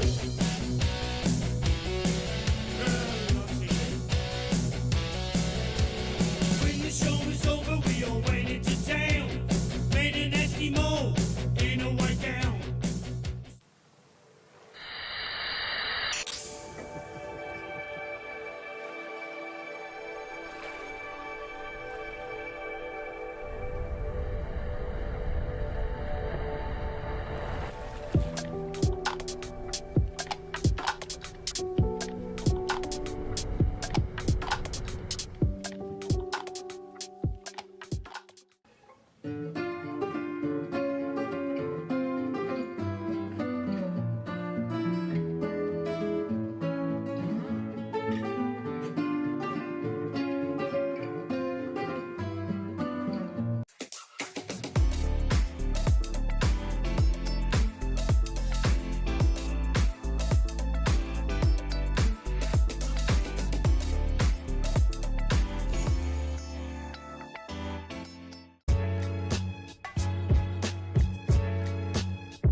Welcome back. We are in to the over 35 men's final with just under 22 minutes remaining. The final's taking 25 minutes. In this heat in red, off the back of spending the last 20 minutes competing, is still in red, Mark Vaughan. In white, Ryan Thomas. In green, Craig Bright. And in blue, Harry Cromwell. A heat stacked with talent and pedigree. Like I say, this could easily be an open final. Last score of green, 0.5. And it looks to be surfer in green, Craig Bright, who's drawn first blood. Just a 0.5, but he gets a score on the board. In his previous heat, we saw Craig spend a lot of time waiting patiently, and unfortunately was unable to do enough towards the end of the heat to catch up with his fellow competitors. So he's taken that into account and looks to have made a nice early start. A great panned out angle on screen here from our camera crew, showing a good portion of the lineup and hopefully just how tricky it is as well. We're at that really awkward stage of tide where it's backed off the high tide ledges but has yet to feel the bottom of the low tide cobbles. Up and riding is surfer in white. That's Ryan Thomas getting caught behind the section, and we see that wave race off ahead of him. Plenty of shape further down the line there. So I think our surfers are sitting a bit too far to the west at the moment. They need to move themselves down the roof just a little bit, but it's really tricky to see whilst you're in there. You wouldn't normally surf Lantwit at this stage of tide, and so it's quite unfamiliar for lots of our surfers out there. As we see another surfer go over the falls, up and riding. This is surfer in green, local Craig Bright, adding to his account. Currently sitting on a 0.5, and that wave comes in at a 2.5, so the judge is liking that first manoeuvre. So he improves his situation. He's still in first, but he increases the requirement for the others. Situation change. Surfer in green, you are in first place with 3. That's a combined total of 0.5 and 2.5. Surfer in green, you're in first place. Surfer in white, you are in second place with a 0.43. You require a 2.57 to go first. Just over 19.5 minutes remaining in this heat. So our finalists being afforded 25 minutes as opposed to the 20 minutes that we've seen for most of the heats thus far today. Paddling at this one looks to be our surfer in blue. This is Harry Cromwell racing down the line. Up into the lip he goes, using that momentum to try and drive around the whitewater section. Instead floats up into it and doesn't manage to ride out of that one. Harry opens his account, needs a 3.0 to move into second. Oh, sorry, to move into first. Of course, the requirement's now all for first because this is a final. Second place does not matter. I won't see you go through to the next round because this is the final of this category. So Harry Cromwell, requiring a 3, gets a 1.93. He reduces his requirement, now with just a 1.08. But it's Craig Bright, surfer in green, in first position. So the situation with 18 minutes and 35 seconds remaining. Surfer in green, local of Lantwit, Craig Bright, with a 2.5 and a 0.5, a combination of 3 in blue. It's Harry Cromwell from Pembrokeshire with a heat total of 1.93, looking for a 1.08 to take that first position. Ryan Thomas in white with a 0.43, requiring a 2.57, and Vaughan yet to get off the mark. Low scores though, so I would posit that come the end of this heat, none of these scores will still be in the surfers' top 2. They're all talented surfers, and they've got so much time left to get their job done to replace these fairly low scores. Of course, they're reflective of the conditions, tricky conditions on offer today. Storm Bert making landfall here in South Wales. Most of the weather seems to have avoided us, thankfully. However, I do know that just down the coast to the west in Porthcawl, the fine folk are getting a bit of a battering.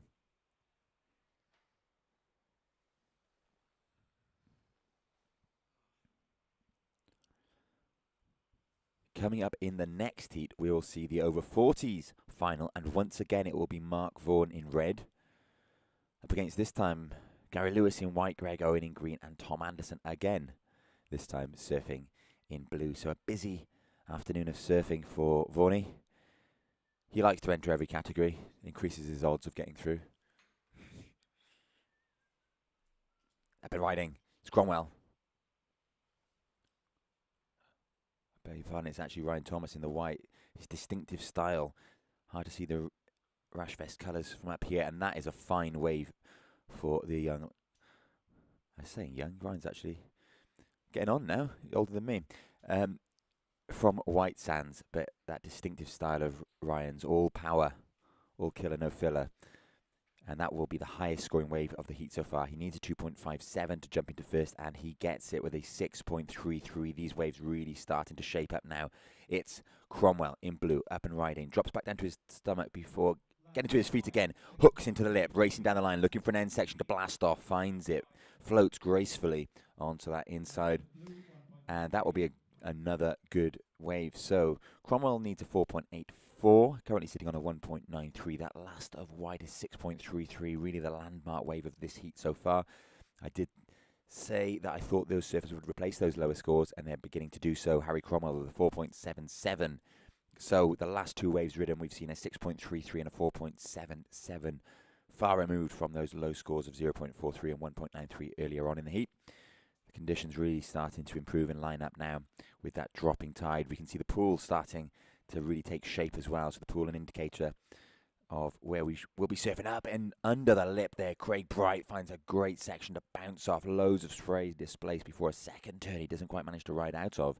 Craig looking to better a 0.5, looking for a 4.27 to move into first. I don't know if he'll get the 4.27, but he will have definitely improved on that 2.5 with that big blast under the lip to kick things off. The judges have enjoyed those so far, and they do reward it with a 3.67. So Craig Bright now looking for a 3.1 to move into first. Those surfers starting to replace those low scoring waves, and action is heating up with just under 15 minutes remaining. Whilst there's a little lull in the action, we're going to go to a very quick break.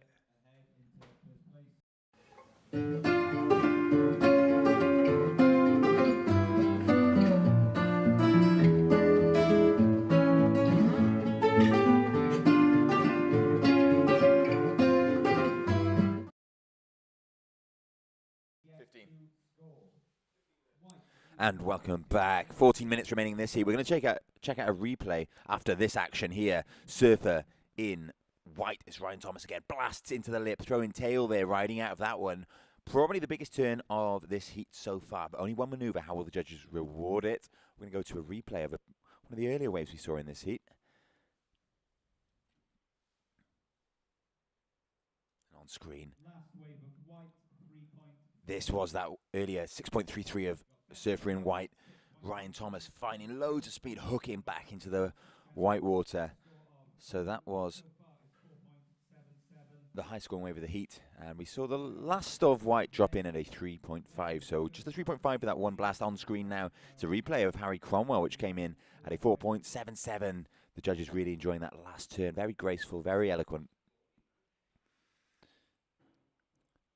And here we have the under the lip hook of Craig Bright in green. Three brilliantly surfed waves. Craig not managing to ride out of that second maneuver as the wave races off down the line. I dare say there was more scoring potential on that one. So with 12 minutes and 50 seconds remaining, the situation in this over 35 men's final. It's Ryan Thomas currently in first with a 6.33 and a 3.5. In blue, it's Harry Cromwell in second with a 1.93 and a 4.77. He needs a 5.07 to move into first. In third, it's green, Craig Bright, with a 2.5 and a 3.67. He needs a 6.17 to move into first, and yet to post a score at all. Surfer in red, Mark Vaughan, looking for a 9.83. So I suspect he'll have to do that in two parts. Not many waves on offer today, off with the scoring potential of a 9.83, however. Never say never, as we see up and riding now. Harry Cromwell bouncing through the inside, looking for a steeper inside section, doesn't manage to find it. Vorney, of course, surfing this heat straight on the back of surfing his open men's heat number 6 of round 1 heat, and he'll be up again in the next heat, the over 40s final, so 3 consecutive heats. About an hour and 20 minutes worth of surfing. And I know Vorney opted for a slightly thicker wetsuit for this. Earlier on in the day, he was wearing a 3-2. Only spending 20 minutes in the water at a time. A 3-2 is very doable at this time of the year. But when he's spending basically an hour and a half in the water, bootless as well, Vorney has gone for a slightly thicker wetsuit, so that will make paddling a bit more strenuous. However, it will keep him nice and warm as the Storm Bert brings some cool and stormy conditions to our shores this afternoon. 11 minutes and 30 seconds remaining. It's Ryan Thomas in white out in front, Harry Cromwell in blue in second, Craig Bright in green in third, and Mark Vaughan in red in fourth. Coming up next, we have the over 40s men's final featuring Mark Vaughan in red, Gary Lewis in white, Greg Owen in green, and Tom Anderson in blue. It's 3 fine fellows from Porthcawl up against Vaughan of Llantwit in red. And in this heat, we see Pembrokeshire, north and south, against the might of Llantwit, with Thomas and Cromwell representing Pembrokeshire Surf Riders against Craig Bright and Mark Vaughan of the Channel Coast Surf Club. Always nice to have a bit of club interest in the event. I know the Welsh Coast Surf Club gang are watching online. They'll be keeping their eyes firmly on screen for the next heat featuring 3 members, Lewis, Owen, Anderson, and hoping they'll get the better of Vaughan of Channel Coast. And as we move into the last 10 minutes of this 25-minute heat, the situation is as follows. We have Surfer in white in first place with a 9.83. Surfer in blue, you were in second place with a 6.70. You require a 5.0. If you're watching along at home, you can of course keep up to date with replays, videos, photos, and other information on our Instagram page at WelshSurfing_. If you don't already, make sure you follow along. You'll no doubt see lots and lots of fresh content over the coming days. 9.5 minutes remaining in this heat. The situation does remain the same. It's Thomas in white out in front, Cromwell in blue in second, Craig Bright in green in third, and Vaughan in red in fourth. Our surfers fairly spread out in the lineup, so priority not playing a huge role thus far, but 4 wily competitors in the water. Don't write it off just yet. Wow, surfers having a look at that one as that double up comes through, winding its way down the line.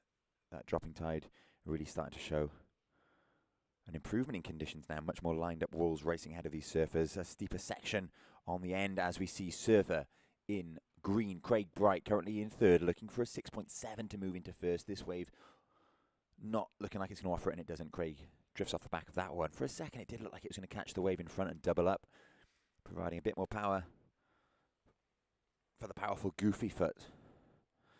But unfortunately, it kind of bends back out to sea and forces Craig to kick off. We can see the low tide pool of Llantwit Major on full display now. The tide racing out.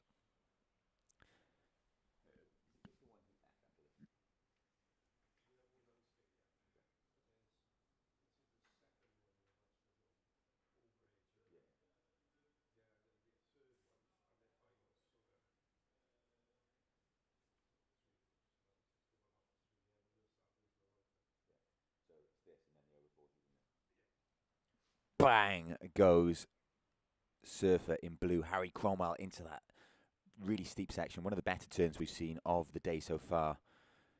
Carrying loads of speed. We're hoping for a replay on that, because Harry got a little bit busy earlier on in that wave as well. Most of it was generating speed, as we see.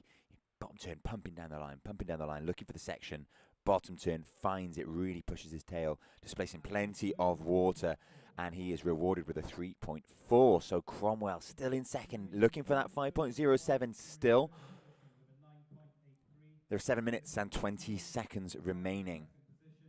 Thomas still out in front, the judges rewarding him with a 6.33 for his second wave, meaning he is sitting pretty in this heat, forcing all of his competitors to look for a rather good score in very challenging conditions.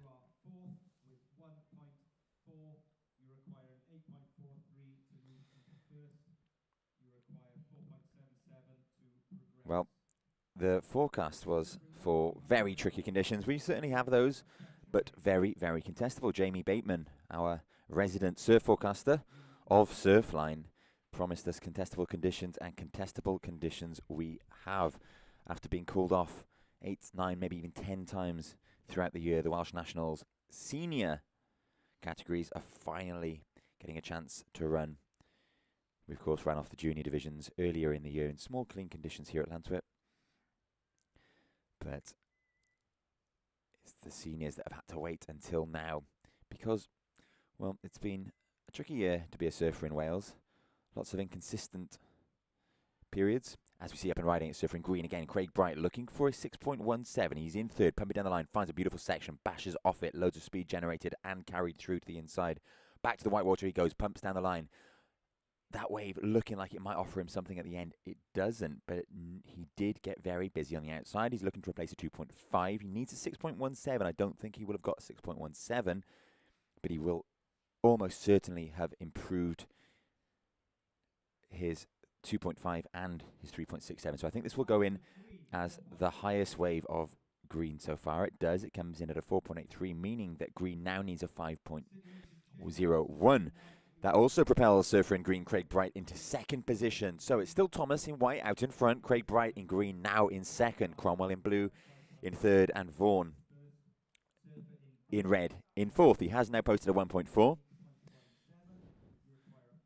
And we see surfer in blue, Cromwell up and riding on his forehand, cuts back towards the whitewater. That's trademark cut back, gull-winged, extending that turn, really selling it to the judges. That wave feels the rocks on the inside though and crumbles over, not allowing Harry any more scoring potential there.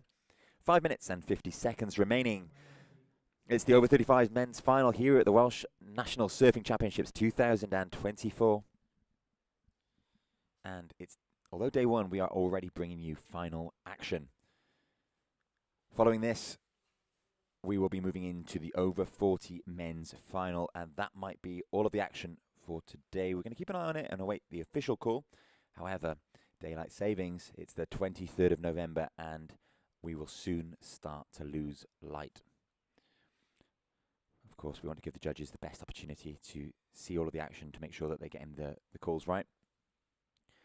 And we are as well hopeful of some better conditions tomorrow. So providing we can get an early enough start, we should have time aplenty to get through the remaining heats in this event. Lots of open surfing coming your way tomorrow. Lots of finals coming your way as well.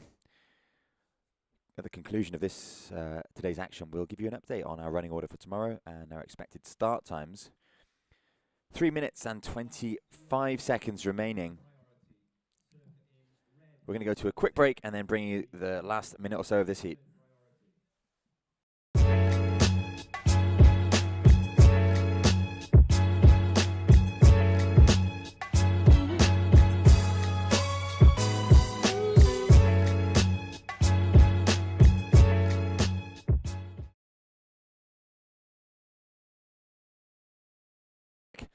Two minutes and 50 seconds remaining. We'll stick with you for the final minutes of this heat.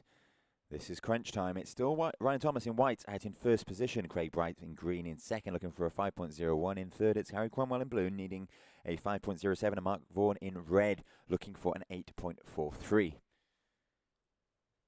This is the over 35 men's final. Coming up next is the over 40 men's final, featuring once again Mark Vaughan in red. Up in white will be Gary Lewis. In green it'll be Greg Owen, and in blue Tom Anderson. Anderson and Vaughan, Lewis, Owen, all surfing multiple times today throughout the Open and Masters divisions.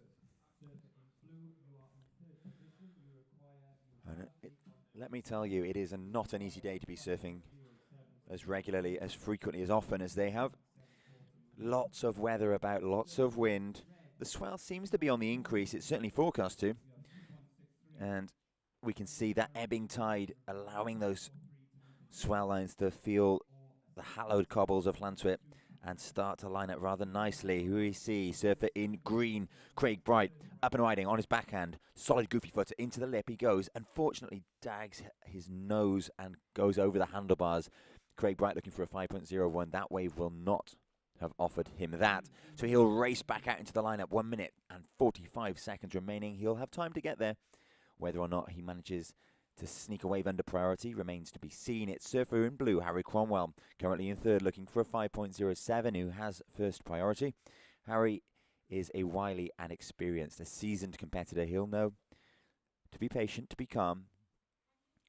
To get a 5.07, it's going to have to be one of the better waves of this heat, so he'll be keeping his eyes open for a long line ahead of him as he takes a look at this. Harry, no stranger to the points of Llantwit, spending a considerable amount of time here as a youngster. Unfortunately, he chooses not the best wave to achieve that. He won't get his 5.07.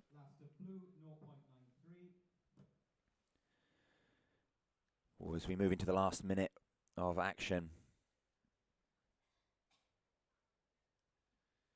it's Thomas in white in first, Bright in green in second, Cromwell in blue in third, Vaughan in red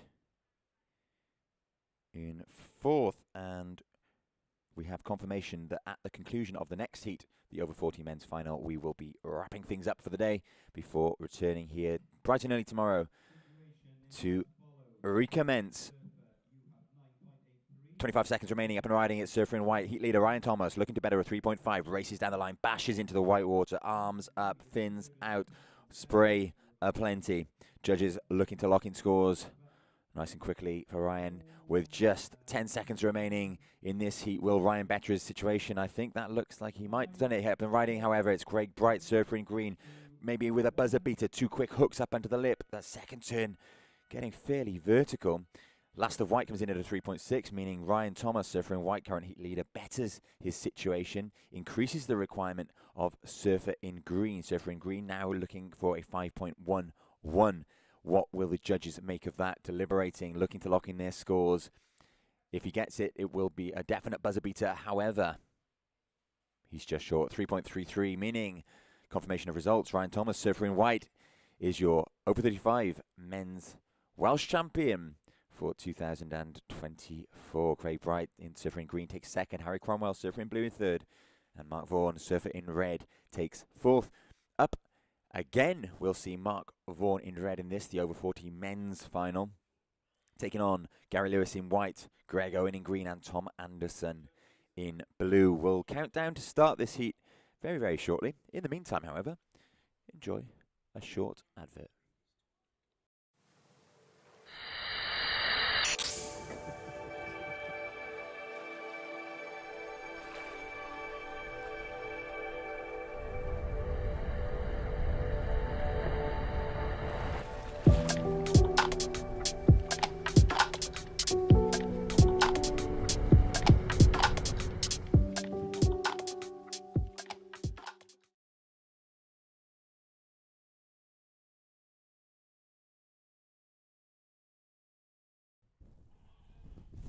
Welcome back. We're about to get underway with the over 40 men's final. It's the final heat of the day.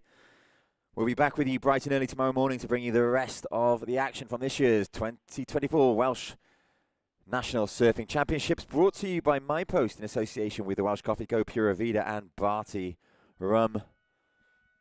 Presented by the WSF, the Welsh Surfing Federation. I'm Rob Blythe, and in this heat are two of my co-commentators, Mark Vaughan in red, Tom Anderson in blue, joined in the water by stalwarts of the Welsh surf scene, Gary Lewis in white and Greg Owen in green. It's a Welsh Coast Surf Club, Welsh Coast Surf Club, Welsh Coast Surf Club, Channel Coast Surf Club affair. Mark Vaughan outweighed 3-1 in this, but he does have the local knowledge. Didn't use it in his last heat, the previous heat, the over 35 men's final. Only taking fourth, having secured only one wave of 1.4. He'll be disappointed with that. We know Mark is a competitive animal. And he'll look to avenge himself in this.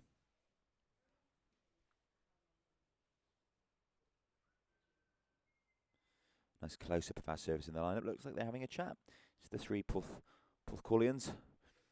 Anderson, Lewis, Owen having a chat. Gary Lewis paddling for the horizon. Gary spending an awful lot of time here. Back in the 80s, Greg no stranger to the hallowed cobbles either. And we see it's Greg in green. We see up and riding a quick in and out. Just speculating. Speculative paddle, I think. Hoping that wave would line up ahead of him. It doesn't, so he kicks out of there. I can't see Mark Vaughan on this wider angle. I think perhaps he's sitting a tiny bit further up the point. And we see some lines start to make their way towards the cobbles. Sanderson takes a look. It's going to be Greg Owen that's in position to get this one, though. The goofy foot veteran up and riding on his backhand. Into the lip he goes. Floats, comes down, rides out, and that will be all she wrote for that wave. First wave of green, 0.5.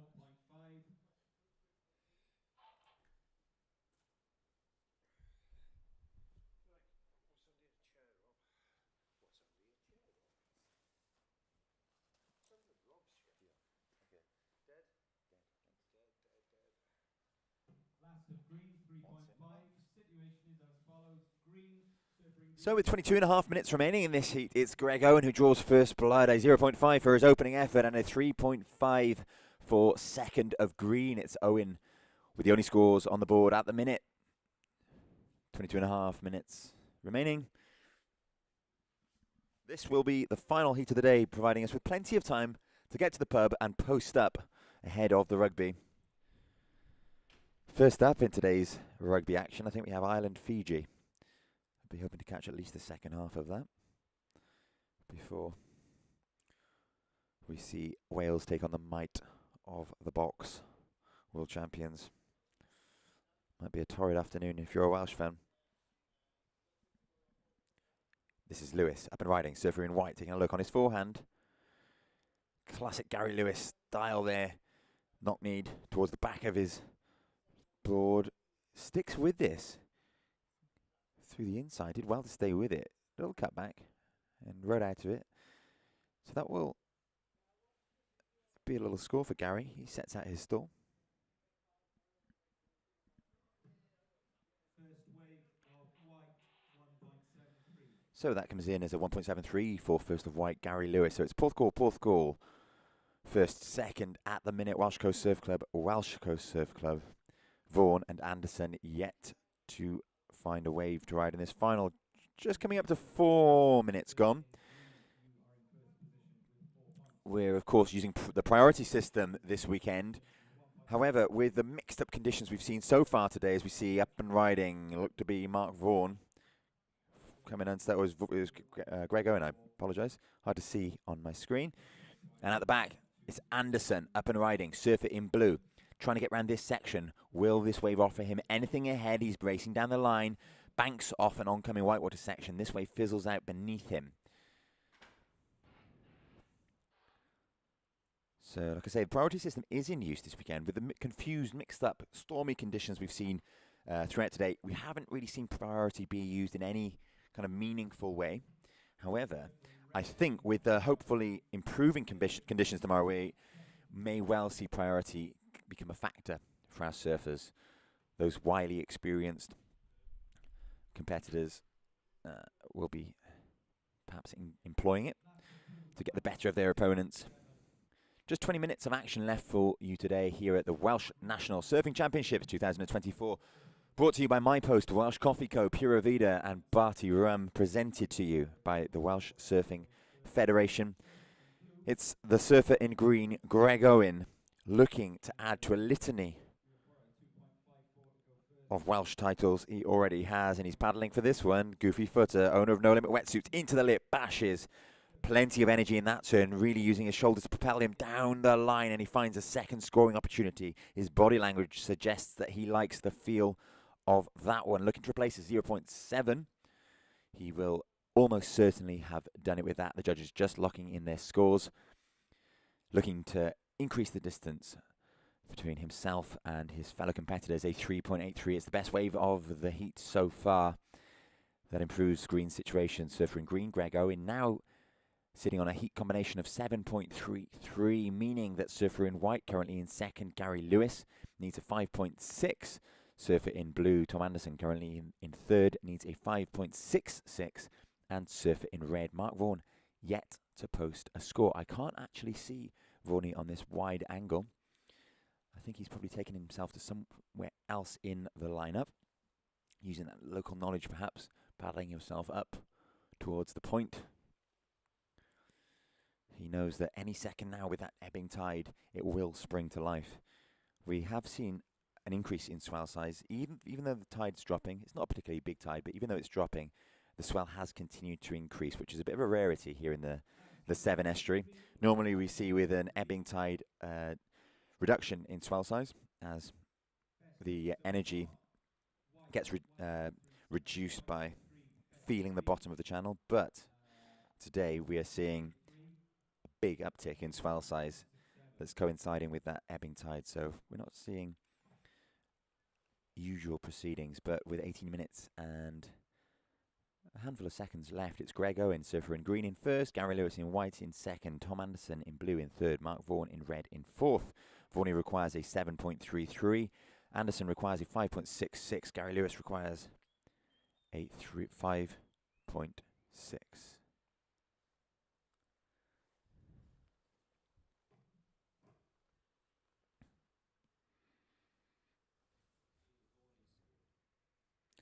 And we see a first score posted for surfer in red.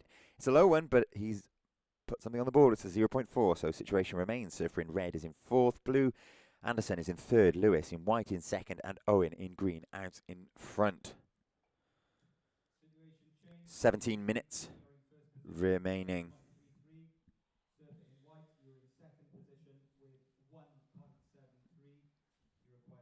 It's been a funny old day of surfing action. Conditions far from ideal, but very contestable. But we knew that was going to be the case, and today has been all about whittling down some of these categories so that we can enjoy a great day of competition tomorrow. We're, of course, limited by the daylight hours at this time of the year. Daylight savings making the window of opportunity for us to run this contest rather small, and we're already starting to see light diminish. So this will be the final heat of the day, but we have placed ourselves in a good position to get lots of action completed tomorrow, certainly the business end of proceedings. This is the second final that we have run today. Tomorrow we'll see the likes of the open division runoff, the longboard runoff, bodyboard and women's divisions runoff also. 16 minutes remaining in this heat. It's the over 40s final, featuring 3 Welsh Coast Surf Club stalwarts and a Channel Coast veteran to boot.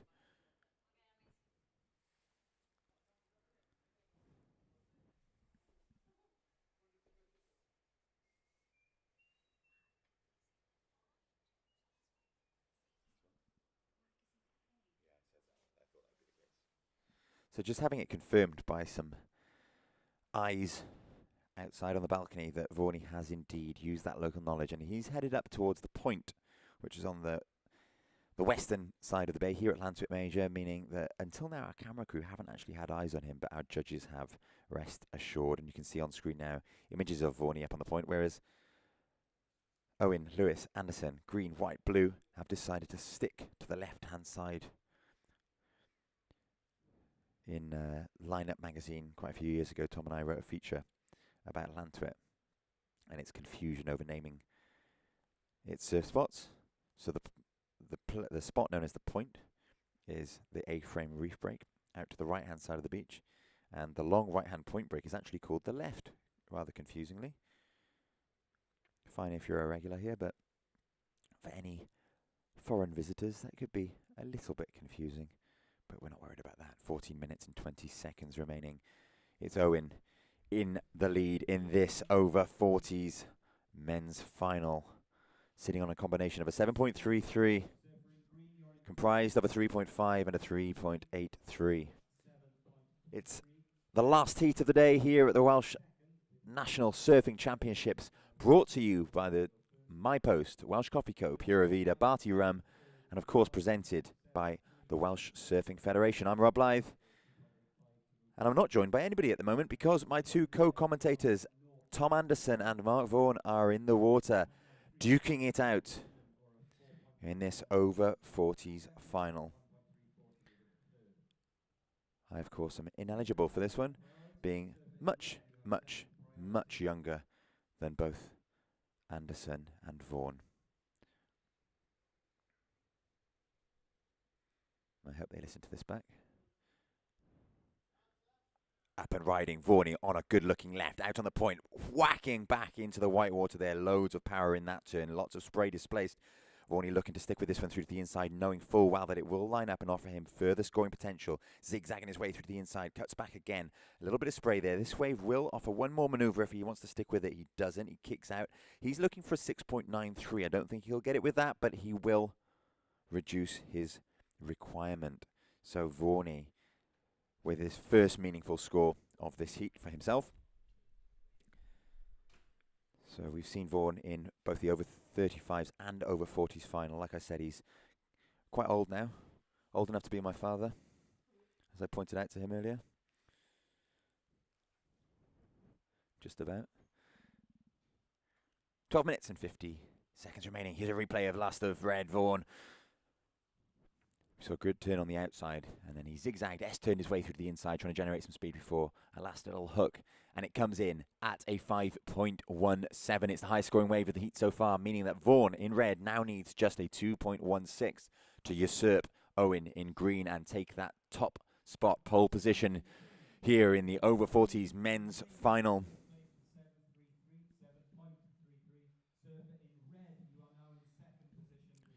11 minutes and 55 seconds on the clock, all to play for.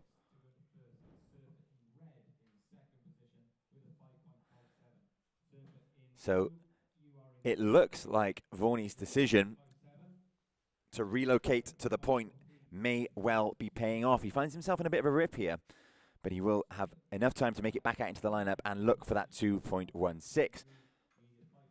Owen in green in the lead still, but just by 1.76 now as we approach the 11.5 minute mark. The swell really starting to pulse in now. We're seeing much bigger conditions on offer for our surfers. This is the last heat of the day, but we are hopeful of much improved conditions tomorrow morning. There has been a word whispered on the breeze that we could see some light winds first thing in the morning before it picks up again. However, a much improved swell situation. The bulk, the brunt of the swell pushing through in the morning. A bigger period, much more power and energy in the swell. And that should hopefully set a good scene for our finals day. We are unfortunately limited by daylight hours at this time of the year. It's the 23rd of November. Herbie will confirm, I'm sure, but I think this is about the latest the Welsh has ever been run. He's a nod and has confirmed it. The latest Welsh ever. We, of course, having to postpone 10 times, Vaughan told me, this year. It's been a strange old year to be a Welsh surfer. Very inconsistent conditions, and when there has been swell, it's often been accompanied by very strong winds, making for less than ideal conditions. We've had the odd day here and there. This autumn has been fairly good, fairly consistent compared to earlier in the year. But I think anybody who surfs regularly in Wales will agree that it's been a rather inconsistent year. But we're here, and we are underway now, late in the year, late in November. I think it's the 48th or 49th week of the year. This is the over 40s men's final. There's 10 minutes remaining. Greg Owen, surfer in green, is in first position. Surfer in red, Mark Vaughan, is in second, looking for a 2.16. Tom Anderson, surfer in blue, needs a 4.43, and surfer in white, Gary Lewis, is looking for a 5.6.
8 minutes and 20 seconds remaining in this heat. Green first, red second, blue third, white fourth. Up and riding it, surfer in green. Currently heat leader Greg Owen. Whipping back and forth on his backhand, generating speed down the line, up for a final manoeuvre there. Rides out, he loves it, he claims it. He's looking to better a 3.5. He may well have done it. We'll check out the replay to see what he got up to earlier in that ride. And here we have it. So Owen sitting a little bit inside the rest of his surfers, and he finds a lovely opening section. Lots of spray over the back. A little second turn and finishes strongly. So 2 meaningful turns and a little bit of an in-betweener. Owen looking to replace a 3.5. He does so, a 4.6. It's his best wave of the heat so far. Vaughan up and riding now on the point on his backhand on the right, looking for a 3.26. We didn't see what he got up to at the beginning of that wave. Our judges will have, of course. So the score will tell us all we need to know. Having caught a right on the point, Vaughan will now be out of position for some time. There are 7 minutes and 40 seconds remaining in this heat.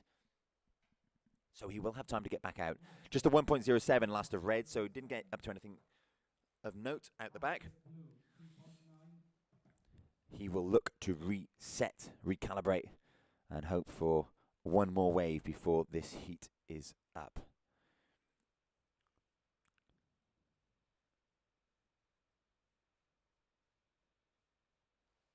So we see Vaughan paddling back out on screen now. 6 minutes and 45 seconds remaining. Owen in front extends his lead. Now leads by 2.19, meaning Vaughan, surfer in red, will require a 3.26. Anderson in blue looking for a 5.53. And Lewis in white, a 6.7. All the requirements, of course, for first position because we are into the finals. Up until this point in the event, we offer requirements for second position, those progressing spots. Now it's all to play for first position and first position alone. 6 minutes and 10 seconds remaining on the clock. Change. We've got green, surfer in green, you're in first position with 8.43. Surfer in green, first position, 8.43. Surfer in red, just behind on 6.4. Up and riding on screen now, we see surfer in white. This is Gary Lewis currently in fourth, looking for a 6.7. Won't get it with that one. You need 3.26 to move into first place. Surfer in blue, you are in third with 4.57. You require a 5.53 to move into first, a 3.35 to progress. And our surfer in white is in fourth place. Our surfer in white has 2.53. They require 6.7 to move into first and a 2.85 to progress up the roster. 5.5 minutes remaining in this heat. Red, you're in second priority. Green, you're in third priority. Owen in first, Vaughan second, Anderson third, Lewis fourth. This is the over 40s final. It's coming down to the last 5 minutes of this final and indeed today's action, because we will be shutting up shop until tomorrow morning at the conclusion of this heat. Light conditions, meaning that we won't continue today. It's getting more and more difficult for the judges to keep a watchful eye over the surfers. And so rather than risk missing any waves, we will pack up for the day and reboot tomorrow morning. As we see a close-up there of Vaughan duck diving, one of the biggest sets that's pulsed through today. Conditions, or swell conditions, continue to increase, as does the wind. Into the last 5 minutes now, it's surfer in red who has first priority, surfer in green has second priority, in white has third, and fourth priority goes to surfer in blue. 4 minutes, 35 seconds remaining. It's Greg Owen, the surfer in green, in first position. Mark Vaughan, the surfer in red, in second position. Tom Anderson, the surfer in blue, in third position. And Gary Lewis, the surfer in white, in fourth position. That tide has raced out this afternoon at a rate of knots, exposing the hallowed cobbles of Llantwit Major. And those swells are really starting to feel the bottom now. Much improved shape for this heat. Some of the best waves of the day ridden in this heat. However, I believe it's Logan Nicol who posted a 7.17 in his open round one heat, who currently sits on the highest scoring wave of the day, meaning he is in line to earn £500, courtesy of Barty Spiced Rum. They're putting up 500 notes for the highest scoring wave of the event. 7.17 is that, and it belongs to Logan Nicol, but I've no doubt it will be challenged tomorrow with hopefully improved conditions. Into the last 3.5 minutes now. All to play for. All of our surfers are in the lineup. Green, white and blue on the left-hand side of the bay here, and red. Mark Vaughan opting to sit on the point.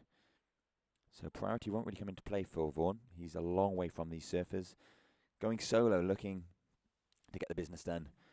On the right-hand side, the east of the bay.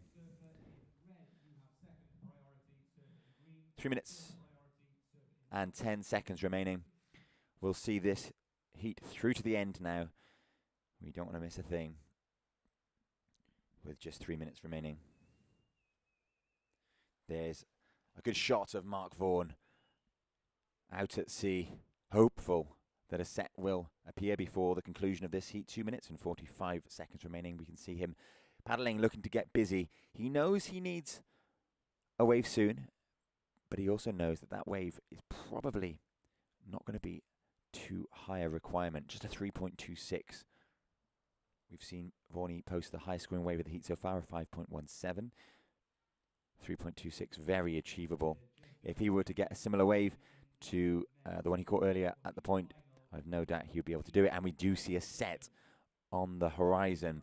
That set's probably about 30 to 40 seconds away, so it will arrive in time. 2 minutes and 10 seconds remaining. But it will probably be the final set of this heat if he were to catch it, because he would not have enough time to make his way back into the lineup. All to play for. Meanwhile, on the left-hand side of the bay, we can see Surfer in Blue with first priority taking a look at that one. That was Tom Anderson paddling. We also saw a paddle from Surfer in White, Gary Lewis. Neither surfer managing to catch that wave. Around 1.5 minutes remaining. Red surfer, you have priority. Green surfer, you have second priority. Surfer in white, you are... It's coming down to the business end. We see a camera on screen focusing on Mark Vaughan. He's going to have to get busy very, very soon. I suspect he does have a watch on, so he'll be well aware of the time limits in this as he takes a paddle. A look at that one, decides not to go. 1 minute and, well, 1 minute remaining in this over 40s final here on day one of the Welsh National Surfing Championships 2024. Currently in first position, it's Greg Owen in green. In second, it's Mark Vaughan in red. In blue, Tom Anderson. In third and in white, Gary Lewis, who is in fourth position. Vaughan requiring only a 3.26, Anderson a 5.53, and Lewis a 6.7. Under 1 minute remaining. It's now or never for these surfers. All very achievable scores. We've seen all of these surfers post that over the years. But will a set arrive in time?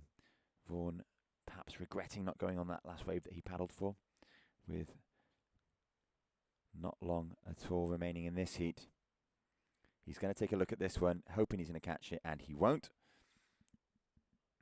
So that could well be all she wrote. If the heat were to end now, it would be Owen taking the win, Vaughan in second, Anderson third, and Lewis in fourth. But we've yet to hear the buzzer, so we're still going.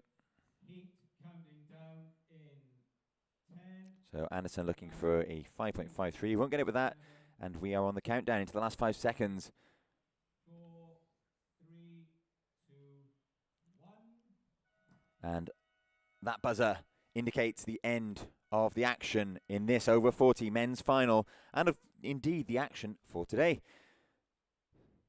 It looks like all the scores are in, so the official results: Greg Owen, surfer in green of the Welsh Coast Surf Club, takes the heat win and the over 40 finals, over 40 men's title. In second of Channel Coast Surf Club in red, Mark Vaughan. In blue, also of Welsh Coast Surf Club, Tom Anderson in third, and in white, also of Welsh Coast Surf Club, Gary Lewis in fourth. Congratulations to all of our competitors. We hope you've enjoyed today's action. It's been a tricky day. Challenging conditions on offer for us. But we've managed to accomplish what we set out to. We have whittled all of the categories down to make sure that we will be able to finish tomorrow with hopefully much improved conditions. Greg Owen will no doubt be delighted to have added yet another Welsh title to the mantelpiece. I think I just saw a hand in the air from him. The claim. He's really stoked with that one. Son Luca on the beach. Watching him, no doubt.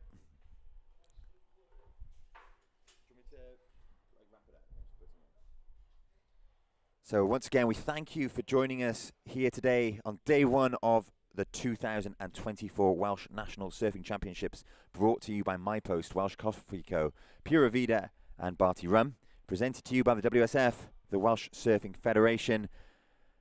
Join us bright and early tomorrow for the conclusion of this year's Welsh National Surfing Championships. We have so much action coming your way tomorrow. If you visit the Welsh Surfing Federation website or Instagram page, we will update you with a schedule, a running order for all of our events tomorrow. We see the Welsh Coast Surf Club contingent on screen there, claiming it for Puthcall. Anderson with some theatrics. Enjoying that. High fives all round for the boys. Thanks for joining us today. Tune in again tomorrow, and we'll see you then. Hwyl fawr.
Should have seen him at the local.